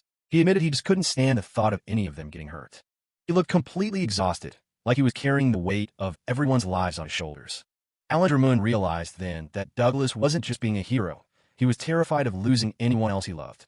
Their teamwork fell apart because they couldn't keep up with him. Even after years of work, they weren't even close to his level. Things reached a breaking point when Douglas got severely injured again, all because he tried to protect a demon child while his mana was tapped out. He was pushing himself past every limit, day after day. He was covered in blood, and Alan Dramoon realized that if he kept this up, Douglas was going to die, just like a father sacrificing himself. Alan Dramoon himself was reaching his limit, coughing from the mental strain of watching his mentor die. That night at camp, the atmosphere was suffocating. They knew they had to do something before Douglas killed himself for their sake. Alan Dramoon and Alan Edmund sat together by the fire, their silence reflecting the heavy weight on their hearts. They both knew they couldn't go on like this. Alan Dramoon clutched his head in despair, unable to bear the thought of watching Douglas Ford sacrifice himself any longer. He desperately asked Alan Edmund for a way out. In a moment of cold desperation, Alan Edmund proposed a dark and shocking solution. They should curse Douglas Ford. Alan Dramoon was stunned, but Alan Edmund explained his logic. Douglas Ford's ability to heal himself and the team's specialization in curing diseases meant a normal wound wouldn't stop him. The only way to force Douglas Ford to stop and leave the party was to inflict a wound that could never be healed, a curse that would effectively end his career as an adventurer. Alan Drummond was horrified, asking if Alan Edmund had truly lost his mind. But the sage remained calm, arguing it was the only way to save their friend's life. Alan Edmund pointed out that there had been no new signs of the Demon King's return, and the disappearance of the Merca Kingdom was being treated as a separate disaster. There was no immediate need for Douglas Ford to kill himself. If they cursed him, they could force him to rest until the true threat emerged. He wouldn't listen to reason, so they had to take the choice away from him. Alan Edmund quickly apologized, calling it a terrible joke and blaming his own exhaustion for such a dark suggestion. He tried to walk back the plan as soon as he saw Alan Drummond's reaction. But as Alan Edmund walked away, the seed had already been planted. Alan Drummond looked up, his expression unreadable as he pondered the unthinkable. The hero remained silent, his gaze fixed on the ground. The idea of the curse, though horrific, was starting to take root in his desperate mind. Alan Edmund turned back, his voice more urgent now. He begged Alan Drummond to forget what he had said, but the tension between them was palpable. He reminded Alan Drummond that he was the country's hero and that a curse could potentially kill Douglas Ford instead of just benching him. The risks were immense. The alternative was watching Douglas Ford rack up more injuries every day. It was a choice between a certain slow death or a risky chance at survival. Alan Drummond thought back to the promise he had made. He wanted Douglas Ford to start living for himself once the Demon King was gone. Tears began to fall from his eyes, dripping onto his gauntlets. The weight of the decision was crushing him. He just wanted his friend to have a peaceful life, to finally be free from the burden of protecting everyone else. He wanted that for both Douglas and for his late parents. Alan Edmund watched him, his expression softening. He realized that they were both hurting in the same way, driven by a desperate love for their mentor. Alan Edmund conceded that it would take time to even learn how to cast such a curse. He told Alan Drummond to think it over carefully before making a final choice. Alan Drummond reached out and gripped Alan Edmund's arm. He had made his decision. If they were going to do this, they would do it together. "I won't let you go to hell alone," Alan Drummond whispered. They would share the sin of betraying the man they loved as a father figure. The flashback finally came to an end, the memories fading back into the present as the share intel skill finished its work. Douglas Ford was left standing in the wake of the revelation, his mind reeling from the truth of what his closest friends had done to him. He looked down at his hand, finally understanding the source of the curse that had ruined his life. It hadn't been an enemy, but the very people he had sacrificed everything to protect. Alan looks down, his eyes filled with a heavy sadness. Robbie stands there, just asking him why he's doing all this. He doesn't try to hide it anymore. He flat out admits he's the one who cursed her father. Robbie looks him in the eye and asks if he's the one who was bullying her dad. Alan just looks at her, paralyzed by his own guilt. But she can see right through him. She senses that, deep down, he didn't actually want to do something so cruel. Robbie's expression softens as she looks at the man. She knows what it's like because she was cursed once too. She remembers the person who cursed her, someone who laughed while they did it. But her dad was the one who saved her from that nightmare. Alan stays silent as the rain falls. Robbie tells him that even though he did those things, he's looked miserable this entire time. The wind howls across the empty wasteland. They're just three broken people standing in the middle of nowhere. Alan finally speaks up, his voice barely a whisper. He tells Douglas that they actually planned to break the curse much earlier. Douglas just listens, his face unreadable. Alan reveals that the whole plan backfired on them. He explains the mechanics of the spells they used: conceal status and absorb skill. It was a dual curse designed to slowly drain Douglas's life force. Every time he used a skill, his maximum health would drop. They thought they were doing him a favor. If he couldn't use skills, he couldn't be an adventurer, and he'd finally be safe on front lines. Alan looks at his old mentor, explaining that their only goal was to force him to quit the party as fast as possible.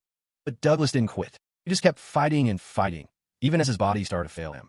Alan was relieved when Douglas finally had his license revoked and left the city. He thought Douglas would finally be smart enough to value his own life.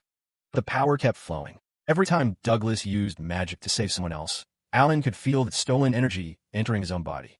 It was a constant, terrifying reminder of the man's selflessness. Alan hated every second of it. He started looking for him everywhere, desperate to find a way to take back the curse he'd cast. But Douglas was always alone, risking what little life he had left to save a girl he'd just met. Alan breaks down, admitting that everything they did turned out to be completely pointless. He realizes now that he should have just talked to him. He looks up with tear-stained eyes. He was just a coward who couldn't face the man he admired most. He remembers Douglas back then, telling him that an adventurer always has to be ready to get hurt to protect others. Alan was too scared to confront that way of life. Instead of helping, he chose to watch from the shadows while his mentor suffered. Broken by his own mistakes, Alan drops to his knees. He begs Douglas to just end it and kill him right there. Douglas has heard enough. He snaps at Alan to cut that talk out immediately. He shouts that he's the one at fault here. He was the adult, but he kept dragging these kids into dangerous situations just because he felt like it. Alan is stunned by the sudden outburst. He tries to protest, but Douglas isn't letting him take all the blame. Douglas looks over at the man he once trained. The weight of the past few years seems to finally be lifting. He admits that he's actually relieved. Knowing that his disciples didn't actually hate him is all he ever really wanted. Douglas looks back on his own fears. After he lost his mother, he became so obsessed with protecting others that he forgot how it was affecting those around him. He realizes he was the one who had trouble putting his feelings into words, leaving his students worried and confused. He makes it clear that he doesn't hold a grudge against either of them. He just wants Alan to stop asking for death. Douglas holds out a small, worn ring. He tells Alan that he wants him to keep living and to be a real hero, someone who saves people in pain. He wants him to do it for his parents' sake. Alan looks at the ring, his hands trembling. Douglas sighs with a small smile, feeling like a massive burden has been lifted off his back. He's just glad he got to be their mentor. He looks at Alan and tells him that despite all the pain, the time they spent together as a party was actually pretty great. Alan stares at the ring in his hand. He knows he doesn't deserve forgiveness. Not now, and maybe not ever. But he accepts it anyway. No matter how much it hurts, he's going to try and become a proper hero this time. A memory flashes through his mind of the whole party standing together. They were just kids then, wishing things would never change. Alan can't hold back the tears anymore. All those happy days he thought were gone forever are suddenly within reach again. Douglas watches him for a moment before suggesting they move on. They made quite a mess of the place, and it's time to head home. Douglas finally hits his limit and collapses. Alan catches him just before he hits the ground. He's completely out of it, muttering something about his head feeling fuzzy. He's pushed himself way too far. Alan looks up in shock as a shadow falls over them. It's Edmund, explaining that the fever is a result of Douglas spamming recovery magic on everyone else. He stands there, battered and bruised, but still carrying that heavy book. Alan can't believe he's even standing. Alan points out that after the magical backlash he took, he shouldn't be able to move at all. Edmund just wipes the blood from his lip. He says he needs to rinse his mouth out as soon as possible, acting like it's no big deal. He looks down at his former comrade, his expression unreadable behind those glasses. He knows Douglas is the only one who can fully fix the curse, but even he can probably only handle half of it right now. The rest can wait until they're safe. Alan listens as Edmund admits they shouldn't have involved the little girl in their mess. Without warning, he unleashes a high-level wind spell, Meandering Wind. A massive cyclone wraps around Douglas, Robbie, and Alan. Alan panics as the wind lifts them straight off the ground. Edmund watches them rise, telling Alan he's staying behind. He has a debt he needs to pay. In the distance, Alan sees the dust clouds. The military police are closing in on their position. He screams at Edmund, realizing his friend is planning to take the fall for everything they did. The wind starts to carry them away from the wasteland. Edmund just waves them off, claiming he can't hear a word. He tells Alan to focus on getting his body healed, so he can go back to being the hero the people need. Tears well up in Alan's eyes as he shouts into the storm, asking why Edmund is sacrificing so much for him. Edmund doesn't answer. He just gives a small, sad smile. He whispers a final goodbye, hoping for a day when they can all meet again as friends. A massive pillar of wind magic shoots into the sky, whisking the three of them far away from the approaching soldiers. The wind dies down, leaving Edmund standing all alone in the empty plain as the cavalry surrounds him. The captain of the guard points a sword at him, declaring him under arrest. Edmund doesn't even try to resist. The heavy clank of shackles echoes through the air as the military police lead him away in chains.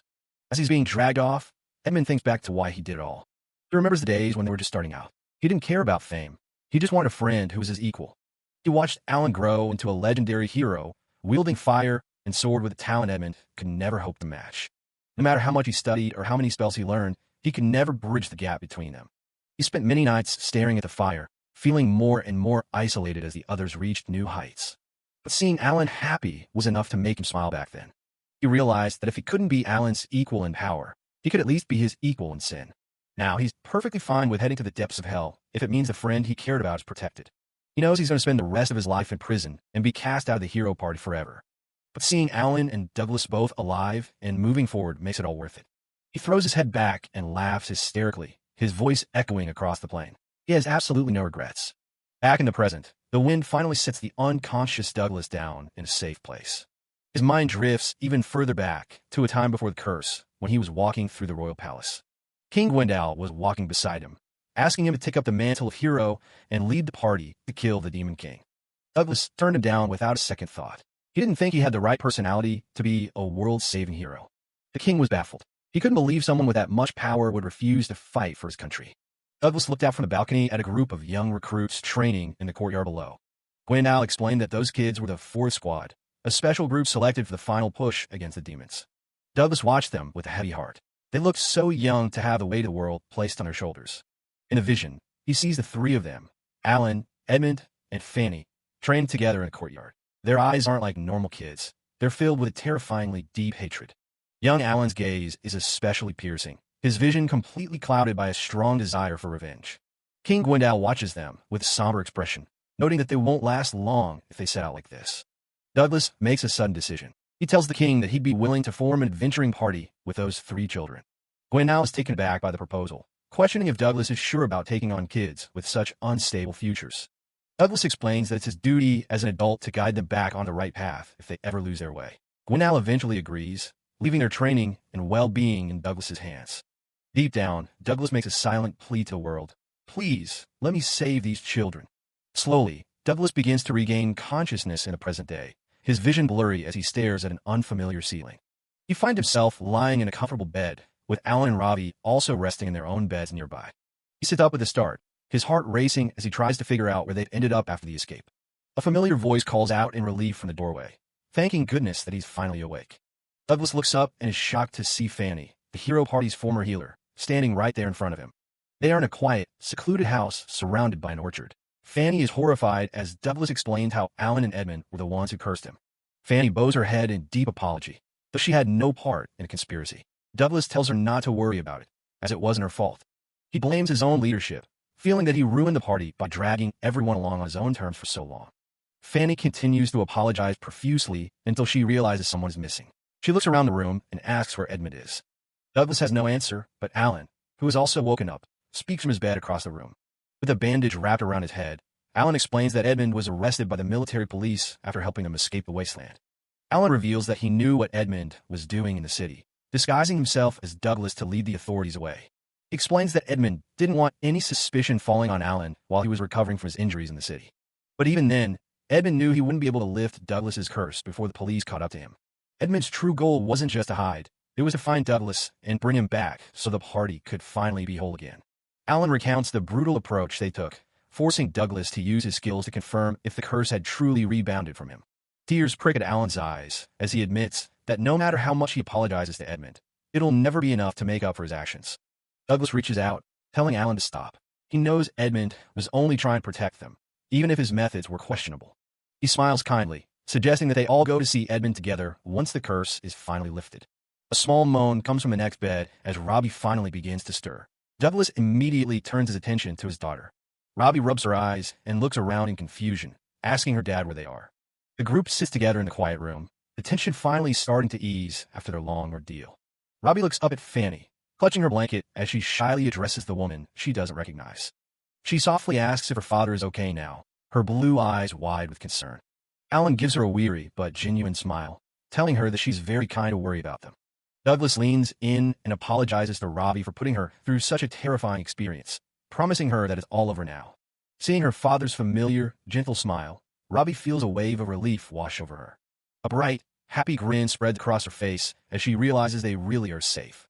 Suddenly, there's a small poof of magic. The effect of the disguise item Robbie was wearing finally wears off.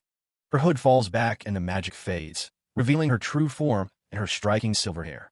Fanny gasps in awe, clasping her hands together as she admires the beautiful, sun-like color of Robbie's hair. Overwhelmed by Fanny's sudden excitement and proximity, Robbie recoils and accidentally slaps the healer's hands away. Fanny stands there in a daze from the rejection, while Douglas and Alan can only watch the awkward situation with a sweat drop. Douglas quickly apologizes to Fanny, explaining that his daughter is just very shy and didn't mean any harm. Fanny is stunned into silence when Alan casually reveals that Robbie is actually Douglas's daughter, leaving the healer in complete shock. Douglas looks at his old companions, Alan and Fanny, and realizes he never thought he'd be able to share a laugh with them ever again after everything that happened. He reflects on how meeting Robbie changed his life, giving him the strength to finally confront the curse he'd spent years running from. With a peaceful expression, Douglas suggests that next time they should call Dario and Edmund as well, hoping they can all truly be reunited. While the atmosphere is light, Alan turns away with a slightly awkward expression, while Fanny watches him with a gentle, knowing smile. The lightheartedness continues as Alan admits he'd rather not see Dario, because the man is so brash, leaving Fanny stunned. In the background, Robbie feels a bit dejected, worrying that she's being useless. Noticing his daughter's mood, Douglas quickly turns to her with a warm smile and assures her that she will always be by their side. Robbie's face instantly lights up with joy as she cheers, her worries vanishing the moment her father speaks. As they sit together, Douglas's thoughts turn serious. Though he's faced his own past, the mystery of why Robbie was cursed still remains unsolved. A memory of Robbie crying in fear flashes through his mind, reinforcing his role as her father and his refusal to let anyone take her smile away again. Douglas reaches out to her, making a solemn promise. He will never make her cry ever again.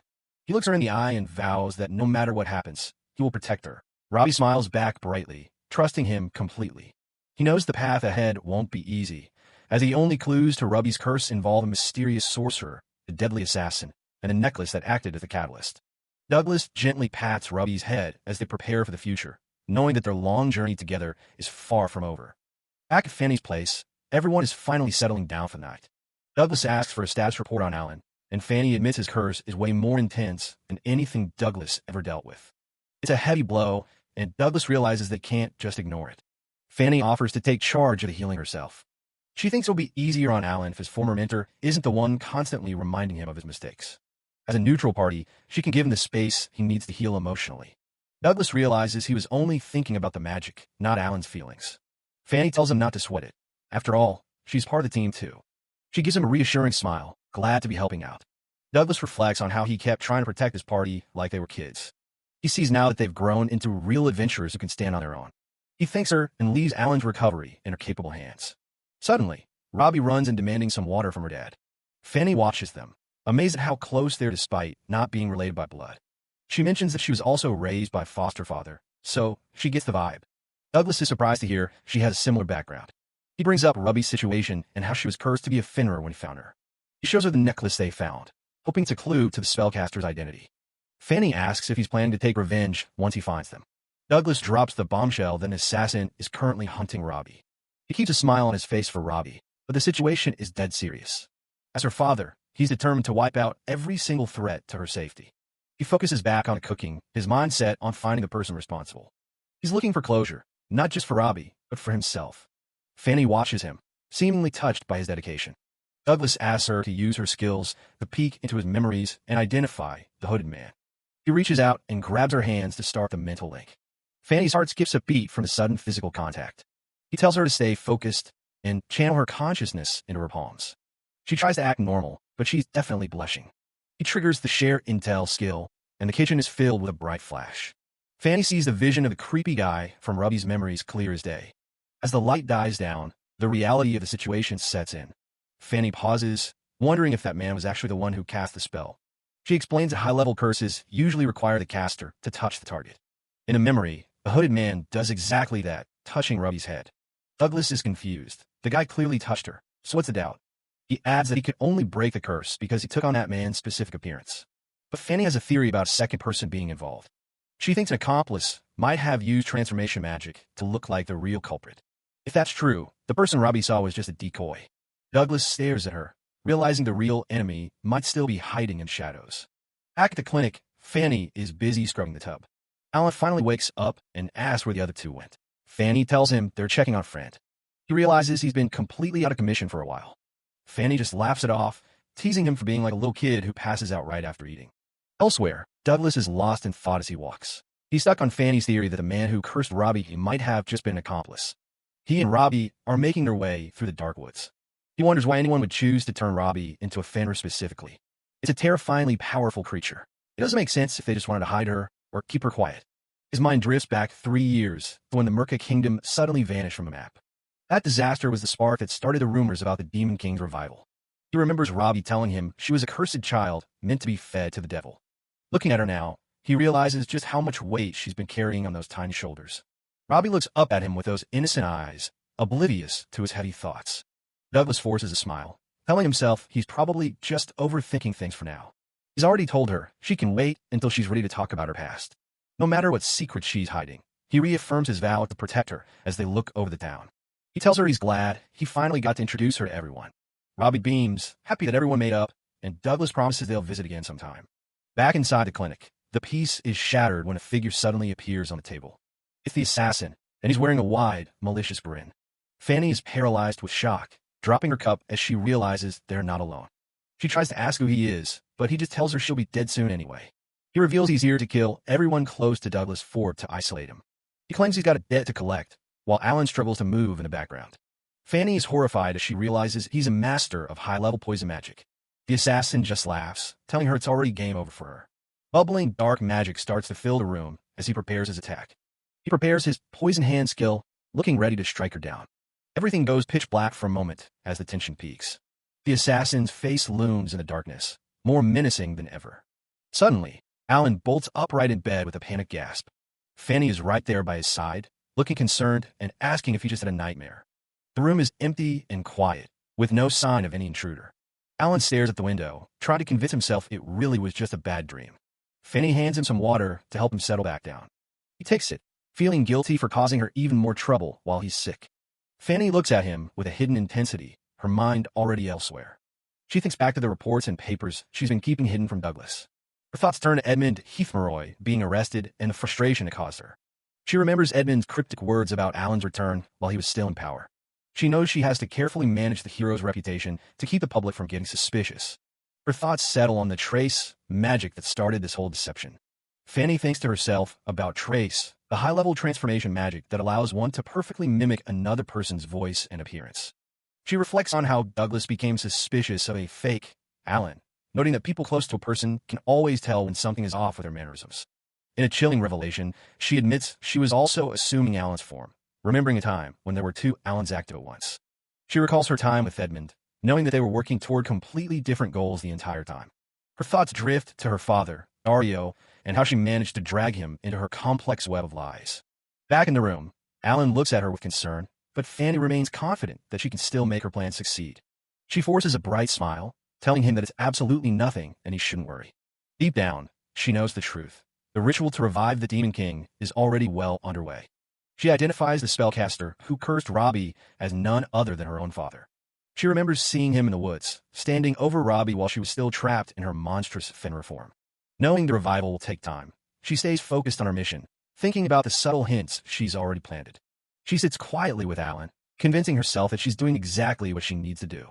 Alan apologizes for not telling her about the curse on Douglas sooner, explaining that he and Edmund were only trying to keep her safe. Fanny looks at him with a cold, distant expression, simply stating that she is trying her best. She looks over her belongings, determined to keep playing the part of the helpful healer for as long as necessary. She looks at the bond between Douglas and Robbie with pure envy, wondering why he loves the girl so much when they aren't even related. She loses herself in a fantasy of being the one in Douglas's arms, wondering if she could ever take Robbie's place. Alan's voice cuts through her thoughts, bringing her back to the reality of the clinic. She quickly puts on her mask again, smiling and telling him to rest easy. With a look of mock innocence, she remarks that everyone has secrets they would rather keep buried deep inside. Douglas and Robbie stand before the blackened ruins of the inn. It's a complete loss. Douglas spots someone picking through the debris. It's Ahab, the owner. Ahab manages a weak smile, just relieved to see that the two of them are safe. When Douglas asks about the building, Ahab admits it's beyond repair. They'll have to start over.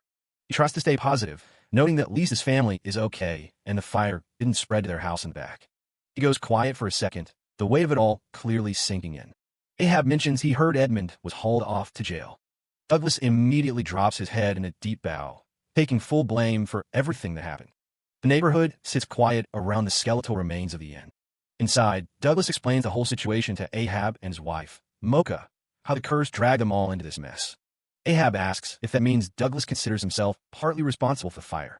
To Douglas's surprise, Ahab isn't holding a grudge. He puts the blame entirely on Edmund. As far as Ahab's concerned, the shitty sage is the culprit, and that's the end of it. Douglas clenches his fists. He's not about to let himself off the hook that easily. Ahab asks him what this idea of his is. Douglas cuts straight to the chase and asks how much it would cost to rebuild from scratch. Mocha estimates 100 gold coins. Douglas doesn't hesitate. He tells them he's going to pay for it. Ahab and Mocha can't believe it. He's already doing the math. He's got 40 gold now, and he'll grind out high reward quests for the rest. Ahab refuses. He says he's not about to borrow money from a friend like that. Douglas slams his hand on the table. He tells Ahab to stop worrying. He'll work 24/7 to make sure both their families are fed. Ahab yells back, telling him to lay off. He refuses to take a single coin. Douglas argues that legal routes for compensation will take months, and they don't have that kind of time. Before they can keep going, Mocha cuts in. She gives them the shush sign. The kids are finally asleep in the next room, and they're about to wake them up. Mocha turns back to Douglas. She knows his mind is made up, even if Ahab is still being stubborn. Douglas pivots. He asks Ahab exactly how much money he's got on hand right now. It's 50 gold. Douglas tells him to take that cash and start rebuilding the inn immediately. Ahab thinks he's crazy. 50 gold is barely half the market price for an inn this size. It's impossible. Douglas admits he hasn't worked out all the details, but he still wants to find a way. He apologizes for talking finances in front of Mocha, but he could tell Ahab was planning to work himself to death for the money. He points out that ruining his health would hurt his family the most in the end. Douglas looks his friend in the eye and makes one final plea. Let him help protect the family of a good friend. Ahab finally gives in. He scratches his head and thanks Douglas for sticking his neck out. The next morning, the city is already bustling. They arrive at Balzac's Craftsman's Guild to hire a professional. Robbie is along for the ride, excited at the prospect of finding a builder to help them out. The place is crowded. Douglas knows finding someone to take a job on their budget won't be easy. He steps up to the counter to place the commission. The receptionist nearly falls out of her chair. News that Douglas Ford is back in town travels fast. The room starts buzzing. Everyone is wondering why a legendary adventurer is looking for a builder. Suddenly, it's a mosh pit. Builders are jumping over each other to pitch their companies for the job. Douglas holds up his hands, trying to get some breathing room while Robbie hides behind him. The builders at the guild are practically laughing. 50 gold to rebuild a whole inn? They think it's a joke. They point out that even if the land is already owned, it's just not a realistic price for a place like the Pig's Night Cry, especially in a prime location like Balzac. Douglas asks if it's really that impossible. The guild builder doesn't sugarcoat it. He says it can't be done. Douglas sighs and tells Robbie they should look somewhere else. But just as they're about to leave, a voice calls out to them. A girl jumps into the air, waving her hand. It's a were-rabbit named Kotri, and she's desperate for the job. Douglas and Robbie are stunned. They've never seen a rabbit beastkin builder before, let alone one carrying a full set of heavy-duty tools. Douglas asks if she's really a builder. Kotri beams and starts to introduce herself, but the other guild members are already whispering. The bigger builders start heckling her. They tell Douglas not to hire a freelancer like Kotri, claiming she has zero experience with something as big as an inn. Kotri begs them to stop. She admits she hasn't built an inn before, but she insists her master taught her everything she needs to know. The builders get nasty, telling her she's just going to ruin their professional reputation. They even tell her to go back home and farm carrots because a rabbit has no business being a builder.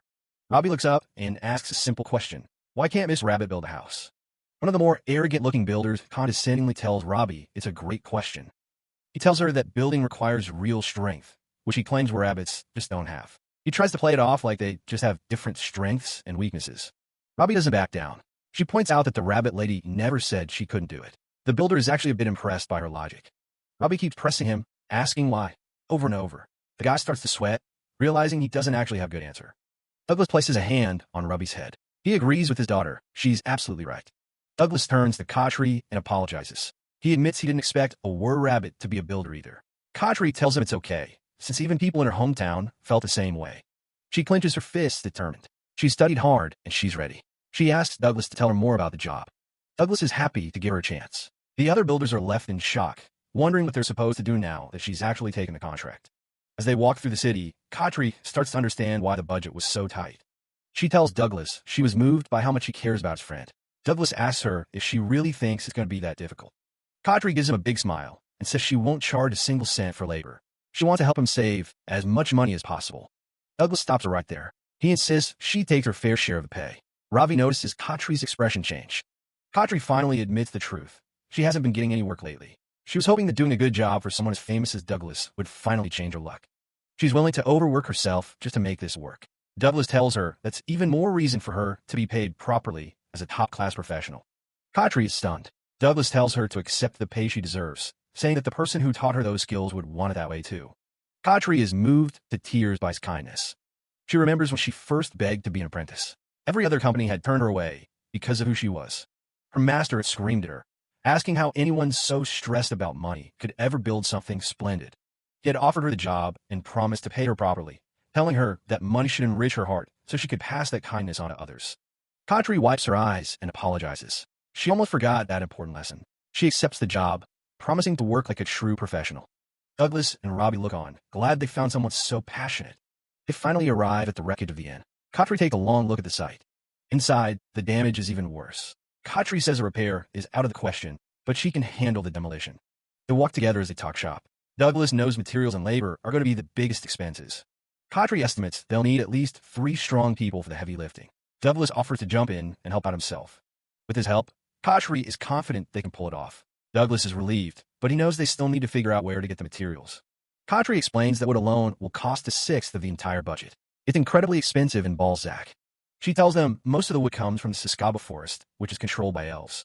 They have a total monopoly and aren't exactly friendly to outsiders. Douglas considers it. He knows harvesting and transporting timber is hard work, but the elven markup is still steep. He figures if they could buy directly from the source, they could save a lot of money. Khatri warns him that the elves won't even listen to a proposal. Suddenly, Douglas has a breakthrough. He decides they're going to pay a visit to the elven forest themselves. Khatri can't believe what she's hearing. Douglas reveals his secret. He's actually friends with some elves. He thinks they might be able to negotiate a better price if they talk to them in person. Ruby's eyes light up.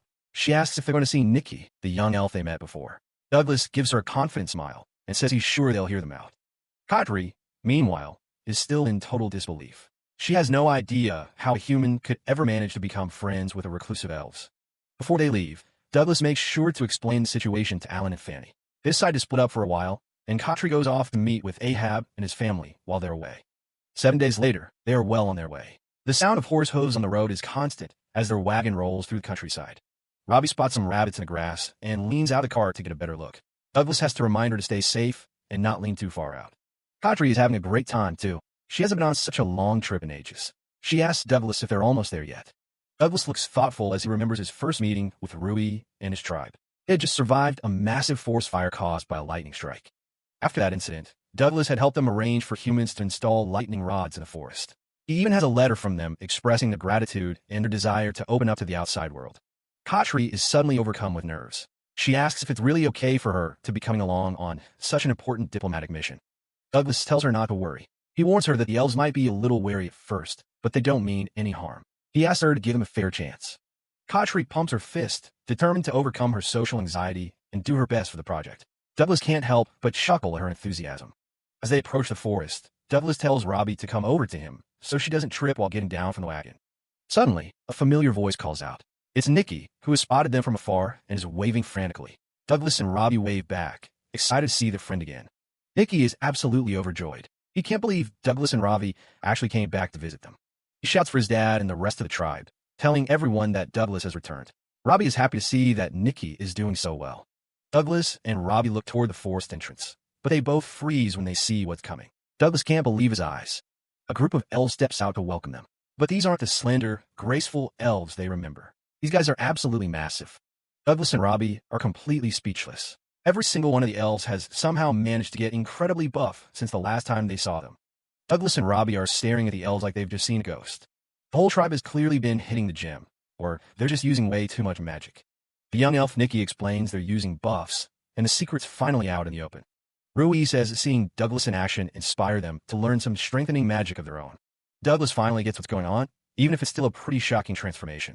Khatri notices it's not just magic. They've put in real work to build all that actual muscle. Douglas arrives at the village in a carriage, surprising the locals with his choice of company. He introduces Khatri to Rui, and she's clearly a bit overwhelmed by all the tall, muscular elves. Since she's a friend of Douglas, the tribe welcomes her with open arms. Douglas puts Khatri on the spot, asking her to help explain exactly why they've come today. Rui is more than happy to provide the wood for the new inn as a favor for a friend.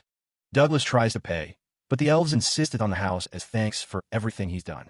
He's not comfortable with that, and suggests he works off the cost through labor instead. Rui takes a moment to seriously consider the offer.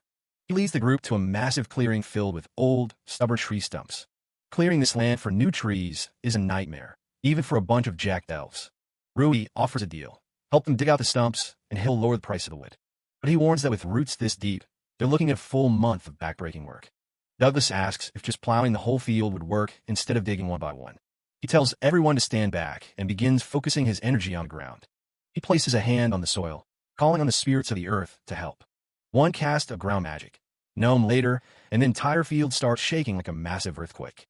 Just like that, every single stump is uprooted and the land is perfectly plowed.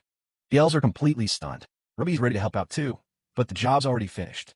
Hard work calls for a feast, and the elves bring out a massive spread of herbal potato bakes. Robbie is in food heaven, and Douglas is just happy to see her enjoying herself. One of the elves jokes that Douglas just saved them a whole season of manual labor. Douglas keeps the food coming for Robbie, making sure she's well fed. Then Khatri walks up, looking like she's just seen the bill for the end of the world. She's been examining the quality of the wood Rui's tribe is offering. Douglas starts worrying that maybe the wood is actually complete garbage. It's the exact opposite. Khatri screams that this is legendary Hinoki wood, the absolute best of the best. Douglas does the math and realizes this stuff should be insanely expensive. Rui walks over with the actual bill and a very confident grin on his face. Katri's eyes nearly pop out of her head when she sees the final price. It's dirt cheap, way lower than even the lowest grade construction timber you can buy. Rui explains that since Douglas cleared all that land, the labor credit makes it a fair trade. The elves even bring out a basket of fresh carrots for Katri, which immediately wins her over. Douglas changes the subject, asking if they ever managed to get that lightning rod installed. Rui's expression turns sour. Looks like they hit a major snag with that plan. He explains that the person in charge of trade in Balzac refused to help them. He thinks the humans found them suspicious since the tribe has been isolated for so long. Rui explains that the elves were driven deep into the forest thousands of years ago after losing a war against humans. Because of that bitter history, they've been completely unwilling to trust any outsiders until just recently. But Rui is determined to change that relationship for the sake of the tribe's future. Douglas likes the initiative and offers to introduce Rui to some of his trusted acquaintances in the city of Balzac. Rui is deeply moved by the offer and promises he'll find a way to repay the kindness. Douglas is just happy to help out people like Katri and the elves, whose skills have been ignored because of their race. Helping them step out of their comfort zone isn't easy, but it's exactly what he wants to do. The very next day, they load up the carriages and prepare for the long journey. The elves give them a massive, muscular send-off as the group leaves the snow forest behind. Douglas, Robbie, and Katri settle in for the ride as they head towards civilization. Young Nikki ended up tagging along too, making the trip back a whole lot more lively. While they travel, Katri stays busy working on some highly detailed blueprints for the new project. They finally reach Balzac, and the sheer number of people in the streets is a complete shock to the system. Nikki and Rui are glued to the windows, staring at the bustling city they've only ever heard stories about. The group steps out into the middle of the city, feeling like total tourists in the urban chaos. Nikki starts running off in excitement, and Douglas has to warn him to stay close so he doesn't get lost. Rui admits that outside of a few designated members, most elves have never ventured this far from the forest. Since they're here, Douglas figured they might as well do a little sightseeing while they work on the inn. They head toward Ahab's location, and the big man is surprised to see Douglas back so soon. Ahab is currently running a mobile lemonade stand while he waits for his business to be rebuilt. It's a nice little setup, but clearly he's got way too much time on his hands without his actual building. Douglas introduces Rui to Ahab, his wife Mocha, and their daughter Diana. Katri steps up next, asking Ahab and Mocha for a few minutes of their time to talk business. She pulls out a massive, thick roll of paper containing her initial ideas for the interior design.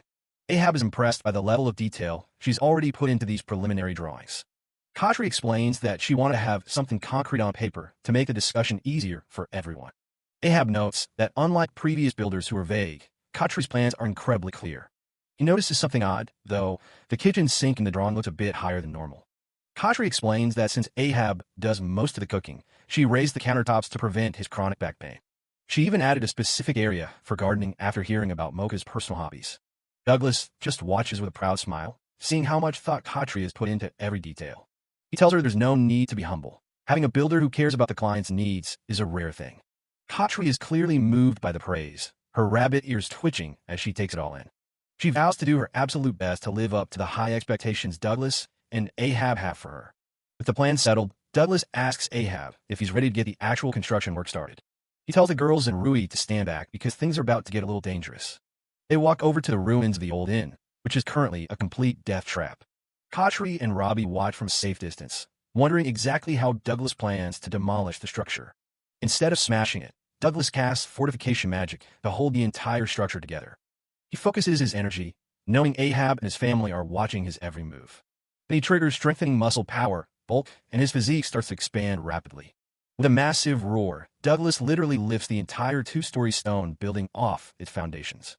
Douglas hoists the entire stone in over his head, telling Robbie to stay with Ahab while he takes the building to the town square to demolish it safely.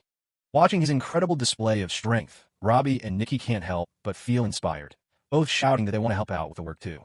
Katri is just as stunned by the feat, turning to Robbie to tell her just how amazing her father really is. Ahab watches the display in silence, his expression full of a deep, renewed respect for the man who's gone above and beyond to help them. Following the demolition, the group holds several intensive meetings to finalize every detail of the inn's new exterior and interior. Preparations move ahead smoothly as they process materials, hold a groundbreaking ceremony, and finalize their construction plans. 2 weeks later, a bustling construction site has replaced the ruins, with the new building's massive wooden framework already rising high. Nikki excitedly runs up to Douglas with the news that they have enough leftover budget to hire more help, proving he's already becoming a great assistant. Khatri proudly introduces the new help. It's the crew that was talking trash earlier. They're actually on board now, though the lead scaffolder looks pretty awkward about the whole thing. His buddy gives him a hard time, asking if he has anything else to say. He gets called out for trashing Khatri before even seeing her work, and he immediately starts yelling in embarrassment. Turns out, they changed their minds after seeing how much heart Khatri put into her discussions with Ahab. As a fellow builder, the lead craftsman admits he couldn't help but be curious about the quality of her work. Douglas watches the crew work together, realizing Khatri's passion managed to win everyone over. She's proved with her own two hands that a builder needs more than just raw strength. The human workers are even impressed by Rui's gains, admitting that his muscles don't lie. With everyone pitching in, the construction on the new moves along perfectly. A month and a half later, the big day finally arrives. The new Pig's Night Cry is finished, and it looks incredible. Everyone gathers for the grand opening, and the vibe is pure celebration. Ahab's daughter, Diana, is the first one through the doors, and she's completely blown away by the interior. She starts running around, amazed by how big and pretty their new home is. Ahab tells Khatri it's the best he could have ever asked for. But Khatri and Robbie have one more surprise to give him. They hand over a special drawing they made of the inn, complete with a portrait of Ahab's family. Ahab is speechless when he sees it. Khatri is just relieved that he likes the new place so much. She mentions that she used to see the old inn every time she went to the guild. To her, it was a lovely building that a lot of people really cared about. Being the one to rebuild, it was actually a personal goal for her. She apologizes if the drawing is a bit messy, since she and Ravi worked on it together. Ahab doesn't say anything for a second, making him a little nervous. Khatri starts to blush, wondering if she overstepped. Ahab thinks about how he tried to stay strong for his family after his grandmother's inn was destroyed. But seeing that drawing is finally too much, and he breaks down into happy tears. He thanks her again, truly grateful for the commission. Khatri is all smiles, happy that her work brought him so much joy. Business picks up immediately, and the square is full of life. A few days pass, and things start to settle into a new routine. The new design is getting rave reviews from every customer who walks in. Things get so busy that Ahab even has to hire extra help to keep up with the crowds. Meanwhile, Rui successfully finds a craftsman to start making lightning rods for his tribe. Douglas is proud to see the path Rui is carving out for his people's future. Eventually, the group moves on to their next stop. Robbie is thrilled when they reach a farm filled with all kinds of different plants. Douglas mentions that you can really tell how Fanny lives her life out here. Khatri is a bit nervous about tagging along, but she's curious to see how a great healer lives. Douglas reassures her, saying Alan's curse should be almost completely dispelled by now. He knocks on the door, ready to introduce everyone to his old friends. Douglas calls out for Alan and Fanny, but there's no answer from inside the house. He pushes the door open, finding the hallway empty with herbs drying on the walls. He looks around, wondering if they're just out for a bit. A sudden clatter from deeper in the house catches his attention. He tells the girls to wait while he checks it out, but Khatri is already curious about meeting the famous healer. He moves to an inner door and gives a knock. He steps into a quiet study filled with books and scrolls. A book lies open on the floor next to a rocking chair, like someone just left in a hurry. Seeing the windows closed, Douglas gets a bad feeling and starts to prep an alert skill. Suddenly, a hidden wall slides open and Fanny steps out, looking a bit surprised herself. She apologizes for not hearing him, and Douglas breathes a sigh of relief. She asks where Alan is, and Douglas lets her know he's already back from his errands. Out in the hall, Khatri is practically vibrating with nerves. When Fanny finally greets them, Khatri can barely contain her excitement. She introduces herself as a builder from Balzac, eager to make a good impression. Fanny just smiles and welcomes them into her modest home. Khatri is absolutely beaming. Fanny seems genuinely happy to have visitors for once. She catches Khatri staring at her. Khatri admits she could hear a secret room behind the wall thanks to her rabbit ears, and Fanny just laughs it off. They decide to settle in for some tea and a long chat. Meanwhile, Douglas and Alan head outside to talk privately. Douglas confirms the good news. The curse is finally gone, and Alan says he feels better than ever. When asked about his plans, Alan reveals he's going straight to the royal capital. He can't let Edmund take all the heat for what they did to Douglas. He needs to confess and repent. Clutching his ring, he swears that this time he'll be a hero who actually protects people. Douglas is glad to hear it, mentioning they only came by to return the ring anyway. He looks at the ring one last time and decides it's about time they headed out. He brings up the dwarf informant, Ham, admitting he still hasn't found a way to break Robbie's curse for good. Their conversation is cut short by the sound of horse hooves approaching farm. They look toward the horizon as a line of carriages rolls up. Alan tenses up, wondering if the military police are already looking for him. Douglas recognizes the uniforms immediately. It's the royal capital's elite corps. A massive escort surrounds the farm, making their presence very known. The lead carriage comes to a stop right in front of them. Douglas's eyes go wide as a very familiar face calls out his name. Gwendal Lipton, the legendary Sword Emperor, steps out of the carriage. Douglas greets him like an old pal, but Khatri is absolutely floored to see a living legend standing there. This guy is a total powerhouse who once took on 9 SS-rank demons single-handedly. Khatri can't believe Douglas knows him, but he just shrugs and says they used to be drinking buddies. He adds that he's not the only one who knows the commander. Behind him, Alan and Fanny look like they've seen a ghost, still haunted by the brutal training they went through under Gwendal. Gwendal Lipton maintains a sharp, unwavering stare as he stands beside a perfectly relaxed Douglas. The mere sight of their old instructor sends Alan and Fanny into a state of pure shock, their hearts sinking as he greets Douglas with a formal salute. His gaze is heavy, and the intense pressure he radiates makes it impossible for his former students to look away. Gwendal breaks into a broad, menacing grin that only deepens the terror Alan and Fanny are feeling. He formally announces that he is present in his official capacity as the kingdom's Knight Commander, leaving Douglas curious while the others are simply horrified by his expression. Pointing toward the ornate carriage, Gwendal reveals the true purpose of his visit, an audience with King. The entire group is stunned into silence, struggling to process that His Majesty himself is demanding their presence. Gwendal waves them off with a casual, "See you later." The Knight Commander tells them the king is waiting and instructs them to get into the carriage. The whole group is squeezed into the back of a tiny, cramped carriage. Alan asks Gwendal if they're actually headed all the way to the royal capital. The answer is a simple yes. The boy complains about the space, suggesting they rent another carriage since it's a 4-day trip. Gwendal tells them to just be patient. Douglas is confused. They just started moving, so how could they be arriving soon? Gwendal warns them to watch their footing right before everything goes white. A massive flash of light suddenly fills the interior of the carriage. A magical surge engulfs the entire vehicle, throwing everyone off balance. The group is tossed around, completely disoriented by the sudden shift in space. Douglas realizes they just teleported, which should be impossible. He looks around, stunned by their new surroundings. They find themselves in a massive, grand hall. A voice from the shadows welcomes Douglas back after his long absence. The voice mentions hearing about his curse, and claims he could have helped if Douglas had only asked sooner. Sitting before them is Ordian Wreath Meridius, the king of the Wreath Kingdom himself. Douglas shouts out in shock as the reality of the situation sinks in. They've been warped directly into the royal capital's audience chamber without warning. Alan and Fanny immediately drop to their knees to pay their respects to the monarch. The king remains calm and tells his visitors to raise their heads. Alan tries to apologize for Douglas's condition, but the old man tells him not to worry about it. The king turns a key on his elaborate throne, which turns out to be a high-speed mechanical wheelchair. With a loud roar, the chair rockets forward, catching the group completely off guard. The king starts drifting and skidding across the polished floor at high speeds. He laughs, asking them how they like his custom ride built by a close acquaintance. Alan thinks it's the coolest thing ever, but Douglas just looks exhausted by the king's usual antics. The protagonist cuts through the nonsense and asks why they were summoned so urgently. The king drops the act and tells them he wants them to take on a special quest. The sudden job offer catches the entire group off guard. Even Robbie looks up, confused by the serious tone the conversation has taken. Alan realizes a direct quest from the king means they're likely looking at something high-ranked and brutal. Douglas thinks back on his past missions for this man, knowing they were always incredibly dangerous. He tells the king he'd rather avoid dangerous work now that he has a daughter to protect. The king asks him to just hear him out. Douglas asks if this is really a national crisis. The king confirms it is.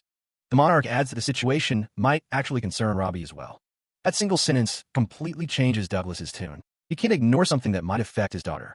He admits they were already planning to head to the capital with Alan to find info on her curse. With a serious expression, Douglas asks the king to tell him everything. Gwendal unrolls a large map across the floor of the chamber. The king explains that a giant crater was spotted months ago near Toy Berry, thousands of meters deep. He holds up a photograph of the site, showing a perfectly circular, terrifying hole in the ground. Alan asks if anyone was hurt, but the king notes it happened in an uninhabited forest area. The boy wonders if it's just a massive sinkhole.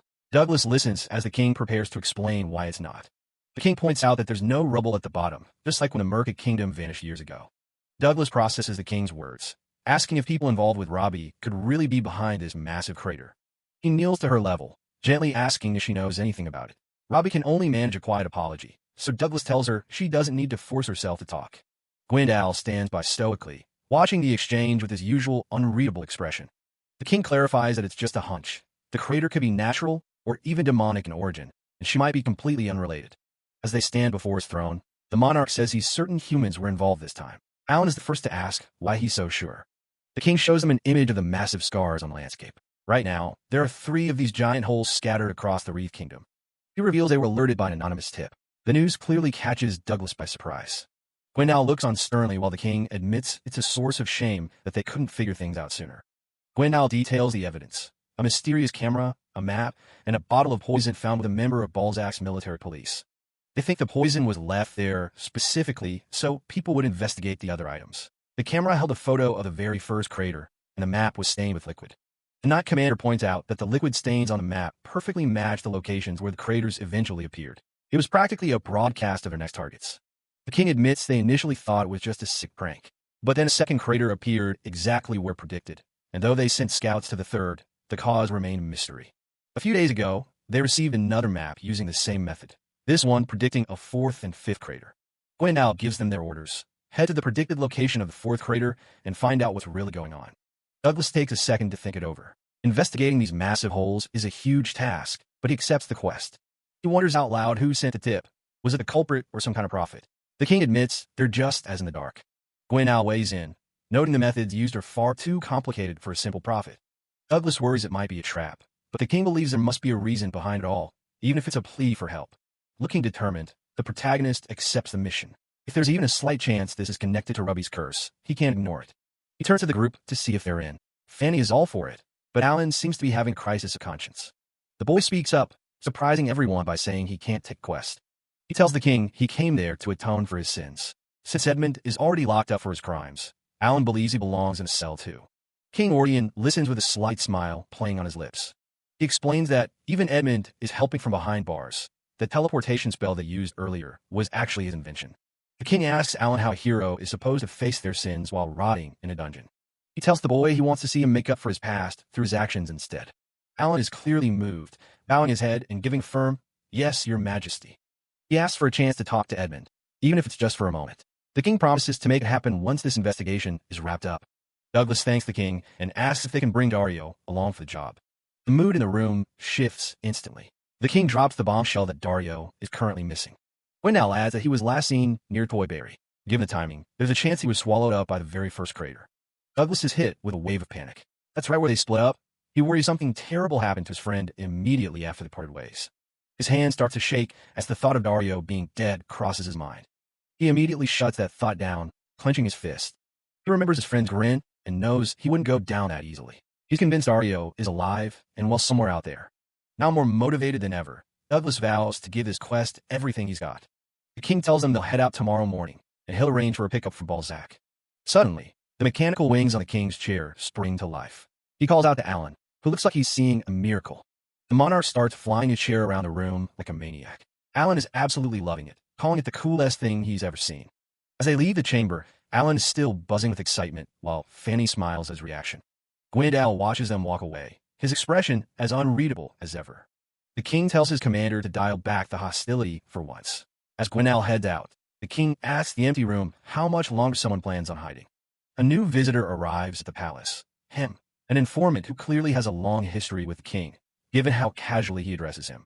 Gwendal is immediately annoyed by the lack of respect, but Ham just brushes it off. He explains that he's the one who sent for the anonymous photos to try and track down the source. The Night Commander doesn't beat around the bush. He reveals that the person behind the mysterious tip is none other than Fanny. Ham and the king are stunned by the revelation. Gwendal explains his process, showing how he enlarged a section of the photos and saw Fanny's own clothes reflected in the surface. Ham notes that the evidence goes even deeper. The poison and the liquid found on the map are made from plants that only grow near Fanny's home. He finds the whole situation baffling. If she's the culprit, why would she risk sending information directly to the military police? It feels like too big a risk for a simple trap. Regardless of her motives, Gwendal isn't interested in making excuses for someone who might be a threat to the kingdom. He's prepared to take drastic measures and end her life if the investigation proves she's dangerous. Ham tells him to cool it, but ultimately says he won't interfere in Gwendal's duties. Ham's mind is elsewhere, though. He's fixated on the Merca Kingdom, the land that vanished in a single night. He's convinced these craters are part of the same mystery. By the following morning, October 24th, the weight of the investigation looms over everyone as they prepare for the journey ahead. A map of the Wreath Kingdom lays out the scale of the disaster, marking the 3 existing craters and the 2 predicted locations yet to come. Douglas, Robbie, and Fanny meet up to depart. Douglas assumes they'll be taking a carriage, while Fanny explains that the teleportation spell they used before requires a physical anchor at the destination. Douglas quickly realizes that as long as they have the spell fixed to the carriage, they'll be able to teleport back to the capital in an instant.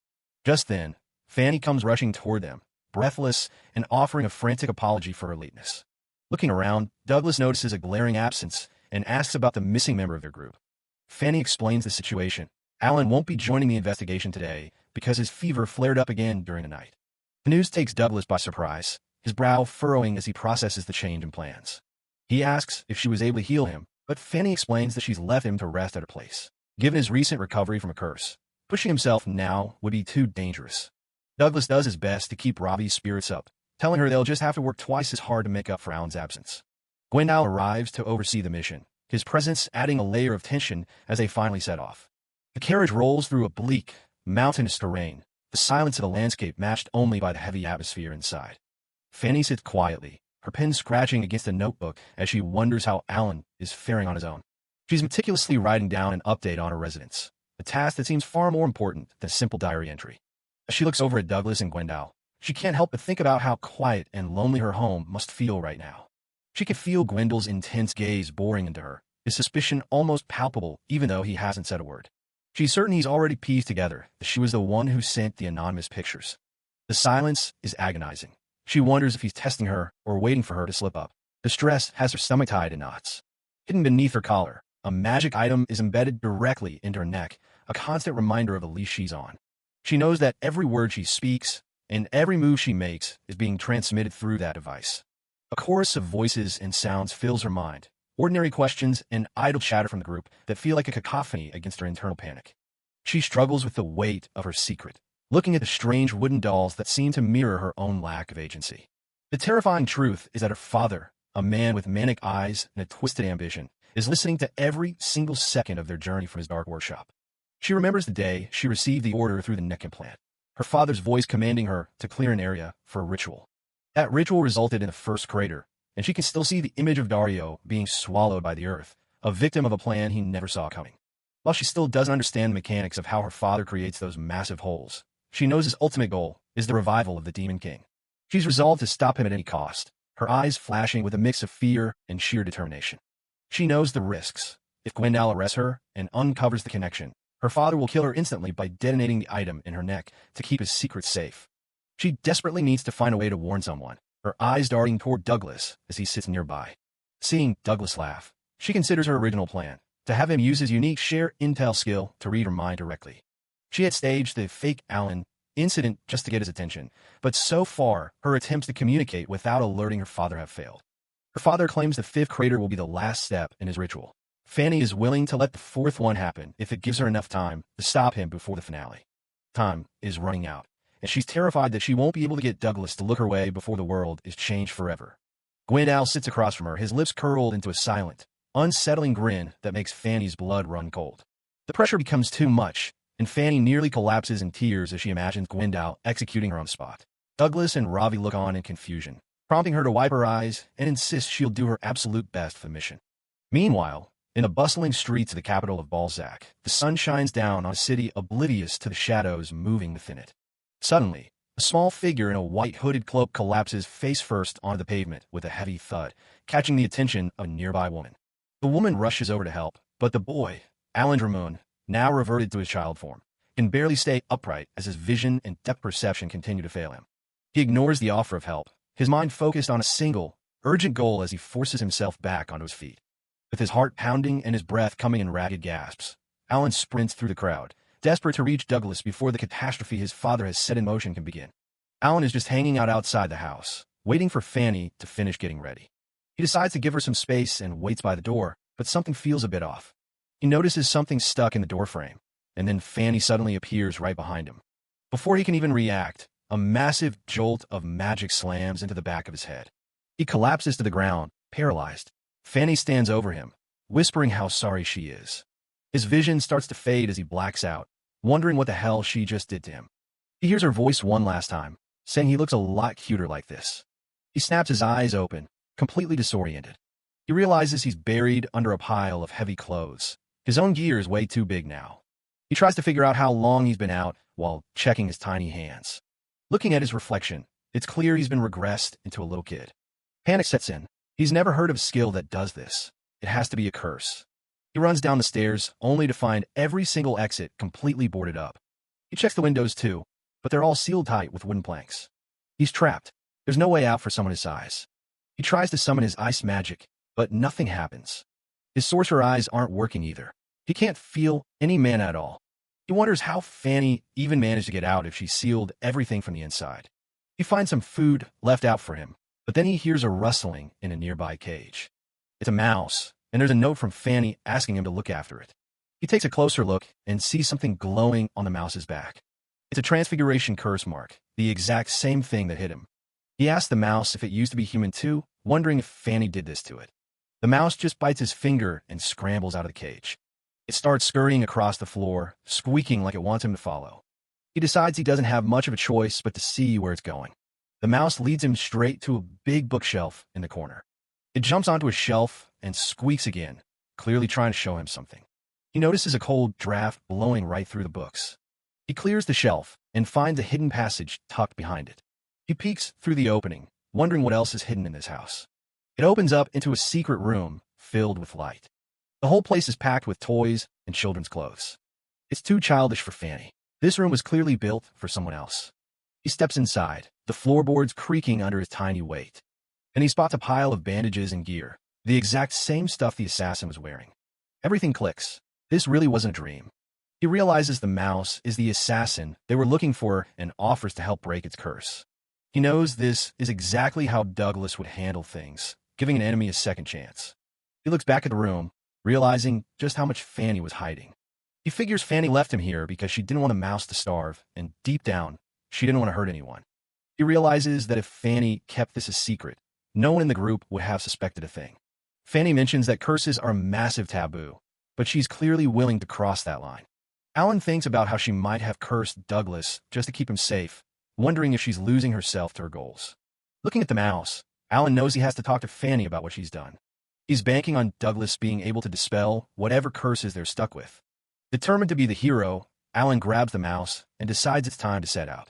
Meanwhile, the rest of the party's carriage rattles along a dusty forest road. Fanny's feeling the weight of her choices, second-guessing if leaving Alan with a mouse was actually a good plan. She's sweating buckets, terrified of how she's supposed to explain any of this when the mission ends. The carriage continues to bump and clatter along the path. Robbie's not having a good time at all, screaming from motion sickness while Douglas tries to help her. The poor girl looks like she's about to turn green. Douglas asks Gwendal to slow down or find a smoother trail before things get any worse. Gwendal apologizes and agrees to take a less rocky path, even if it takes longer. They pull onto a much smoother road with a beautiful view of the mountain range. Fanny asks if Robbie's feeling any better, but the kid's still looking pretty miserable. She asks Robbie if she can touch her hand, and Robbie's a bit confused by the request.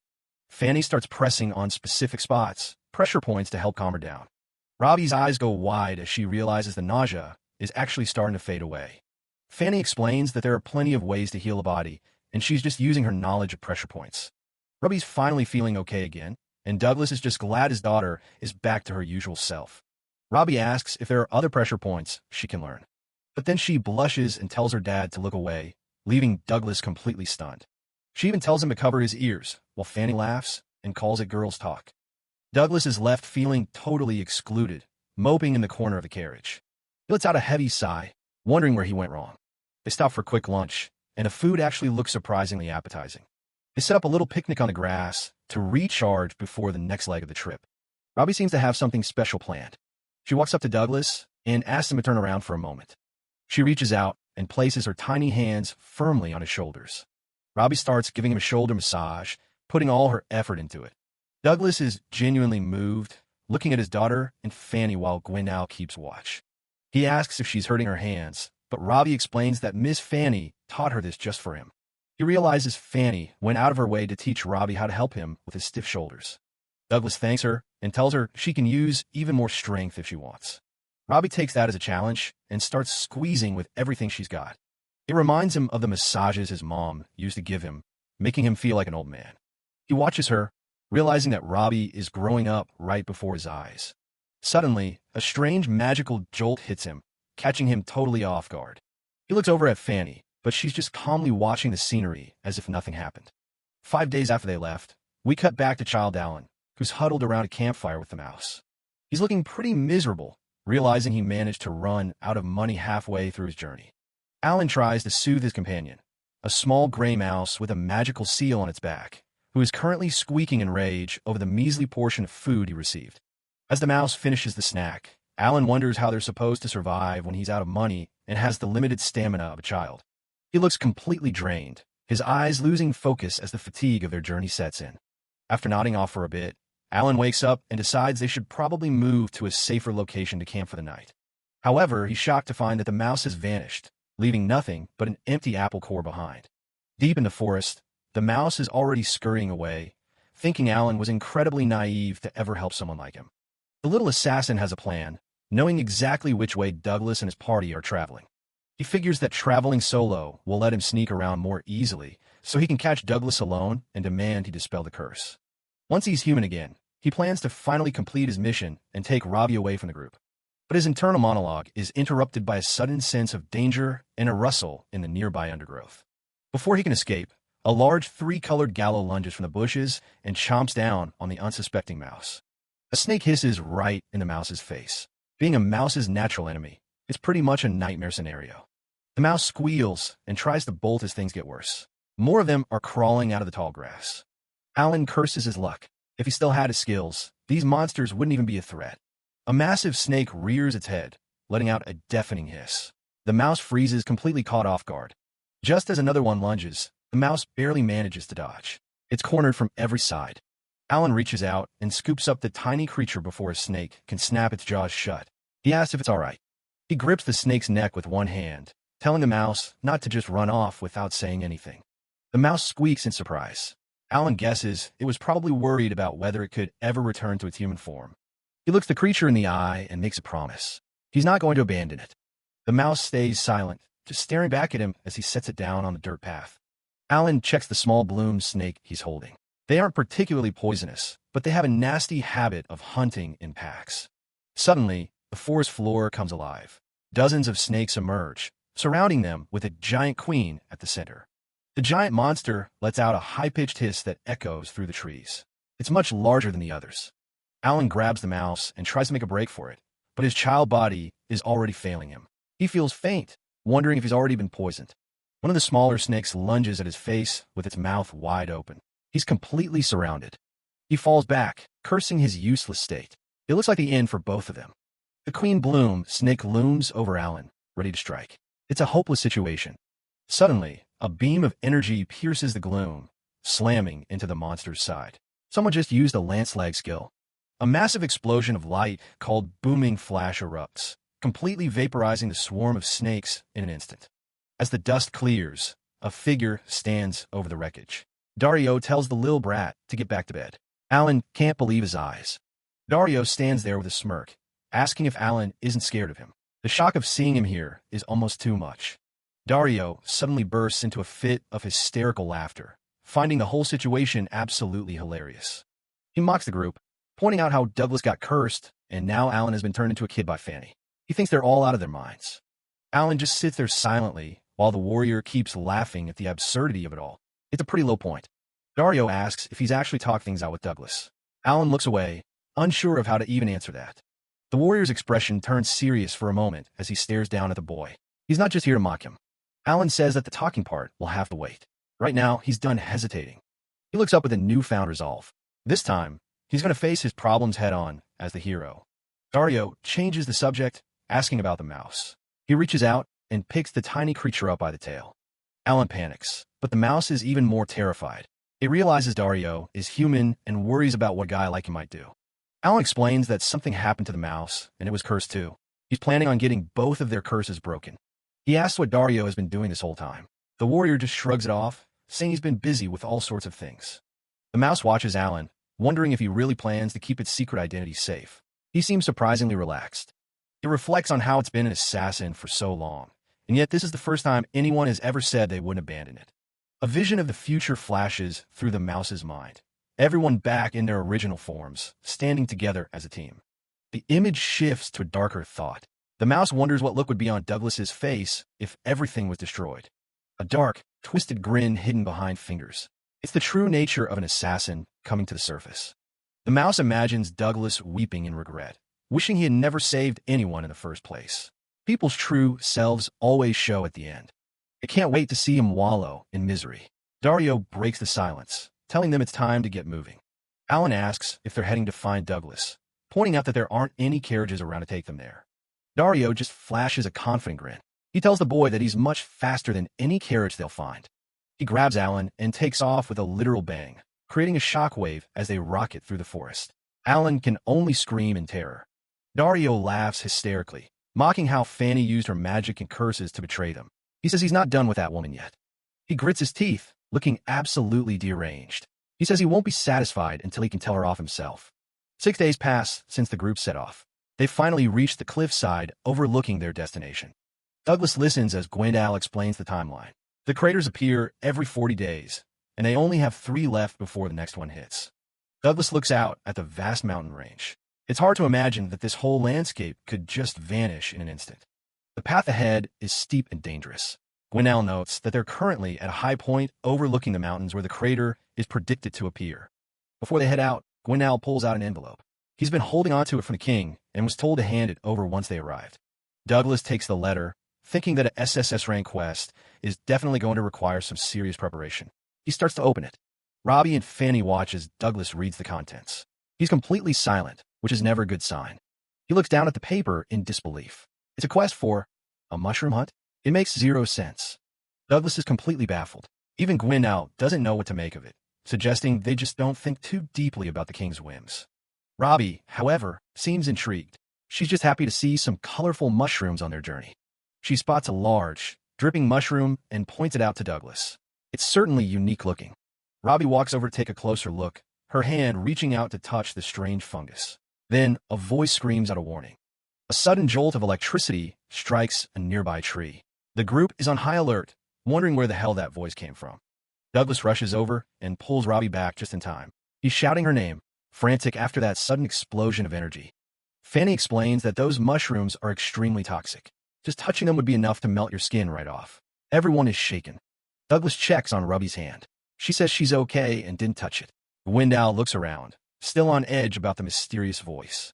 The forest is eerily quiet. They're all on high alert, weapons at the ready, looking for any sign of another person.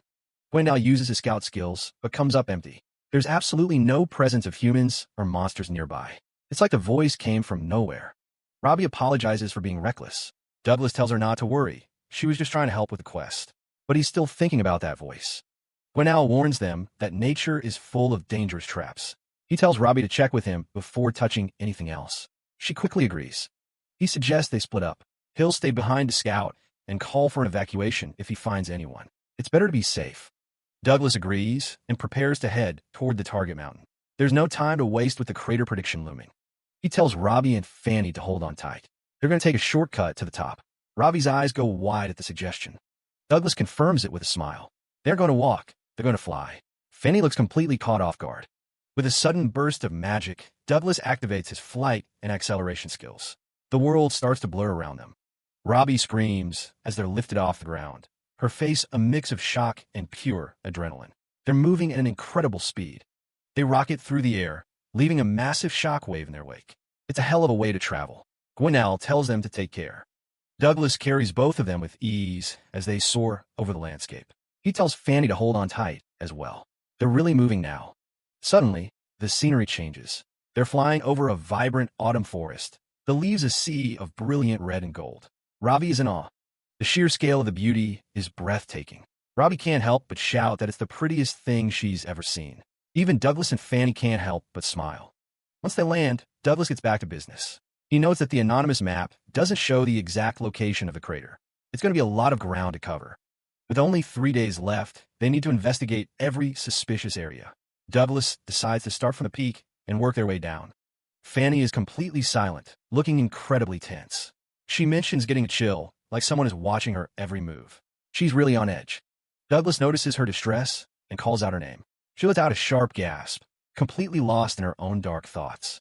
She quickly tries to play it off, saying she just zoned out for a moment. But Douglas can tell something is seriously wrong. He offers to take a break.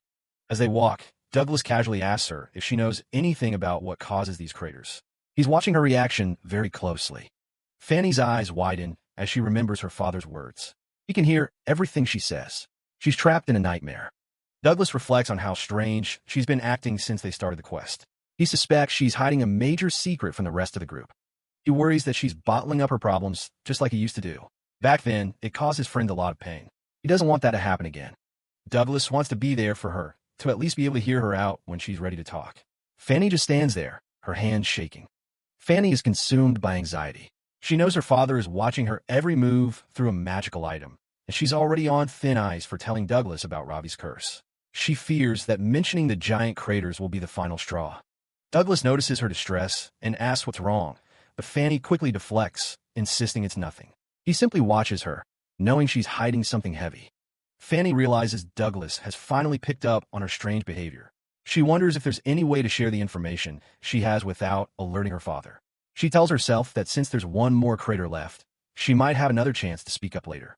The tension is broken by Ravi, who is mesmerized by the beautiful scenery. She spots a vibrant patch of fallen leaves and excitedly asks Douglas if it's safe to touch them this time. Douglas chuckles and gives her the green light. Ravi marvels at the sea of red and yellow, her earlier fear of the poisonous mushrooms completely forgotten in the face of such beauty. Douglas joins her, pointing out how every leaf has its own unique shade. He picks up a pale leaf and notes that it's the exact same color as Ravi's silver-white hair. Ravi beams, holding the leaf up and agreeing with a wide smile. She's delighted by the comparison. She then finds another leaf and presents it to Fanny, telling her it's the same color as her eyes. Fanny is caught off guard by the child's simple, genuine kindness. Douglas looks at Fanny with a gentle, knowing smile. He's trying to create a supportive environment where she feels safe enough to be herself. He speaks up, telling Fanny that if she is bottling something up, it's always better to share the burden with others. He wants her to know she doesn't have to face her problems alone. While patting Ruby's head, he asks Fanny to just keep that in mind for now. There's no pressure, but the offer is always there. Fanny looks up at him, her expression softening. Fanny looks down at the leaf in her hand, her eyes glimmering with unshed tears. She gives a small, quiet nod, accepting his words. As they continue their trek, Douglas watches Fanny interact with Robbie. He's certain she's keeping a secret, but he's already decided that she shouldn't feel guilty about it. His invitation for her to join their family is still very much on the table. He knows that sometimes it takes a lot of courage to speak the truth, and Fanny seems to be struggling with exactly that. He wonders what he should do to help her find that courage. He smiles to himself, realizing he can't force her. He has to trust her. But the question remains, is it really okay to just sit back and wait for her to be ready? The three of them walk further into the dense, colorful forest. They look small against the vast wilderness, three people bound together by a growing bond of trust and a looming mystery. The sun's finally dipping below the horizon, and the group decides it's time to find a spot to camp for the night. Douglas leads the way through the thick forest, while Robbie and Fanny follow close behind. Suddenly, Douglas stops. He hears the distinct thud of rushing water nearby. They hit the jackpot, a hidden natural hot spring tucked away in the trees, steam rising from the clear water. It's a massive win for the girls, who get to soak away the day's fatigue in the warm water.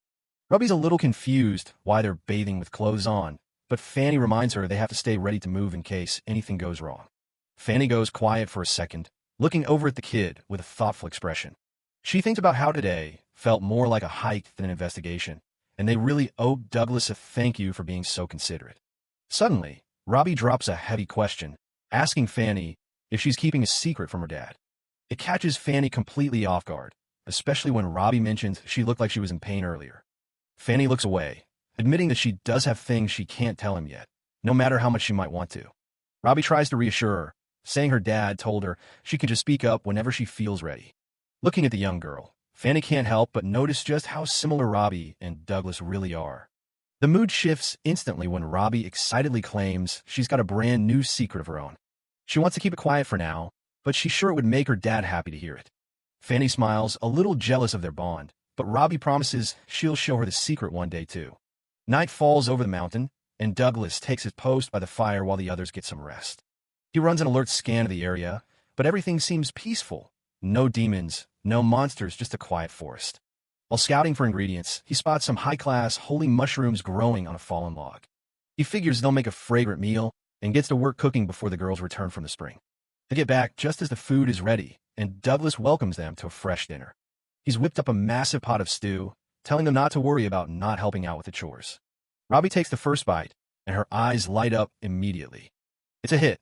The soup is packed with jerky and fresh vegetables, and everyone's digging in. There's plenty of mushrooms to go around as they sit and chat by the tent. Fanny asks what kind of mushrooms they are, and Douglas lists off a few before blanking on the name of the last one.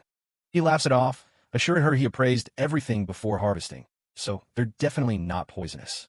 Before long, the warm meal and the long day catch up to the girls, and they're out like a light in the tent. Douglas watches them sleep, thinking they must have been completely exhausted from traveling. He makes a mental note to slow down the pace tomorrow, but then a massive wave of sleepiness hits him too. The camp goes quiet as the fire burns low and the group slips into a deep slumber. But they aren't alone. Out of the woods, a mysterious woman in a giant mushroom hat silently watches them. Mush lets out a quiet snicker, looking down at the trio. She thinks back to when Douglas used his appraisal skill, laughing at how easily he was tricked. Turns out, she was the one who carefully placed those specific mushrooms where he'd find them. The mysterious figure stands over the camp, a mischievous grin on her face. She whispers for them to have the sweetest of dreams as her magic takes hold. Douglas's head drops as he slips into a deep, heavy slumber. Suddenly, he's jolted awake by a familiar voice calling out his name. He finds himself back in a sunlit room, looking like a much younger version of himself. A woman walks in with a tray of fresh apple toast, telling him she made his favorite. He stares at her in total disbelief, knowing this has to be a dream, because his mother was killed by demons a long time ago. Douglas's head feels like it's full of cotton, his thoughts drifting through a haze as he begins to realize he's trapped in a dream. He tells the figure of his mother that it feels like he's dreaming, but she just brushes it off, surprised that her son actually became a father. The mention of a daughter sparks a memory of Robbie, and he looks over to see the young girl standing right there in the room with them. She tells him she's hungry, but the sight of her in this fake world sends a shock of reality straight through his system. He scoops her up, deciding that if he's going to be in this dream, he might as well enjoy a meal with his daughter. Suddenly, the rest of their companions appear from the shadows, asking if they can join the feast as well. Douglas looks out at the familiar faces, all gathered together in one place for the first time. He gives them a genuine smile and welcomes them all to pull up a chair and join them. A massive banquet of high-class food is laid out across the table, sparkling under the lights. Watching everyone laugh and eat, Douglas realizes this is the exact peaceful life he always wanted, but the perfection of it starts to feel deeply wrong. He looks down at the stew and notices the strange mushrooms he used, questioning what they really are. It hits him that he's under the effect of mirage shrooms, a powerful fungus that traps people in their own version of a perfect world. He acknowledges the illusion for what it is, nothing more than a dream built entirely on his own deepest desires. The image of his mother asks if he's leaving already, telling him how much she worries about his reckless nature. Hearing those words hurts because it's exactly what she used to say to him before everything changed. He snaps back to the harsh truth. His mother is dead, and his life as an adventurer is a duty to protect others from that same tragedy. The guilt of not being there to save her weighs heavy on his heart, and he offers a quiet apology to the fading image of his past. With a sudden jolt, Douglas wakes up back in the cold night air, his eyes scanning the campsite for any threats. He immediately checks the tent for Robbie, calling out her name in a panic as he stands up. He finds her safely asleep, only sleep-talking about having too many dads in her own dreams.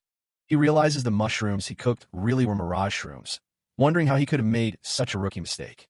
A soft laugh answers his question as a mysterious woman appears out of thin air, taunting him about his blunder. Douglas's eyes widen as he realizes they've been compromised while they were sleeping by the fire. He jumps into action, shouting for Fanny to wake up as he prepares to confront the intruder. The figure introduces herself as Mush, casually asking if they enjoyed the little trip into their ideal worlds. Douglas demands to know if she's the one who tampered with their food, but he's stunned when his alert skill doesn't register her at all.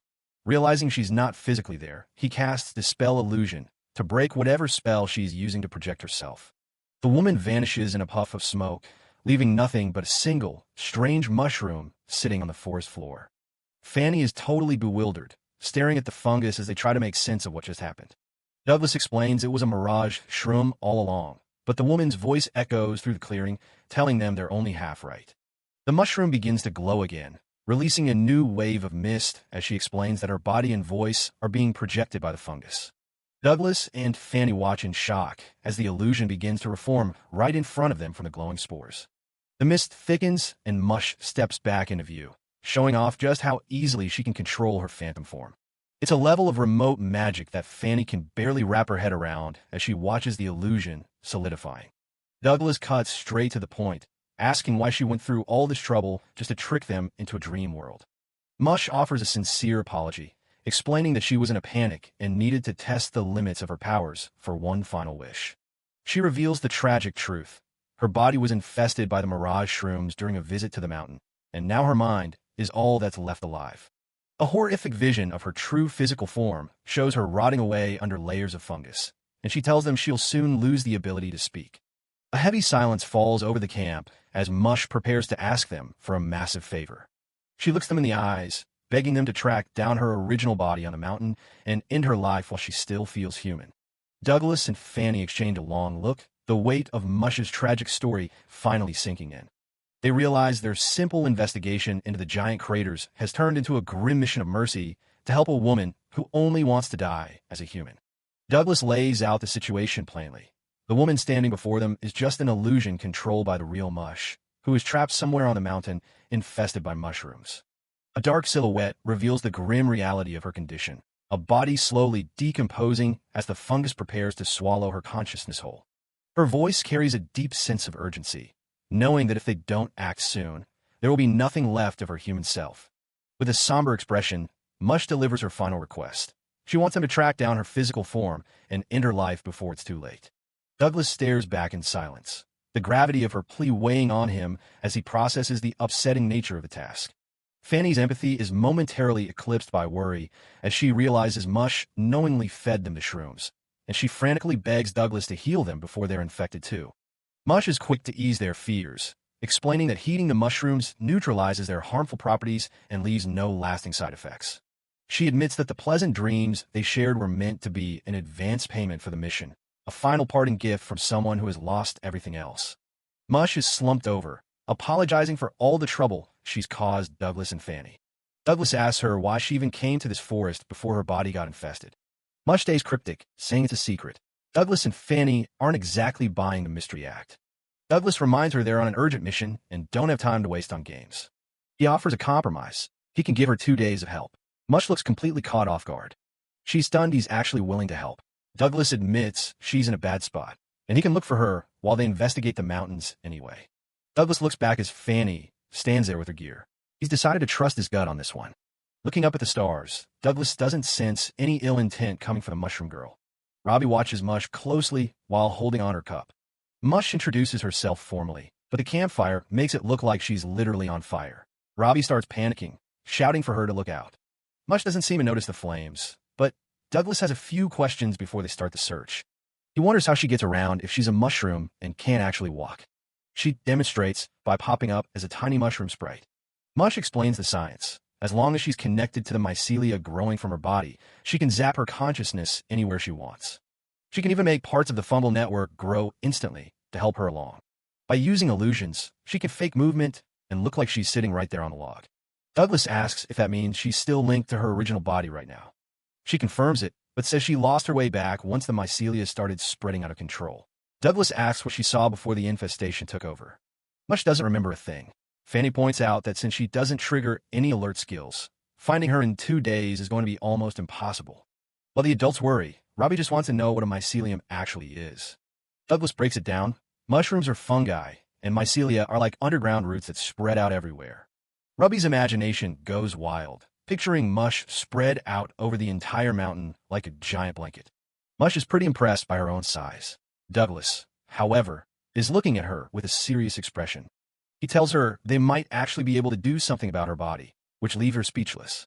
Douglas holds out his hand and calls for vitality to fill the area. He's going to try a little magic. He casts a high-level spell called Growth, and Mush watches in shock as the energy takes hold.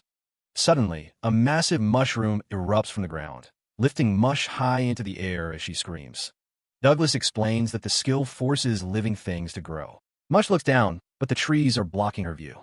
He tells her not to worry. The skill affected every mushroom connected to her body. They just have to follow the trail of giant mushrooms, and they'll eventually reach the source. Robbie is excited about the new plan. Mush mentions she's been stuck in this mountain for ages and hasn't seen anyone around the giant crater recently. Over the next couple of days, they narrowed down the search while handling their investigation of the crater. 2 days later, they finally reach a steep, rocky cliffside. Mush stops, sensing a presence. She knows her body is just at the end of this path. Sensing something off, Douglas tells Fanny and Robbie to stay behind while he and Mush go on alone. Fanny agrees. He steps into a dark cavern where the ground is covered in strange, overgrown mushrooms.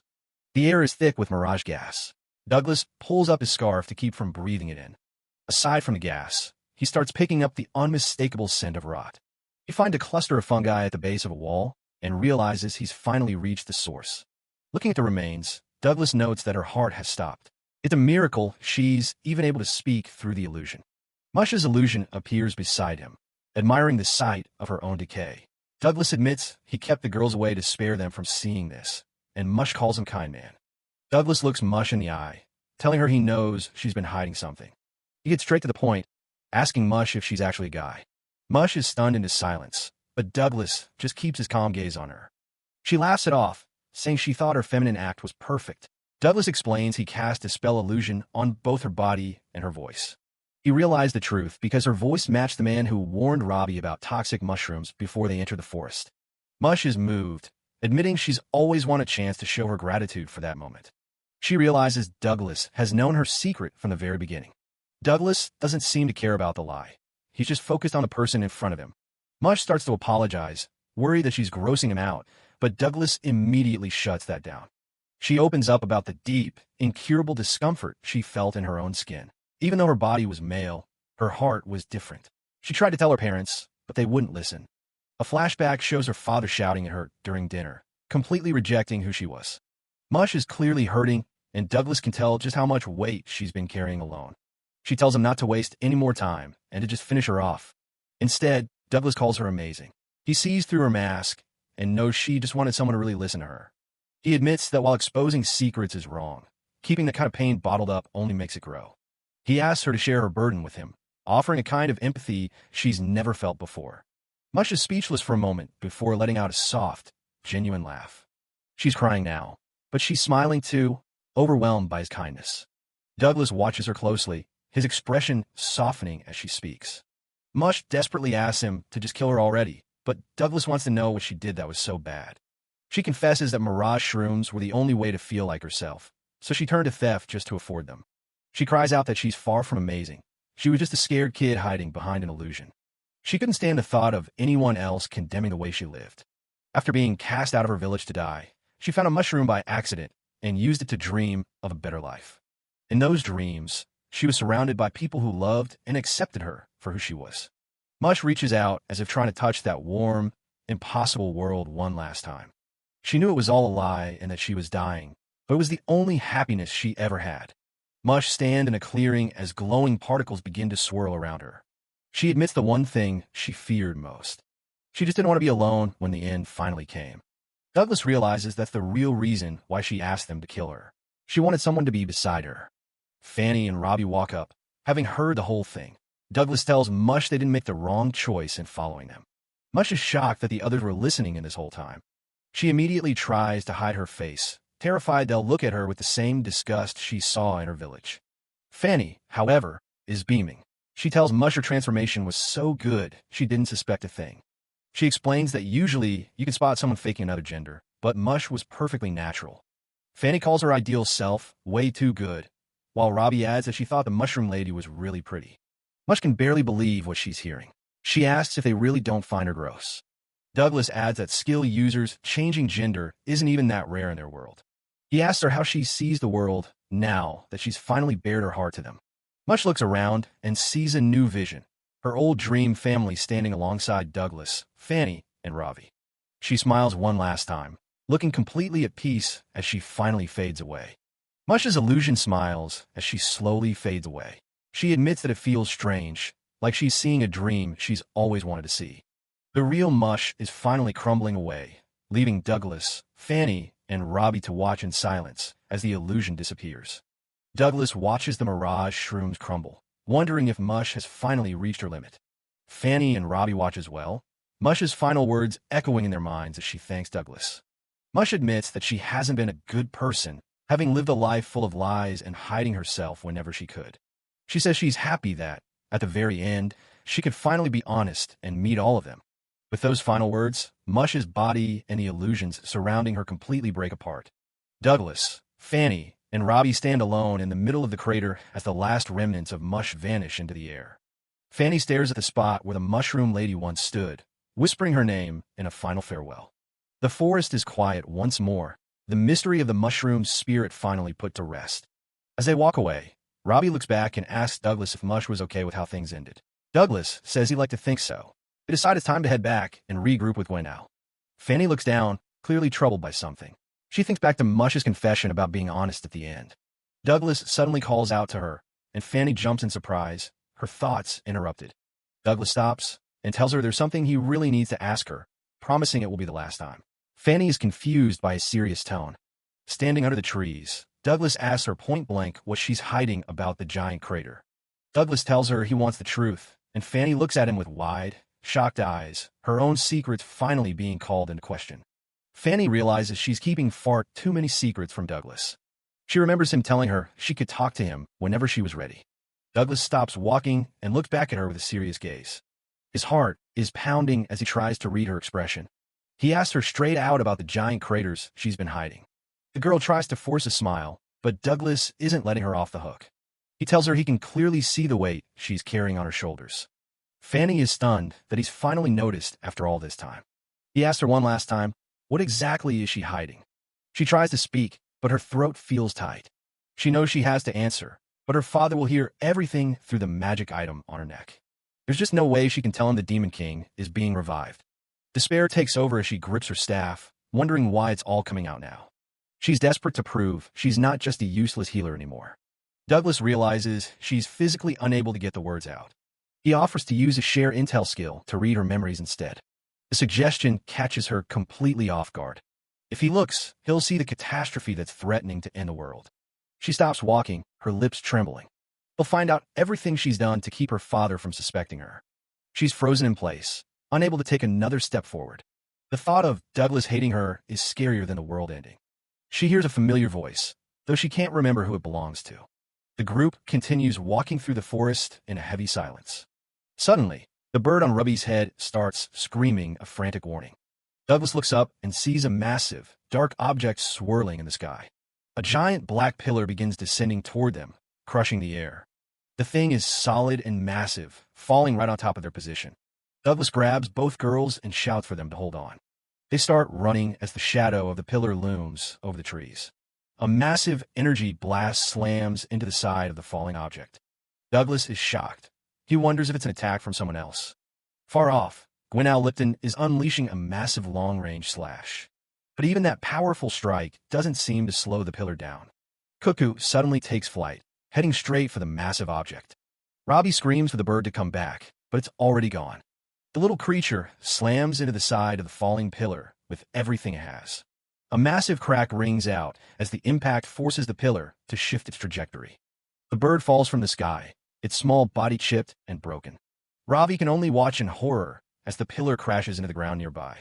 A massive kaboom echoes through the woods as a wall of debris explodes outward. The black pillar stands tall in the center of a fresh, smoking crater. The massive black pillar stands amidst the trees like a dark tornado. On the ground, the dust starts to settle around Douglas's boots. He and the girls catch their breath at the edge of the absolute devastation. Douglas looks back, knowing they only survived that because of Gwendow and Cuckoo. The crater is massive. He can't even imagine what that thing falling from the sky was. He tells Robbie they need to find Gwendow, but the little girl is already looking for something.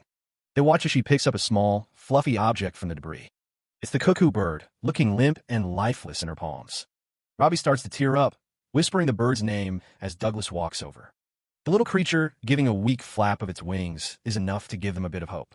Fanny warns them that it's a delicate magic item. It might never be the same again. Douglas promises they'll find a specialist to fix him once they reach the capital. He notices Fanny is unusually quiet, her gaze fixed on the smoking pit. She looks like she's seen a ghost, her face pale as she starts to sweat. Her father's instructions were specific, and this crater is appearing way ahead of schedule. The realization hits her that they were all meant to be crushed by that mass. Her lips tremble as she thinks back to the orders she was given. The ritual was supposed to be kept secret far away from any prying eyes. She's had a chilling sensation ever since they reached the mountain, like she's being watched. She stares at the ruins, wondering if her father actually aimed that strike at her. If she becomes a threat to his plan to revive the Demon King, she knows he won't hesitate. Tears stream down her face as she realizes he was trying to kill her right then and there. Douglas asks if she's all right, but she can barely look him in the eye.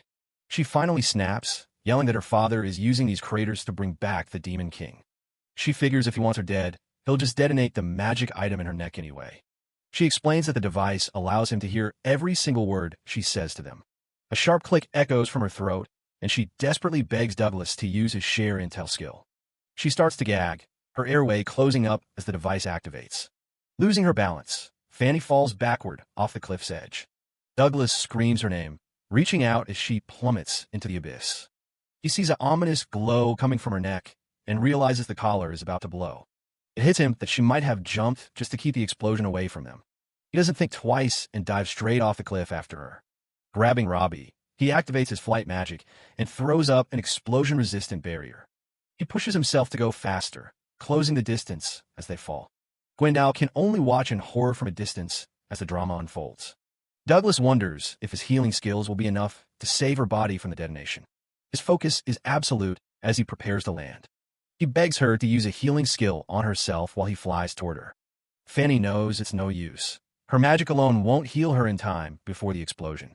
With the light from her neck growing blindingly bright, she reaches out to him.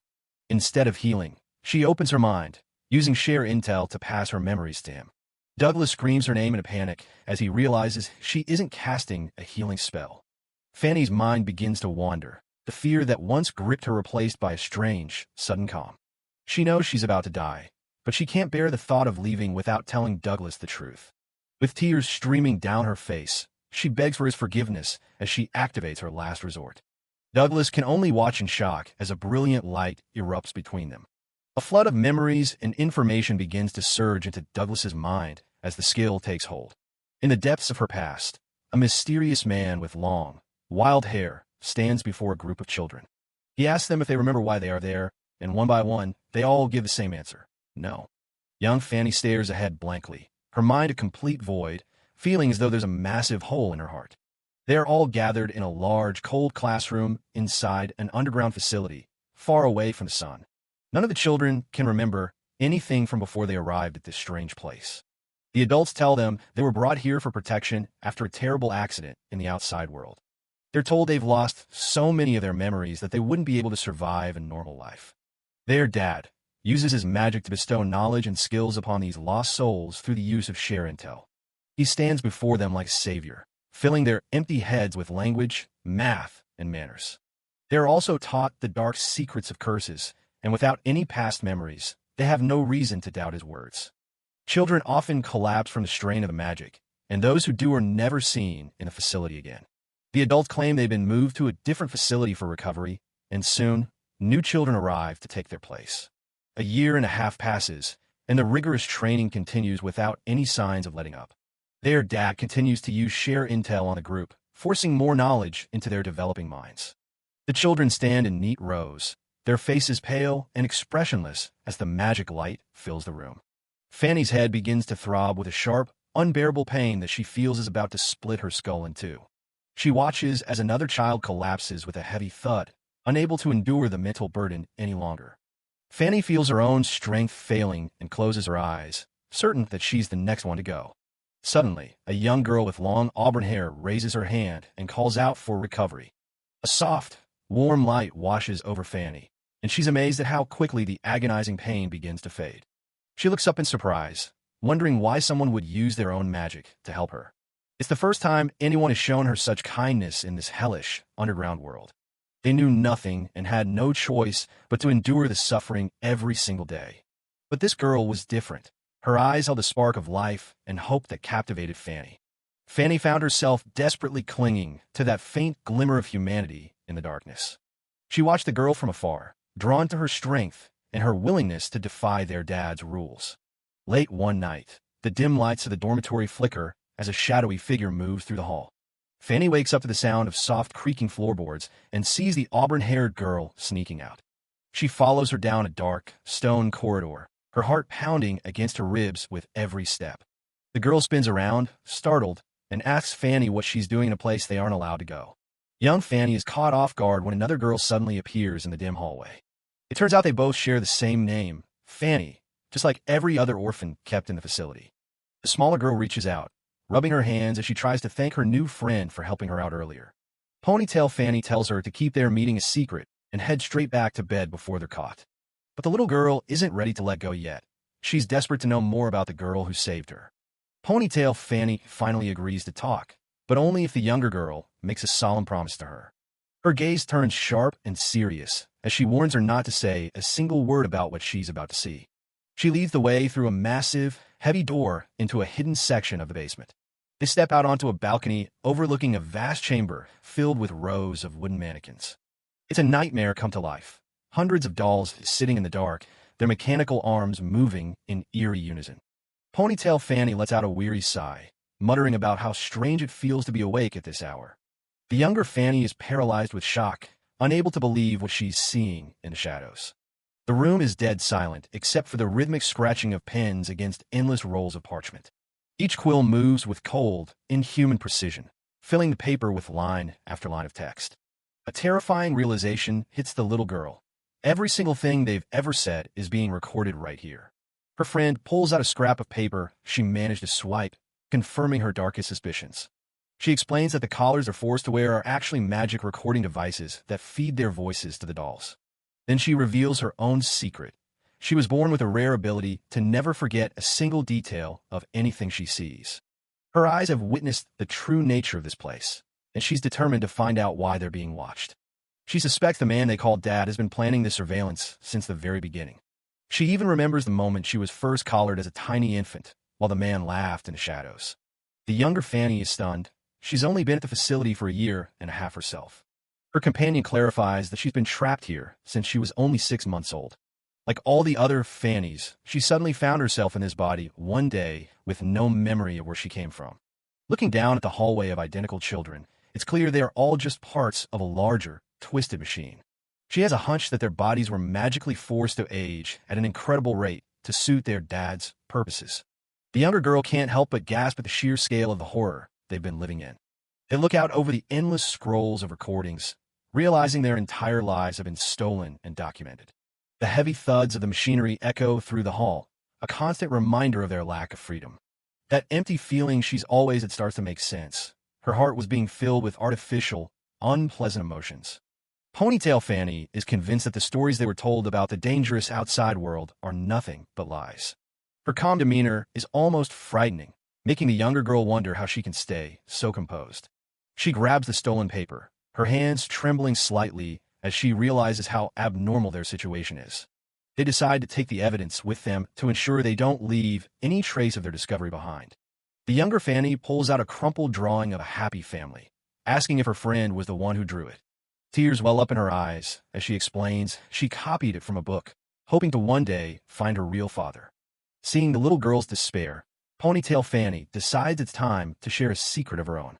She holds out her hands and casts a spell, a gentle light illuminating the dark room as she calls for recovery. The younger girl watches the shimmering magic in awe, feeling a sudden warmth wash over her. Her friend pulls her into a tight hug, using the physical contact to begin linking their fates. She explains that her body remembered this spell because her real father used it on her many times before she was taken.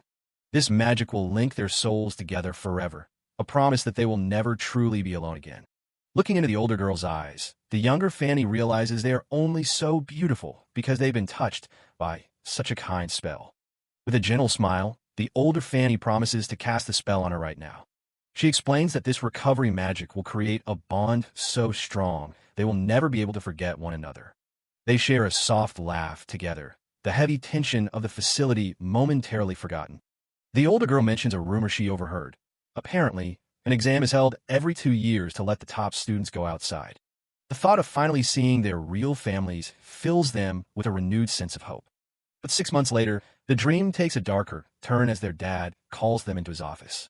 He informs the 2 girls that they have finally qualified to leave the facility and enter the world.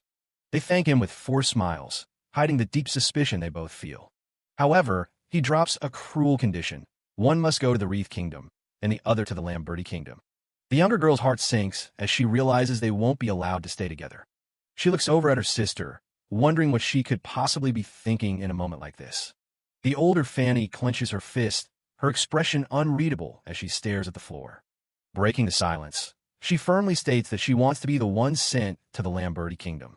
The younger Fanny is left baffled, wondering why she would choose a place so far away. Suddenly, they are both overcome by a wave of dizziness, their bodies beginning to wobble. They collapse to the floor in unison, their consciousness fading as the man's trap is sprung. With a chilling goodbye, he looks down at his fairies, his cold mission for them just beginning. When a younger Fanny finally wakes up, she finds herself in the middle of a bustling, unfamiliar street. The city is filled with the low mutterings of thousands of people going about their daily lives. She looks around in a daze, realizing for the first time that she truly isn't in the facility anymore. The smells and sights of the Wreath Kingdom are overwhelming, but she's relieved to find it feels safe. Reaching for her throat, she's stunned to discover that the heavy metal collar is finally gone. She can't help but celebrate her freedom, hoping that her sister arrived safely at her destination as well. But her joy is cut short by a familiar voice that seems to be coming from inside her very own throat. Her eyes go wide with horror as she realizes the man's control over her hasn't ended at all. The voice from within explains that the collar was actually implanted deep inside her body while she was unconscious. He commands her to stop making suspicious movements, reminding her that he's still watching through the mannequins. Then, he lays out her true purpose. She must join the party of heroes set to slay the Demon King.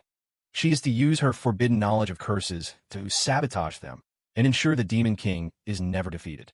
Days later, she reads the shocking news of a catastrophic calamity that has devastated the Lamberti Kingdom.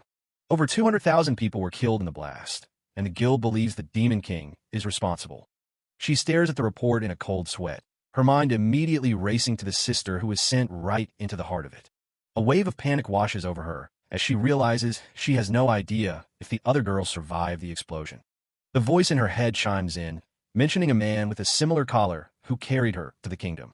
He shows her a mental image of the devastation, a blinding white light consuming everything in its path.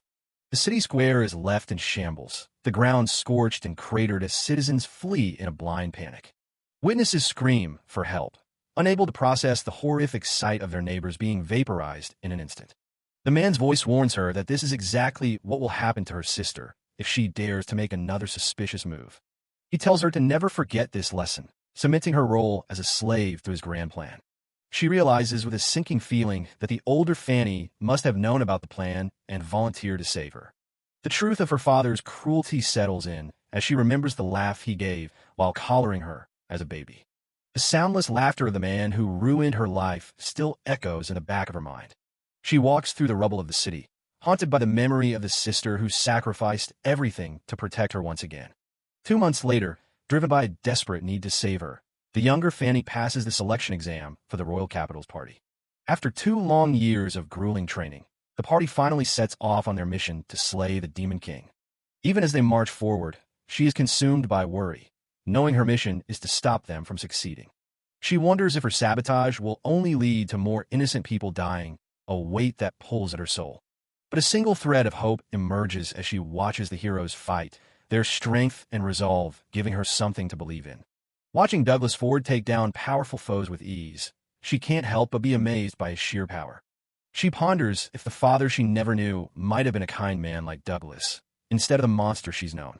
Her thoughts darken as she remembers her duty to curse him, the very man who has shown her a sliver of kindness. Gripping her cup with trembling hands, she wishes she didn't have to carry out such a cruel task. Suddenly, Dario's harsh voice cuts through her thoughts, mockingly calling her a useless healer. He barks at her to work as hard as everyone else if she doesn't want to die on the battlefield. Fanny realizes that, despite her hidden curses, she really is just an inferior version of the great Douglas Ford. She stands alone in the shadows of the forest, her heart heavy with the burden of her secrets. She questions if following her father's orders is truly as bad as she feels, her moral compass spinning. Thinking of her sister, she convinces herself that someone as capable as her must still be alive and helping their father. The sheer destruction of the Lamberti Kingdom serves as a grim reminder of the power they are up against. She develops a plan. She'll pretend that Douglas blocked her curses and use the chaos of the final battle to find her sister. With Douglas's overwhelming power, She hopes all her problems can finally be solved without anyone else getting hurt. She tells herself it will all be fine, as long as she continues to pretend to be useless. 3 years pass, and the day finally comes for them to face the Demon King in his volcanic lair. Ignoring the shouts of her party members, Fanny dashes forward into the darkness of the cave. She intends to use a forbidden tray skill to take on her father's form and keep the Demon King from attacking her.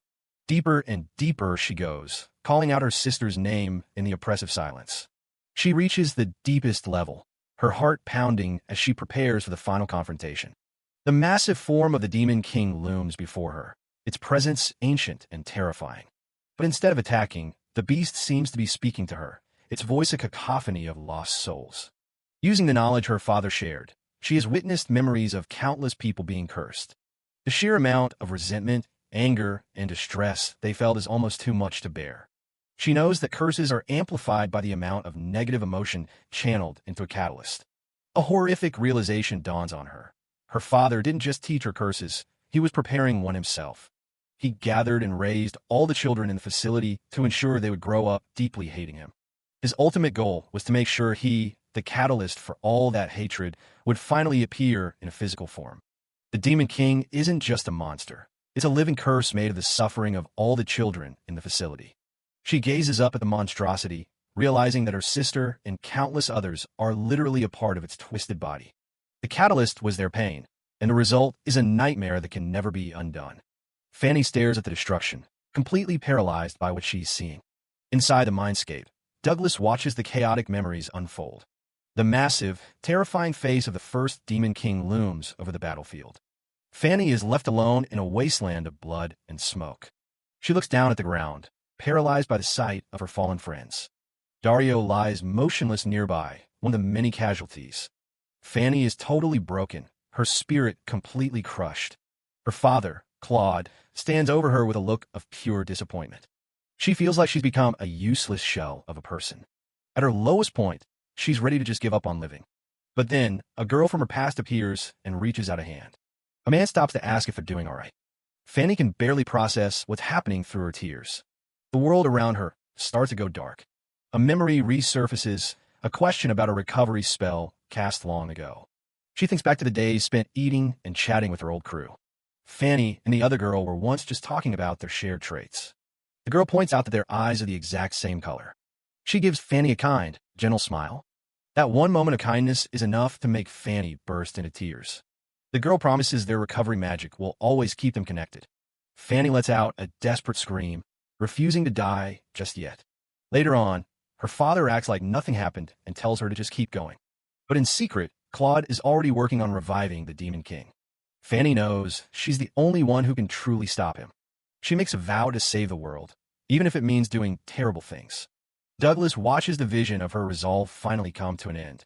He stands in the mindscape, realizing just how much she's suffered. He starts moving through the fractured images of her life. Suddenly, a loud crack echoes through the mental space. Douglas looks up and sees a massive rift opening in the air. A giant, monstrous hand smashes through the ceiling of the mindscape. He's caught completely off guard by the sudden intrusion. He realizes someone is using another skill to hijack the connection. The hand grabs him and starts ripping his consciousness out of the memory. He's dragged into a dark void as everything around him collapses. Back in the real world, a massive crater is all that's left of the landscape. Way down at the bottom, someone is lying face down in the dirt. A soft cough escapes her. The collar around her neck has completely shattered. Fanny looks up, shocked to find she's actually still in one piece.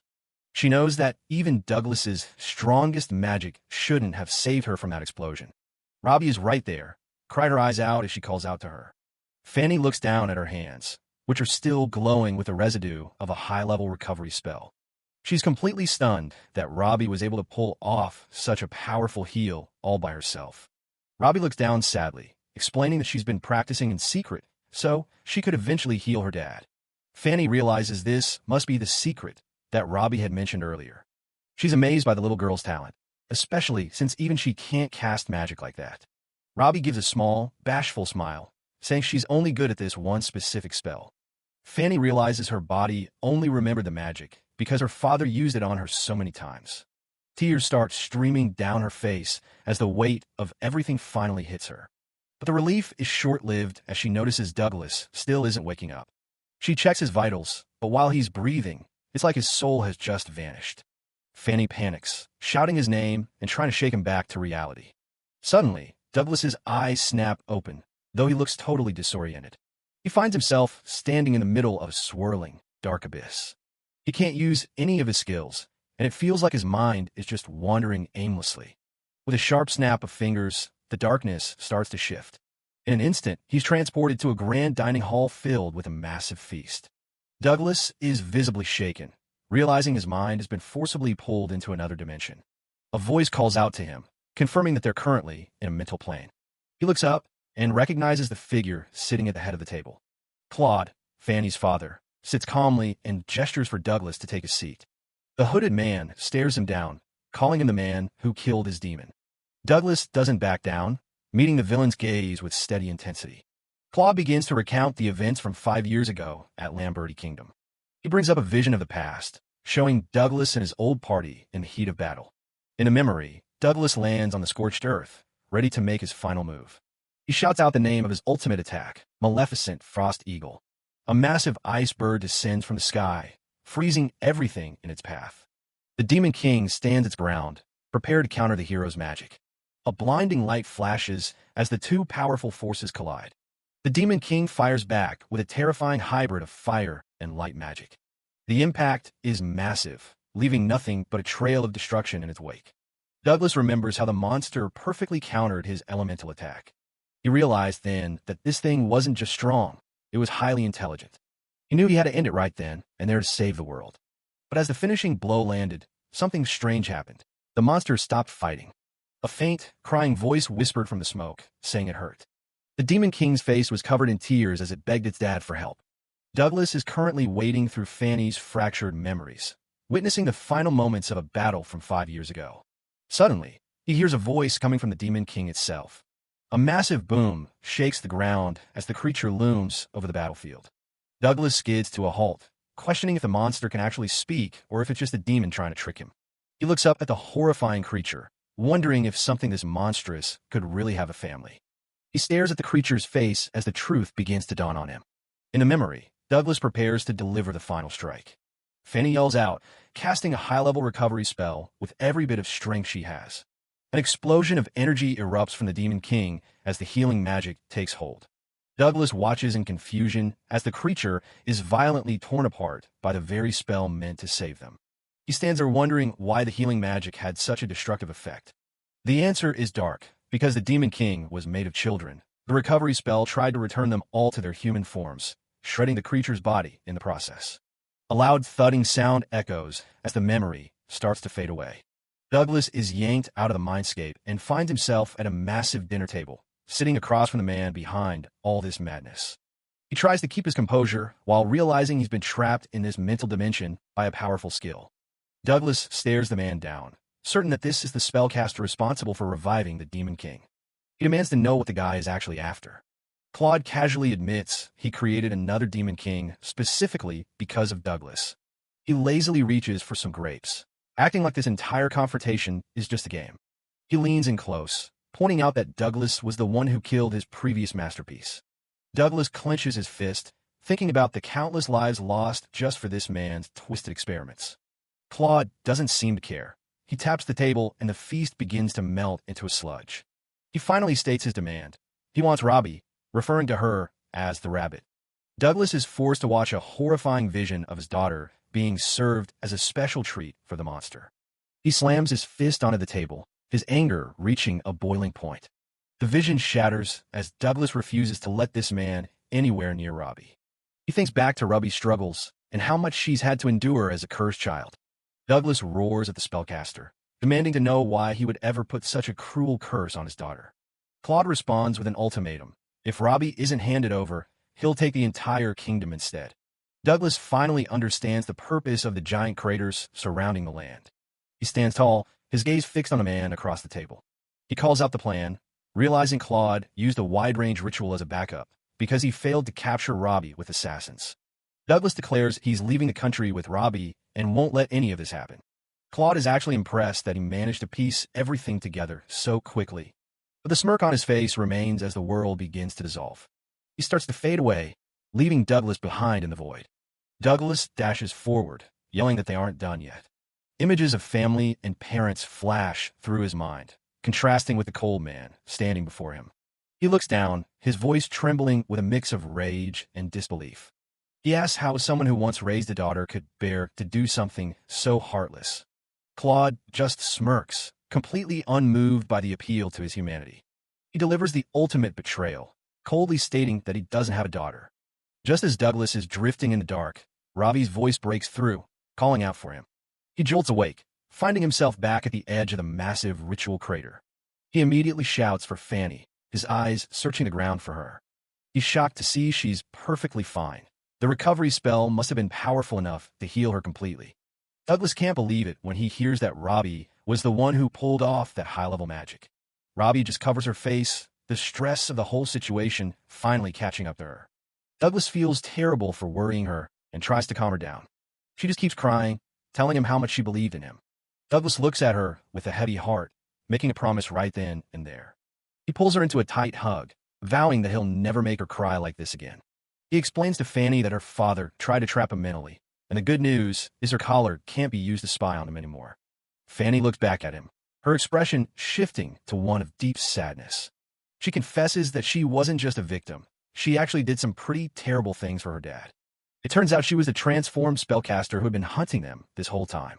She admits to hurting so many people to get to this point. And then she drops the biggest bomb. She believes she let their friend Dario die. She explains that her father ordered her to stand guard that day, and it was just a freak coincidence that Dario showed up. She can barely look Douglas in the eye as she recounts the moment. She can still hear her father's voice in her head, calling her useless. Since she thinks Dario was crushed into the ground, she feels like she has no right to even help stop her father. But then, a loud, angry shout echoes up from the bottom of the crater. The group jumps in surprise. That voice is unmistakable. Dario is standing right there on a ledge, looking like he just climbed out of hell. Fanny and Douglas are completely stunned to see him standing on his own 2 feet. Dario starts screaming at the top of his lungs, demanding to know why Fanny dropped him into a giant hole. But then he calms down just enough to admit that her healing spell is the only reason he's still breathing. Fanny stares at him, her voice trembling as she realizes her friend is actually alive. She remembers the desperate prayer she offered up when he was falling. Against all odds, she successfully pulled off a chantless recovery spell in her moment of panic.